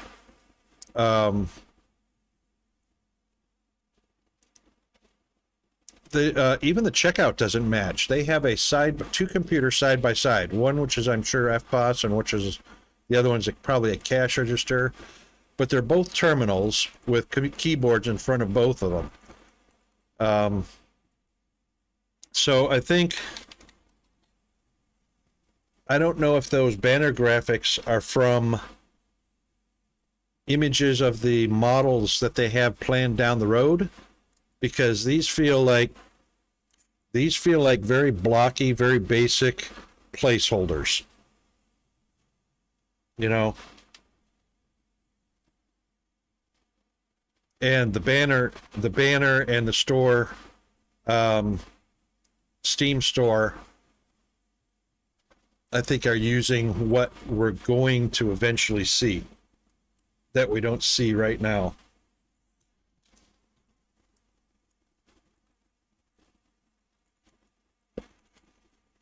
There's a couple bottles of beer.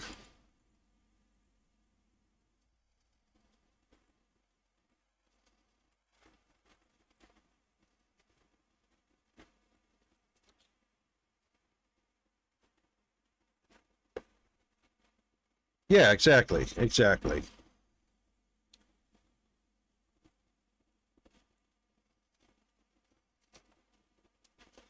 Yeah, and you know what? I might not even in my mind rush to comparing to what we see in most indie games. I think they just kind of chose, well, this should be a good basic model to get the game out there, to have it playable, for people to experience what it's going to be like, and still not scrimp too heavily on the graphics, you know? So I think they just grabbed the intermediate graphics models, which, you know, I can't blame them for. They may want to perfect or make adjustments to the finer, higher quality graphics models before they actually put them in game, and maybe also because of system requirements. So they may have gone very, very light on system requirements for the game to play well before they added in the high pixel count or high vertices count, or the um, you know, the higher graphics demand of future updates or versions, which I can understand that, because this is a very smooth, easy to play, non glitchy graphical. And you know, the food products really have the best graphics anyway. And the NPCs are not too horrible, you know. Most of the clothes are fitting except for the vests on the guys, you know. But I think that's more of a placement of the texture on the rigging, where they actually had the vest pushed forward a couple of pixels. Yeah, not game breaking by any stretch, that's for sure. Absolutely not.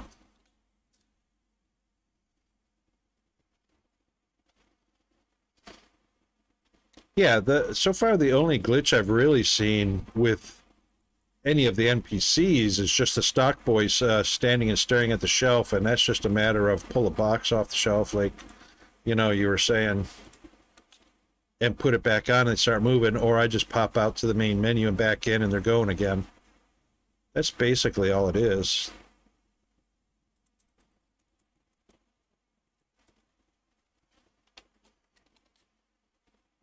I'm pretty excited to see how far this game goes.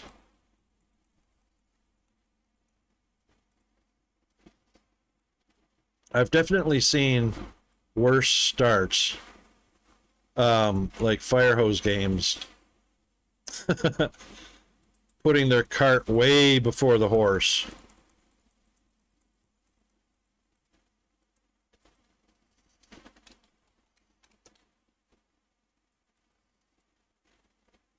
Wow, $100 for a $5.70 purchase.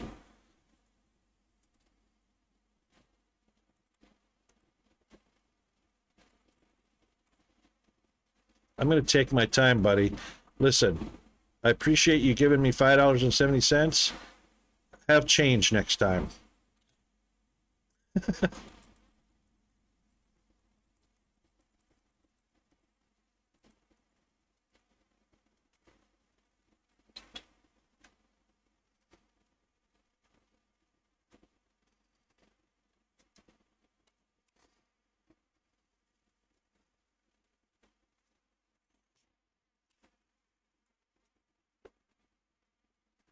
Oh, wow. That must have been just after they got it up on Steam, hey?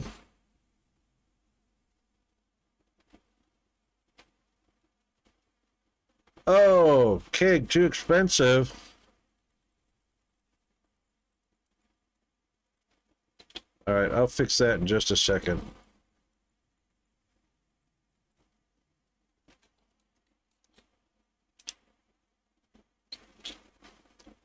keg too expensive. What? I didn't see that price change. All right, so what do we got? 26.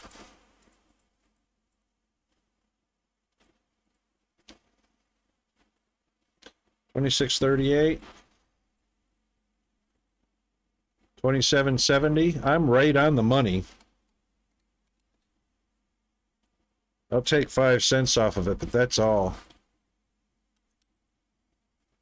That was right on 5%.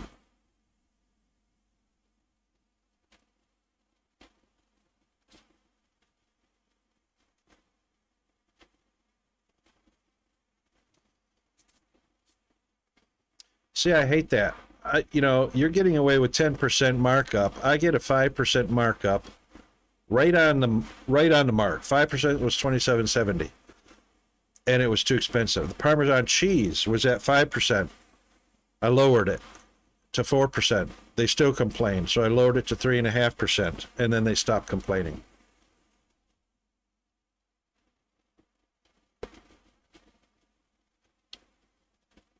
I think that's all our customers. Yep. Oh. Couple more. Couple more still shopping.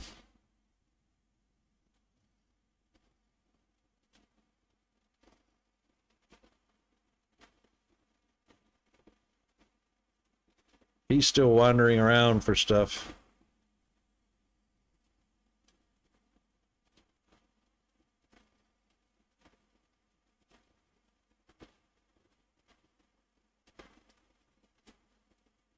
Now, I'm the closer counter. He should come right here. Nope. He's still shopping. No, he went over to the other counter. Okay.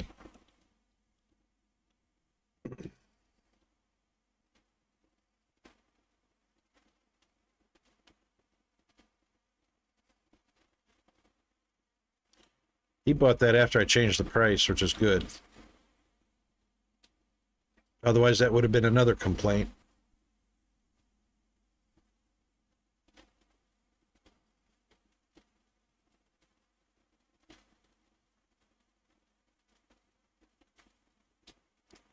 These guys are slow as it. Yeah, see, so the texture for their vests, they have it like 1 or 2 pixels too forward. If they backed it up a little bit, they wouldn't have that overlap.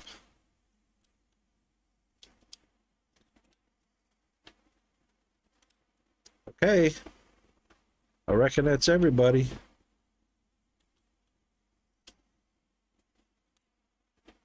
Three complaints.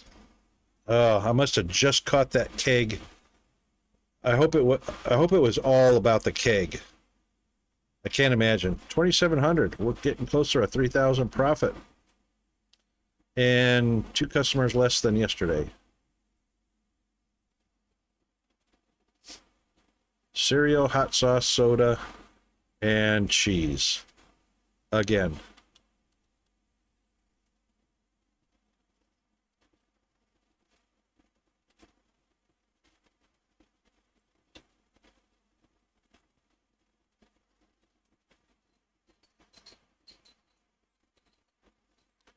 Which one is the Masuka? Masuka cheese.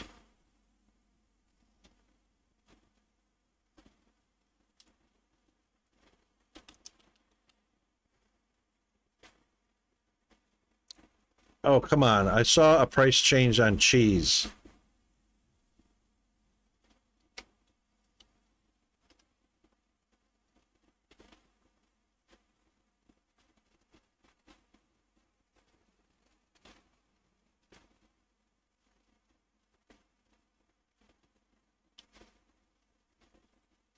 Just kind of dropped your drinks right where they were, huh? Sure did.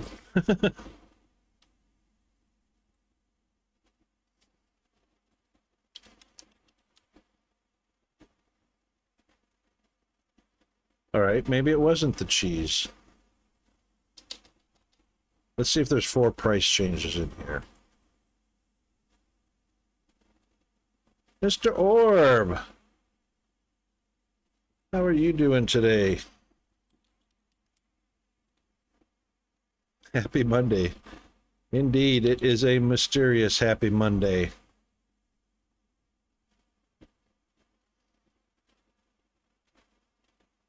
Back to work. Aha. There's a slap in the face after 2 weeks off.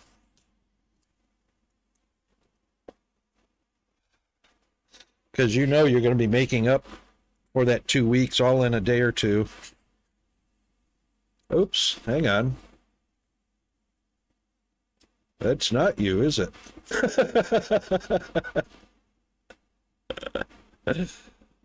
That is not you at all.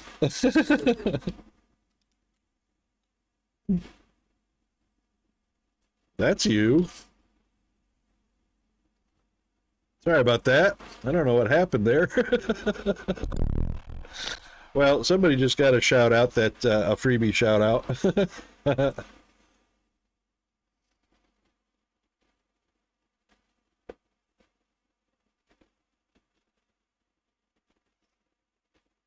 Let's see if we can spot.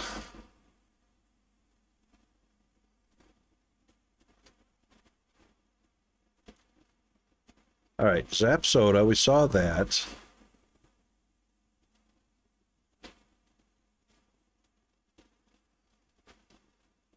Sheesh, it's getting toasty in here.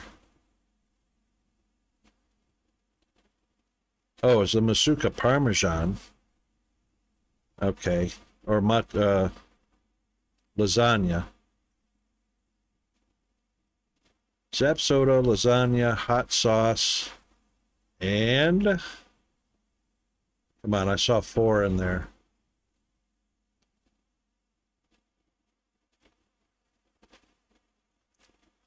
Hot sauce, lasagna.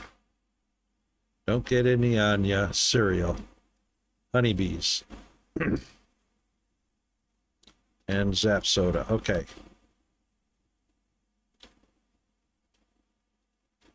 Just leave stuff on the floor, guys, all right? 208. Yep, that definitely went down, so we'll make that 220.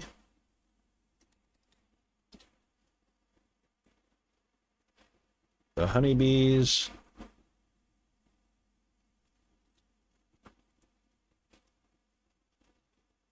Uh, 62 is 31 and a half.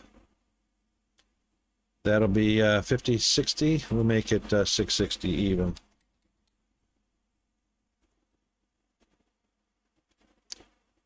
All right, and the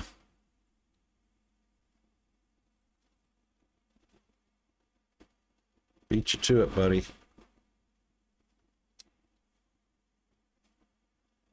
All right, and the lasagna, don't get any on ya. And that was in the fridge.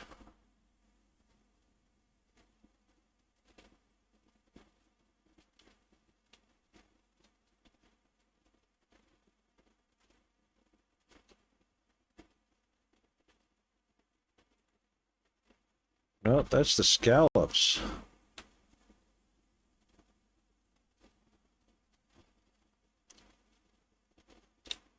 There it is. Lasagna. Oh yeah, that came down quite a bit. So 126 will be what? 63 cents. So that'll be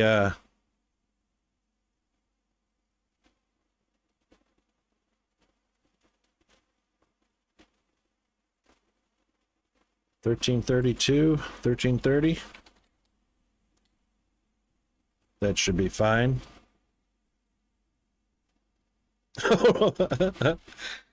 Yeah, that's like an explosion right there, Orb. No worries, Bo. Always glad to see you, mate. Had a lot of fun. Appreciate it. Have a great rest and see you next time.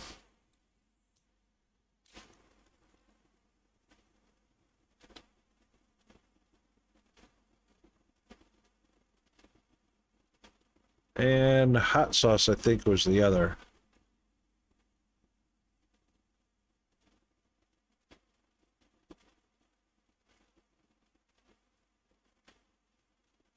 Yep, hot sauce.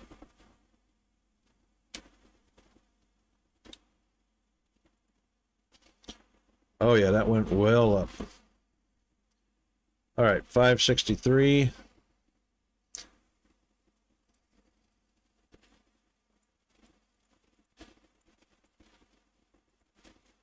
That's 28 cents.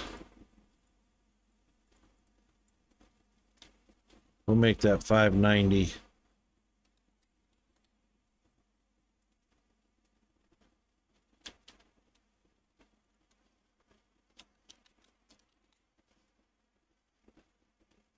Actually, it's not 90 degrees. It's come down to 82. Why does it feel hotter? That's weird. All right, that should be all the price checks.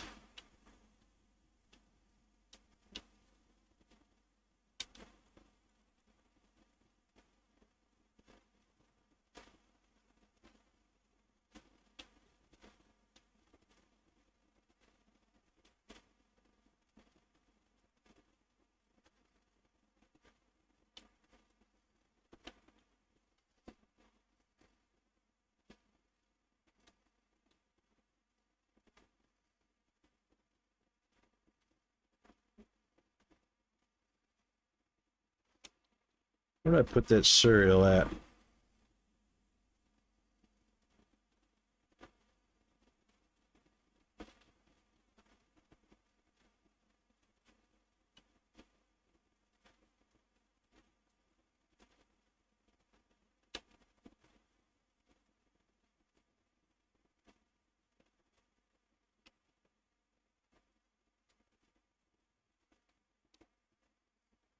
Any more stock laying on the floor?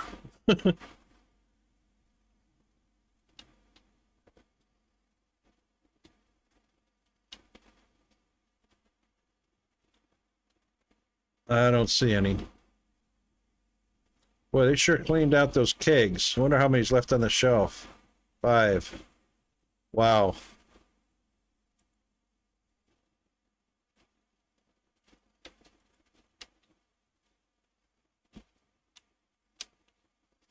All right, we'll let them finish what they're doing before we start. Almost done already.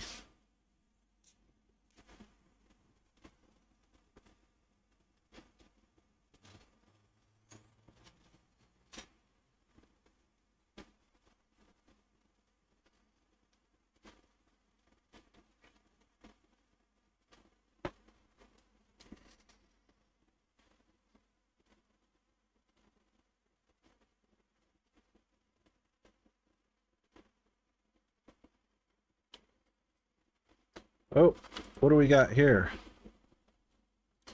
Did we forget to get that last time? Oh my God. Ads already. I hate that I'm not getting any warnings anymore. Jeeves announces it exactly when it happens. All right, we'll top up coffee, get a hydrate, stretch, a bio, all that good stuff. And we'll be right back.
Okay, we're back. And Sock Boys have finished their gig.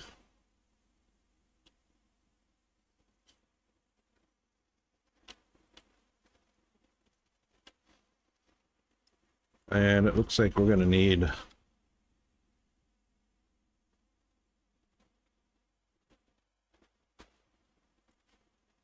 Nobody bought pasta. Wow. Definitely a cheese.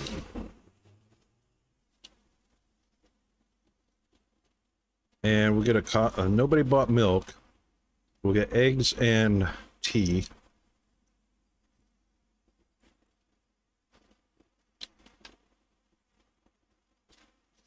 And we'll go to the next rack. Peanut butter's fine. More flour. Get a couple of those. Oil looks okay, and it looks like some spaghetti.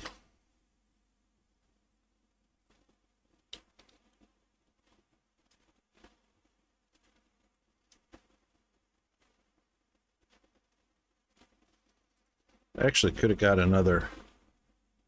We'll get 2.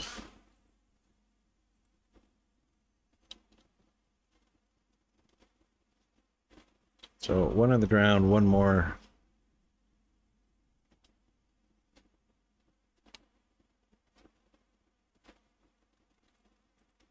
Got that just in time.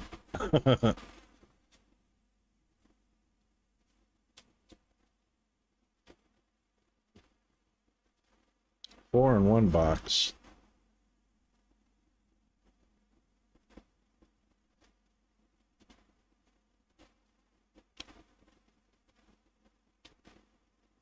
Only a couple left in that box.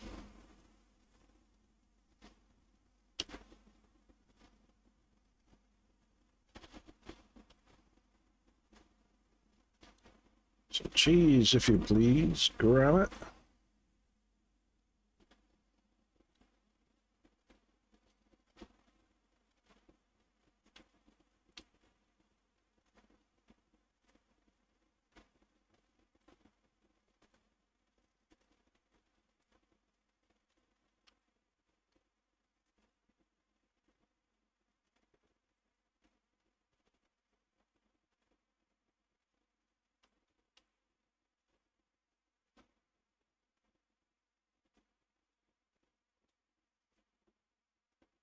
All right, let's see how our stock boys did. 6 in that, so only 2 came out of there.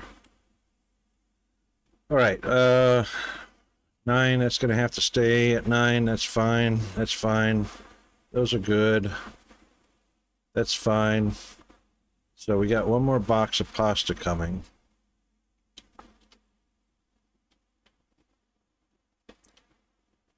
And another box of soda.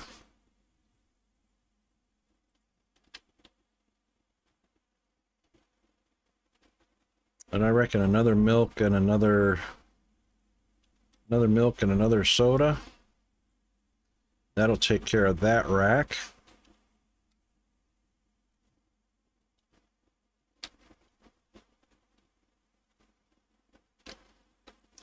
Cake in a box and a candy.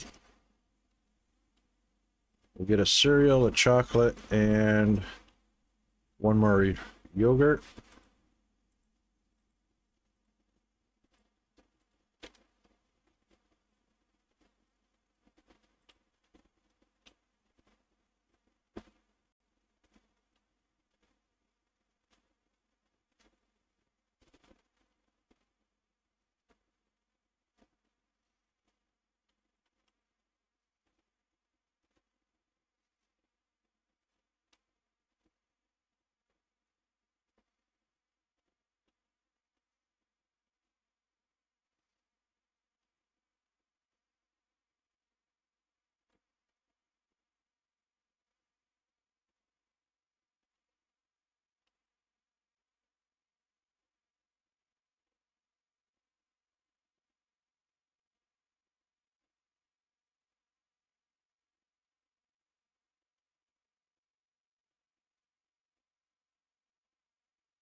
I think somebody suggested in the Discord that the stock boys pick up the boxes off the delivery point and bring them into the store, as well as taking them, into the storage, as well as taking them to the shelf out in the store.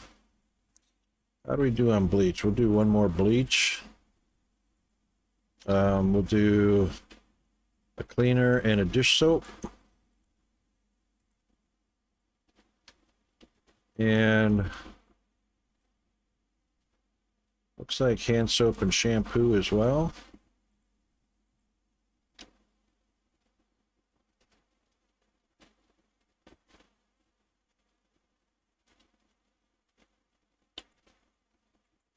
And that'll take us to the top shelf of the next row. Butter, definitely. Cereal and chicken. So we'll do 2 butter, cereal, and chicken.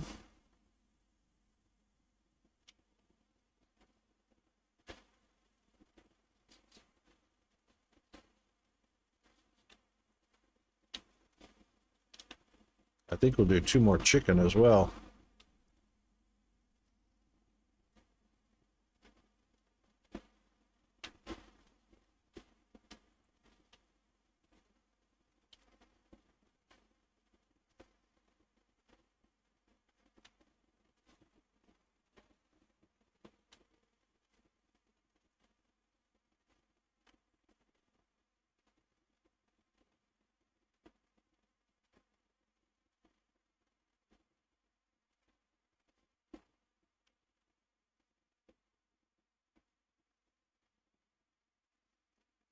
It'd be neat to have a little conveyor that you could set up. Like bring it out here, put it right here, and then just pile everything onto the conveyor and it comes into the storeroom. That would be fun.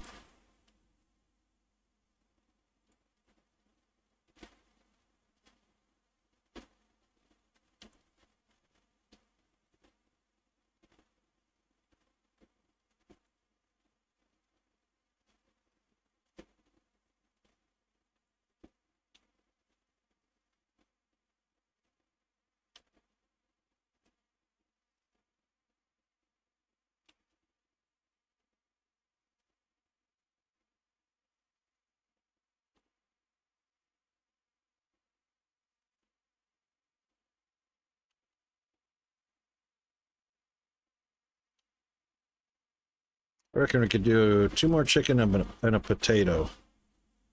So 1, 2, and a potato.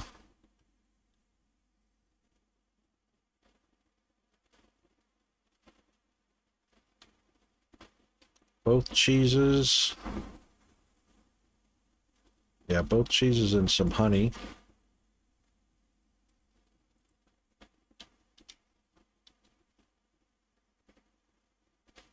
Actually, we could do a couple of those cheeses.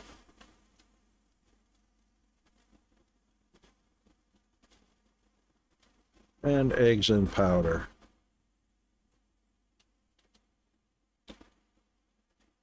Yep, that'll do.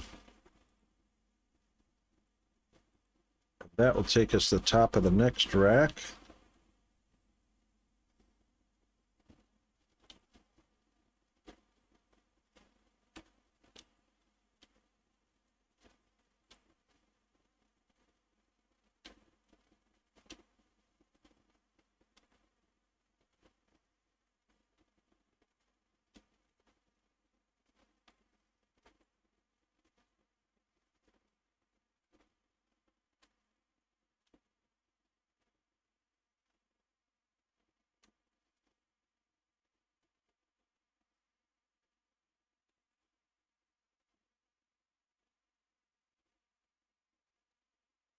I think you just put something on the shelf.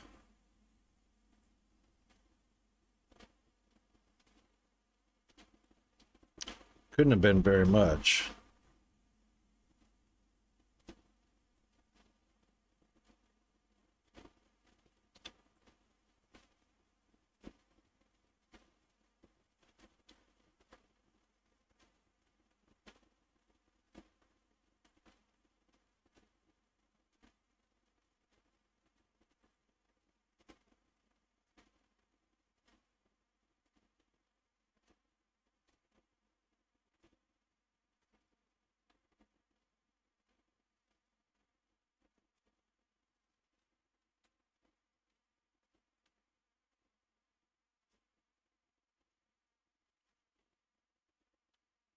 He took the chicken and put it on the shelf.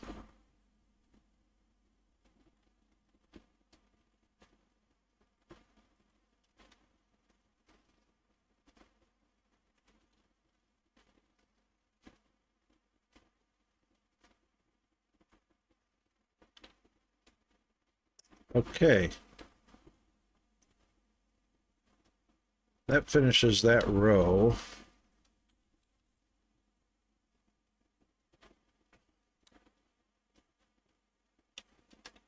All right, so lasagna, that looks good. Salmon, we'll do another salmon, even though it's 20 per box. And another scallop.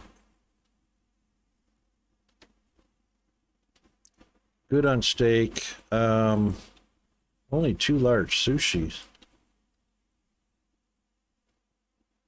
And we'll do another small sushi.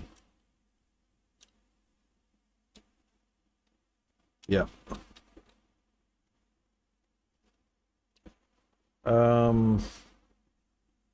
Veal and cheese? Hey, what happened to my... Stop that.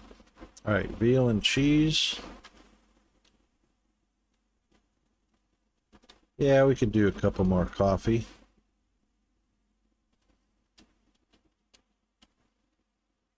And some elbow macaroni.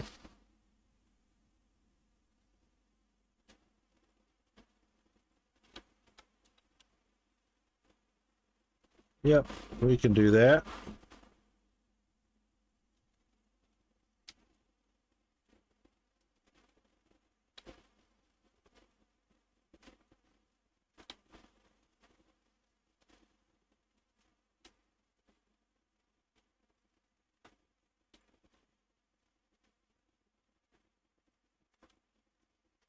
We might actually need one more if he fills the shelf with that one box.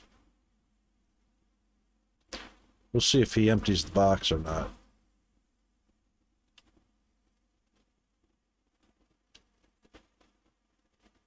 No, he didn't. He only put 6 in there.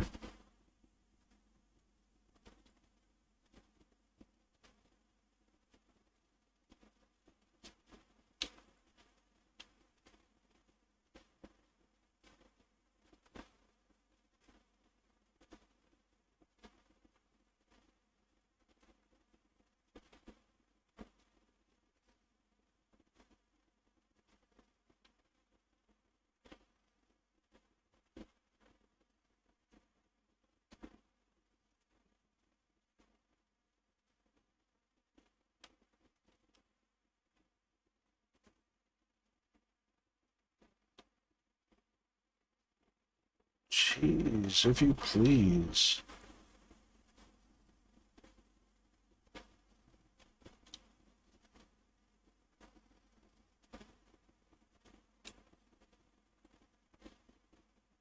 Should be doing okay with that. Is there not enough room for one more water? Nope. Tell you what we're going to do, though. That water is 16 per box.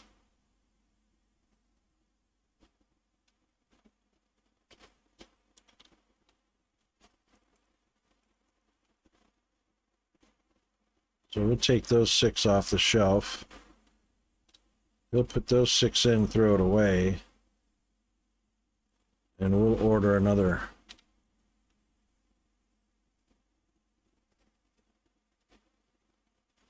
That should keep that happy. All right, top of the next rack. That is our brown sugar. Tea, we'll go ahead and do another tea. And hot sauce. So we'll do a tea, a hot sauce. We'll do some ice cream.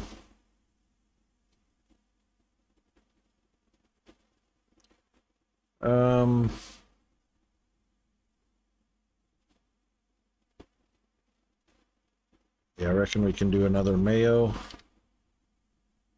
And I'll definitely do a keg. Plus 2 more. And definitely some lager. I mean, some ale. We'll do 2 ales and a lager.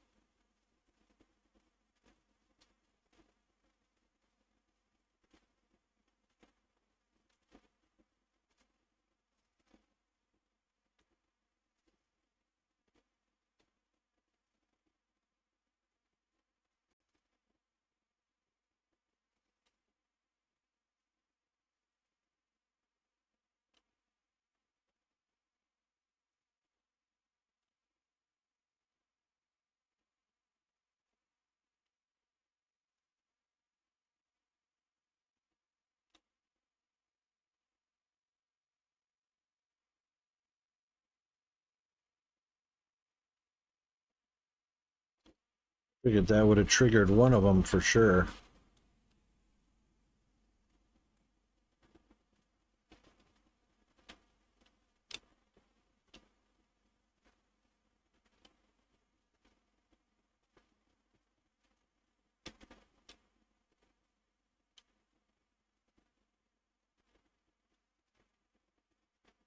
Well, that's enough to make you dizzy. All right, one more lager, and that takes us to the last row. So it looks like vodka, Doritos, and flour.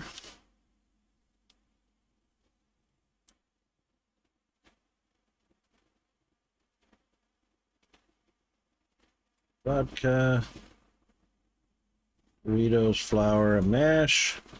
Heading home. Be safe on your travels home, G-Man. We'll do 2 potatoes mash. Right back to the top of the screen again. All right, 2 potatoes mash. A rice, a bread. Rice and bread.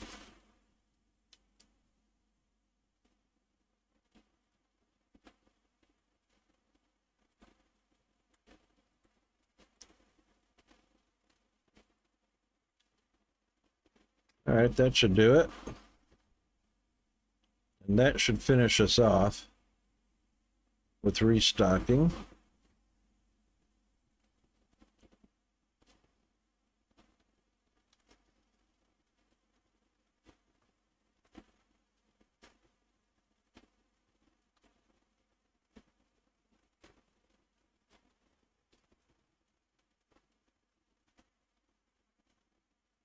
Ooh, there's only 12 in those. And there's only 3 on the shelf. Better get another one of those.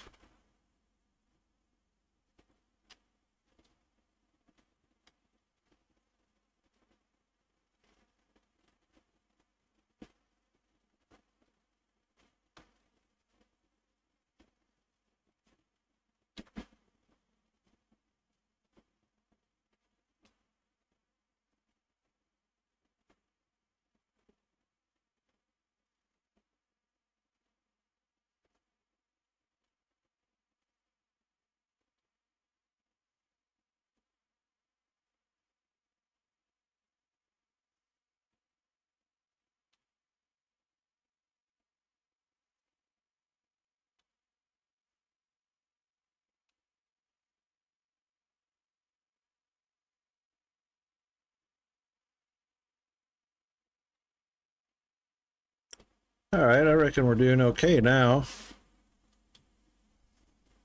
That should easily get us through another shopping day.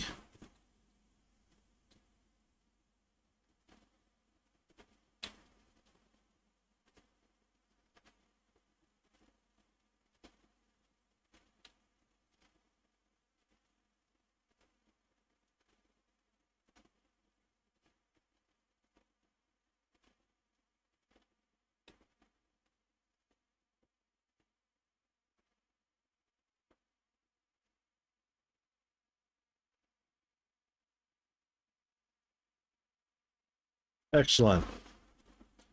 All right.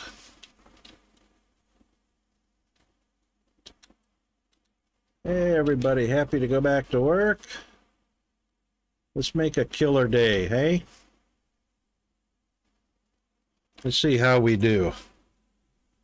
Rocket's gonna, while we're waiting, Rocket's gonna have a little snacky snack.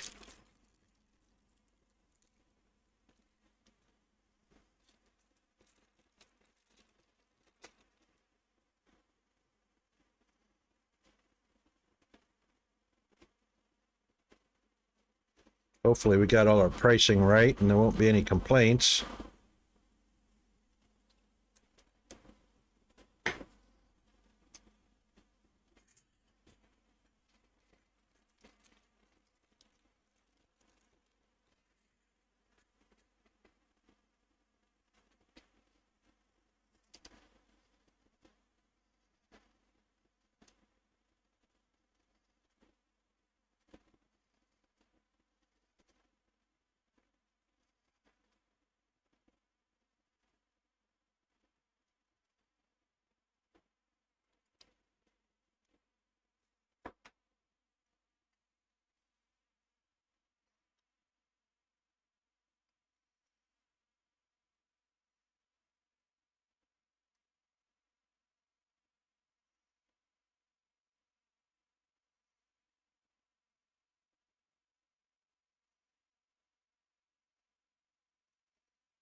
Don't like not being able to see every customer's complaint if they have one.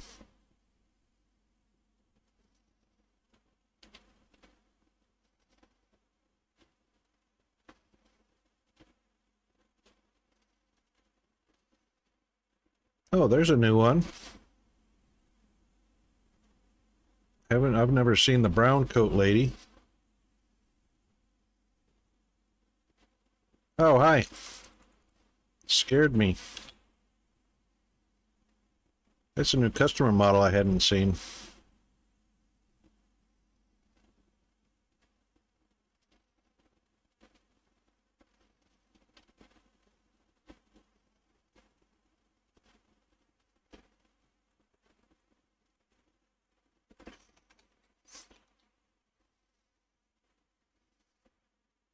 Thank you. Have a nice day.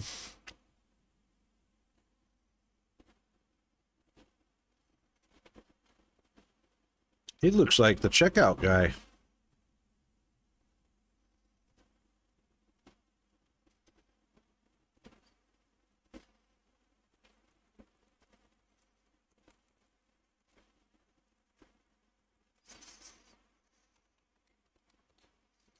Thank you. Have a nice day.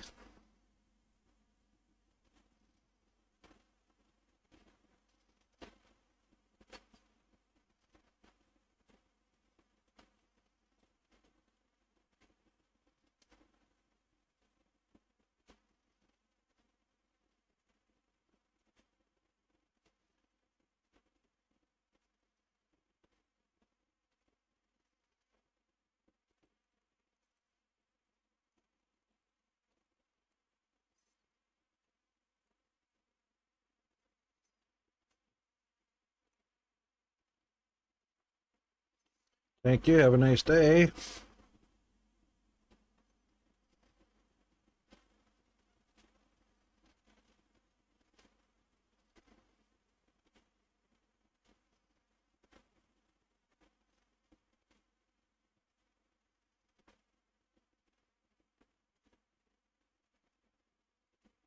Hey, we're into store level 37. Woohoo! We're only 5 away from our next next major upgrade.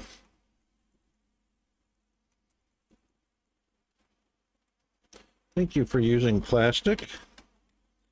Have a nice day.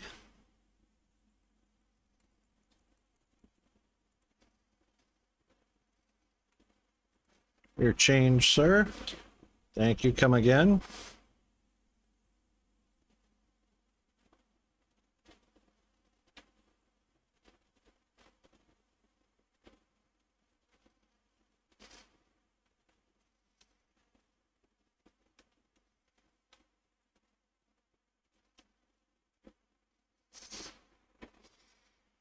So far, I haven't seen any complaints, but that doesn't mean there hasn't been any. I just can't see them.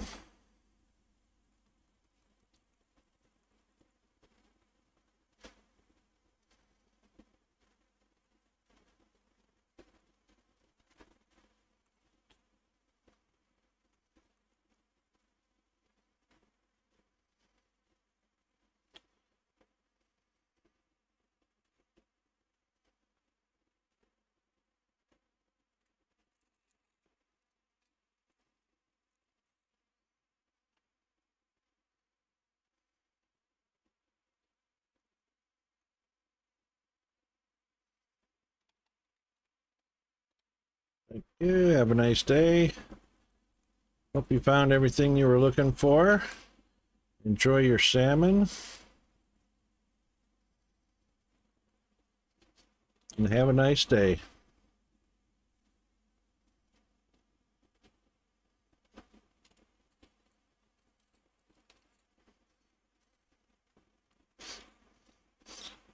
Pretty good steady movement of customers through. Let's see, we had 60 the day before yesterday. We had 58 yesterday. Let's see, got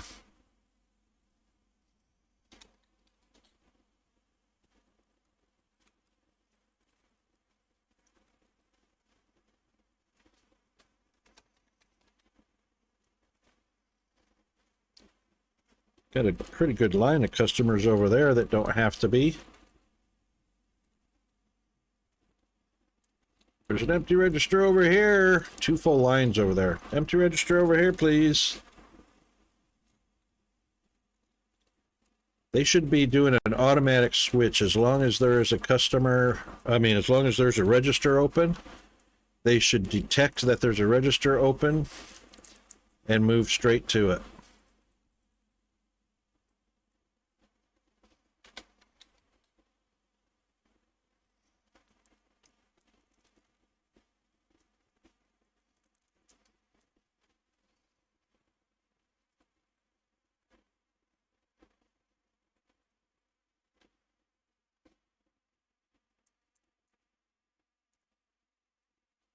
That's the way.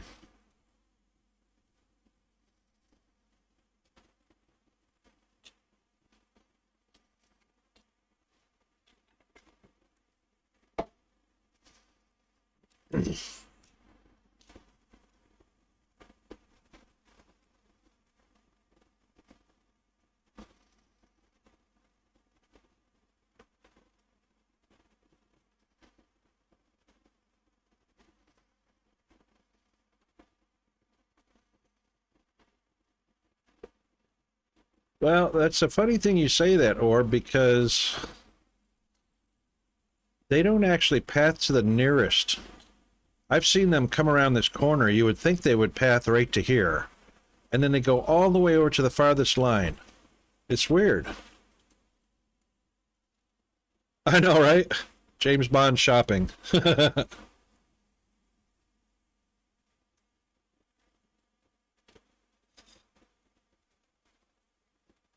That's the elevator music for you.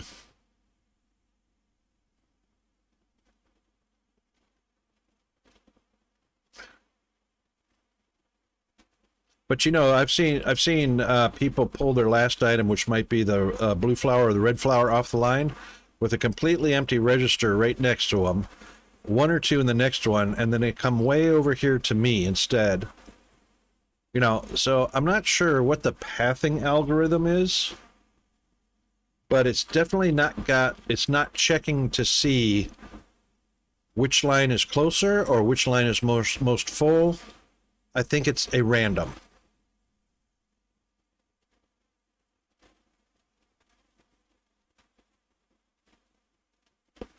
So I think as soon as they pull the last item, well, you know what? Before they walk in the door, they might have already determined what they're going to buy.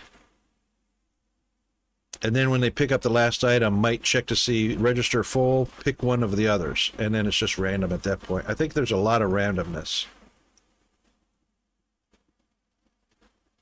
I think that's our last customer right there. Yep, any more coming down the street? Nope. Okay, we're good. Yay!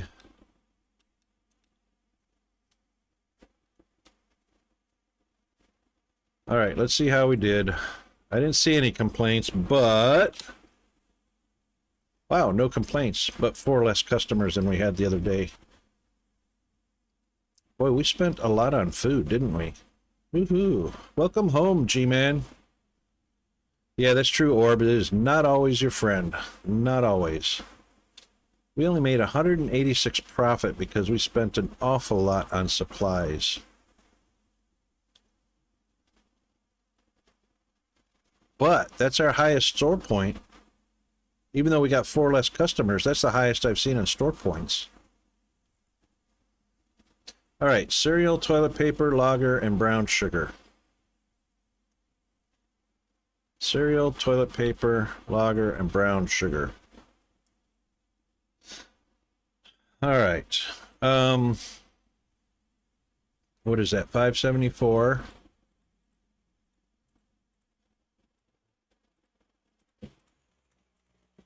And that brings us to 602, so we'll just make that an even 6.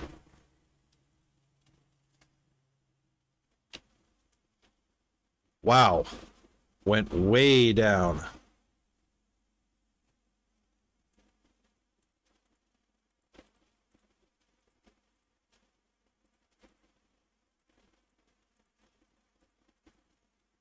So that'll bring us to 1420.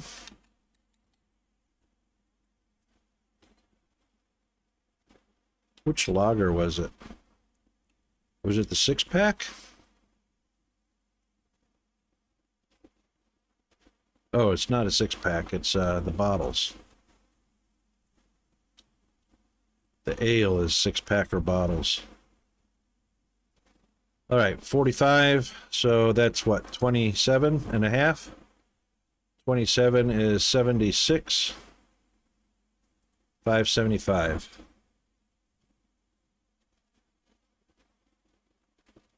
No, that's not right. 475. Thank you very much. Be careful, Rocket.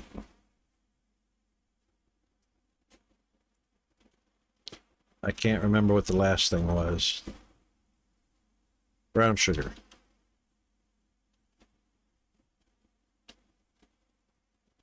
That went way down. All right, 62 is 31. So 50, 60, 660. All right, that takes care of the price changes.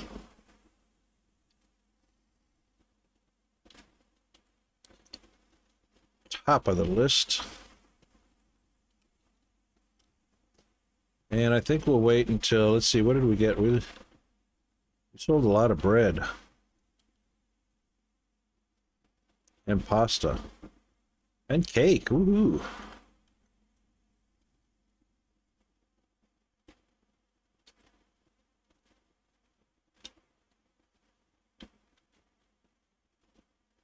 Cola.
Boy, those guys are slow.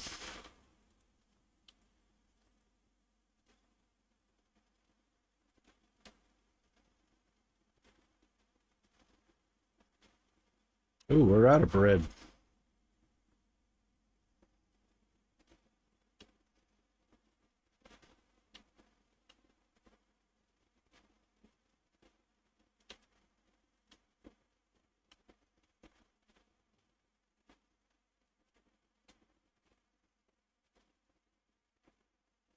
I was just about to grab that.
All right, now where'd the white tea go?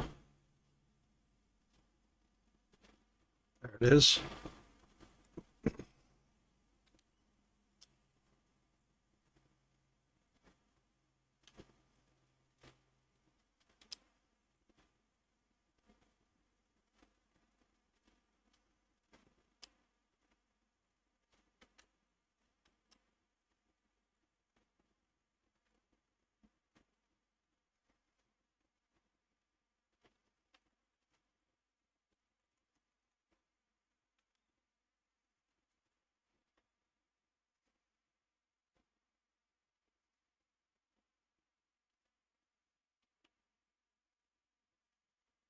Oh,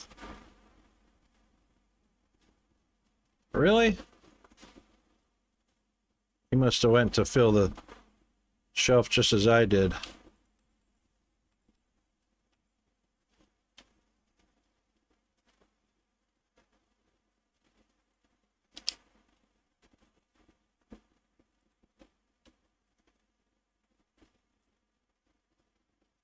Are they done?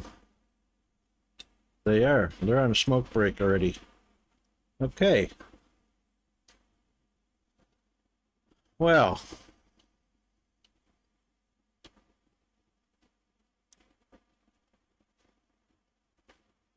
that was not too bad of a day. I reckon we'll close up shop from here. And I gotta go get Peanut's dinner started.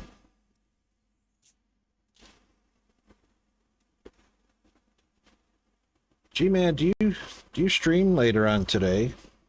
I can't remember. Dad, 3 minutes to dinner. I guarantee you that'll happen in about 2 minutes. Guaranteed. Fire, you can stream a little bit, or how you feeling?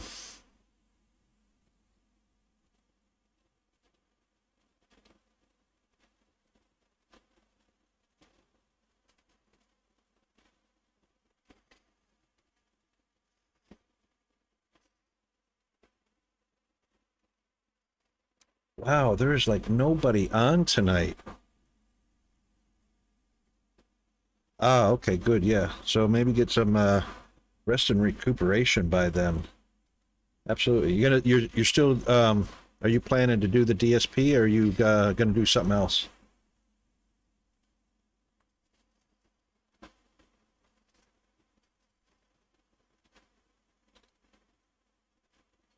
DSP? Cool. I think after watching you play several sessions of that and seeing how the boxes are working.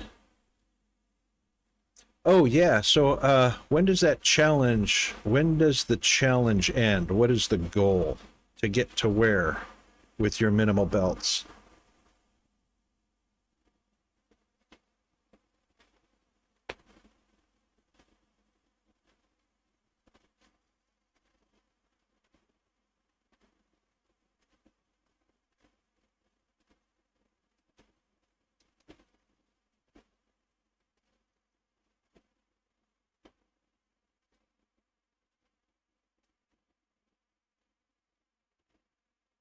Just to mission complete? Yep, just see how far you can go with that.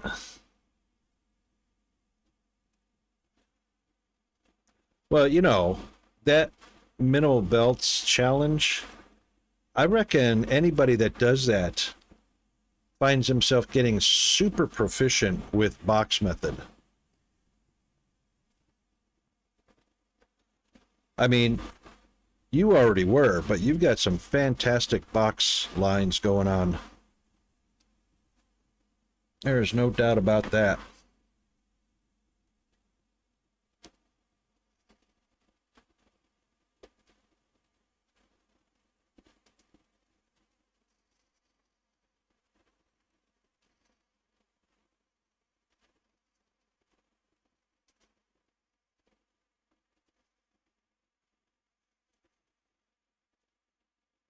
Yeah, that's true.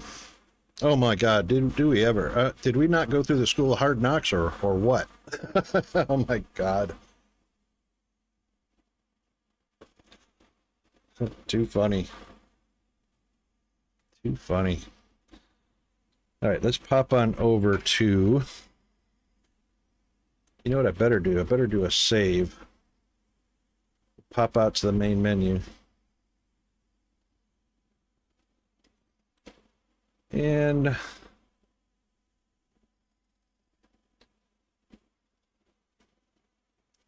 pop over here.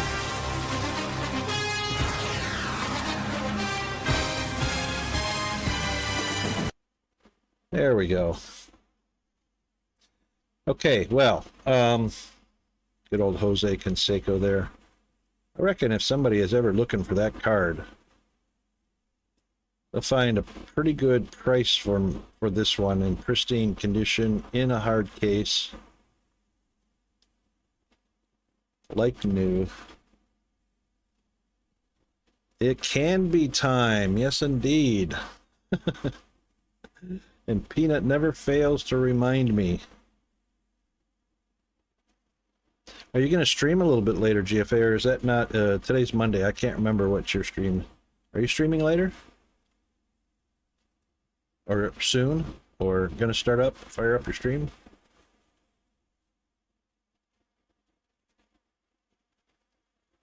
Ah, righto. Okay, no worries.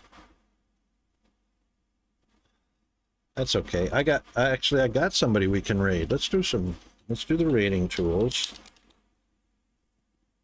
First one is for non-subscribers with the raiding pickaxe and the raiding rocket.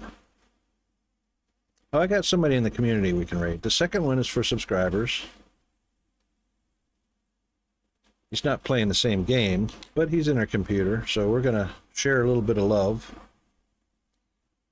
We haven't raided him in a while, and Zombie might appreciate it.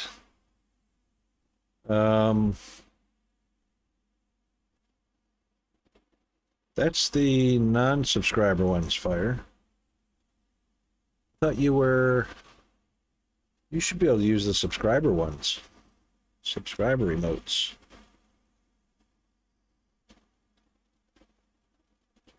No worries, Orb. Have a great night. Have a great rest.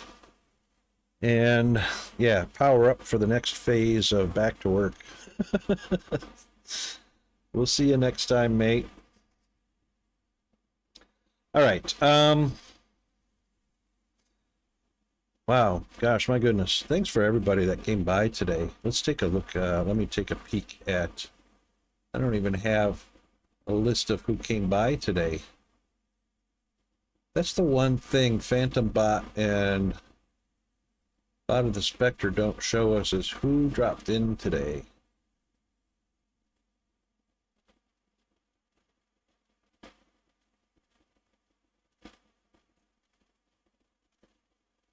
Yeah, that's that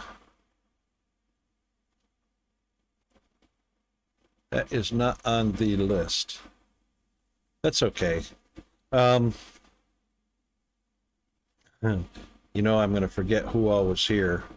But thanks to Zombie, G-Man, and Fire, both of our wonderful moderators, Bo Froley, and Orb, of course, and we had Norsk popped in, and I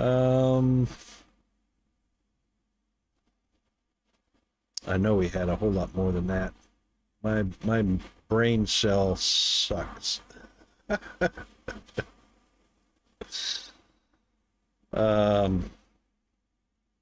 MGG popped in for a little bit. Good to see him.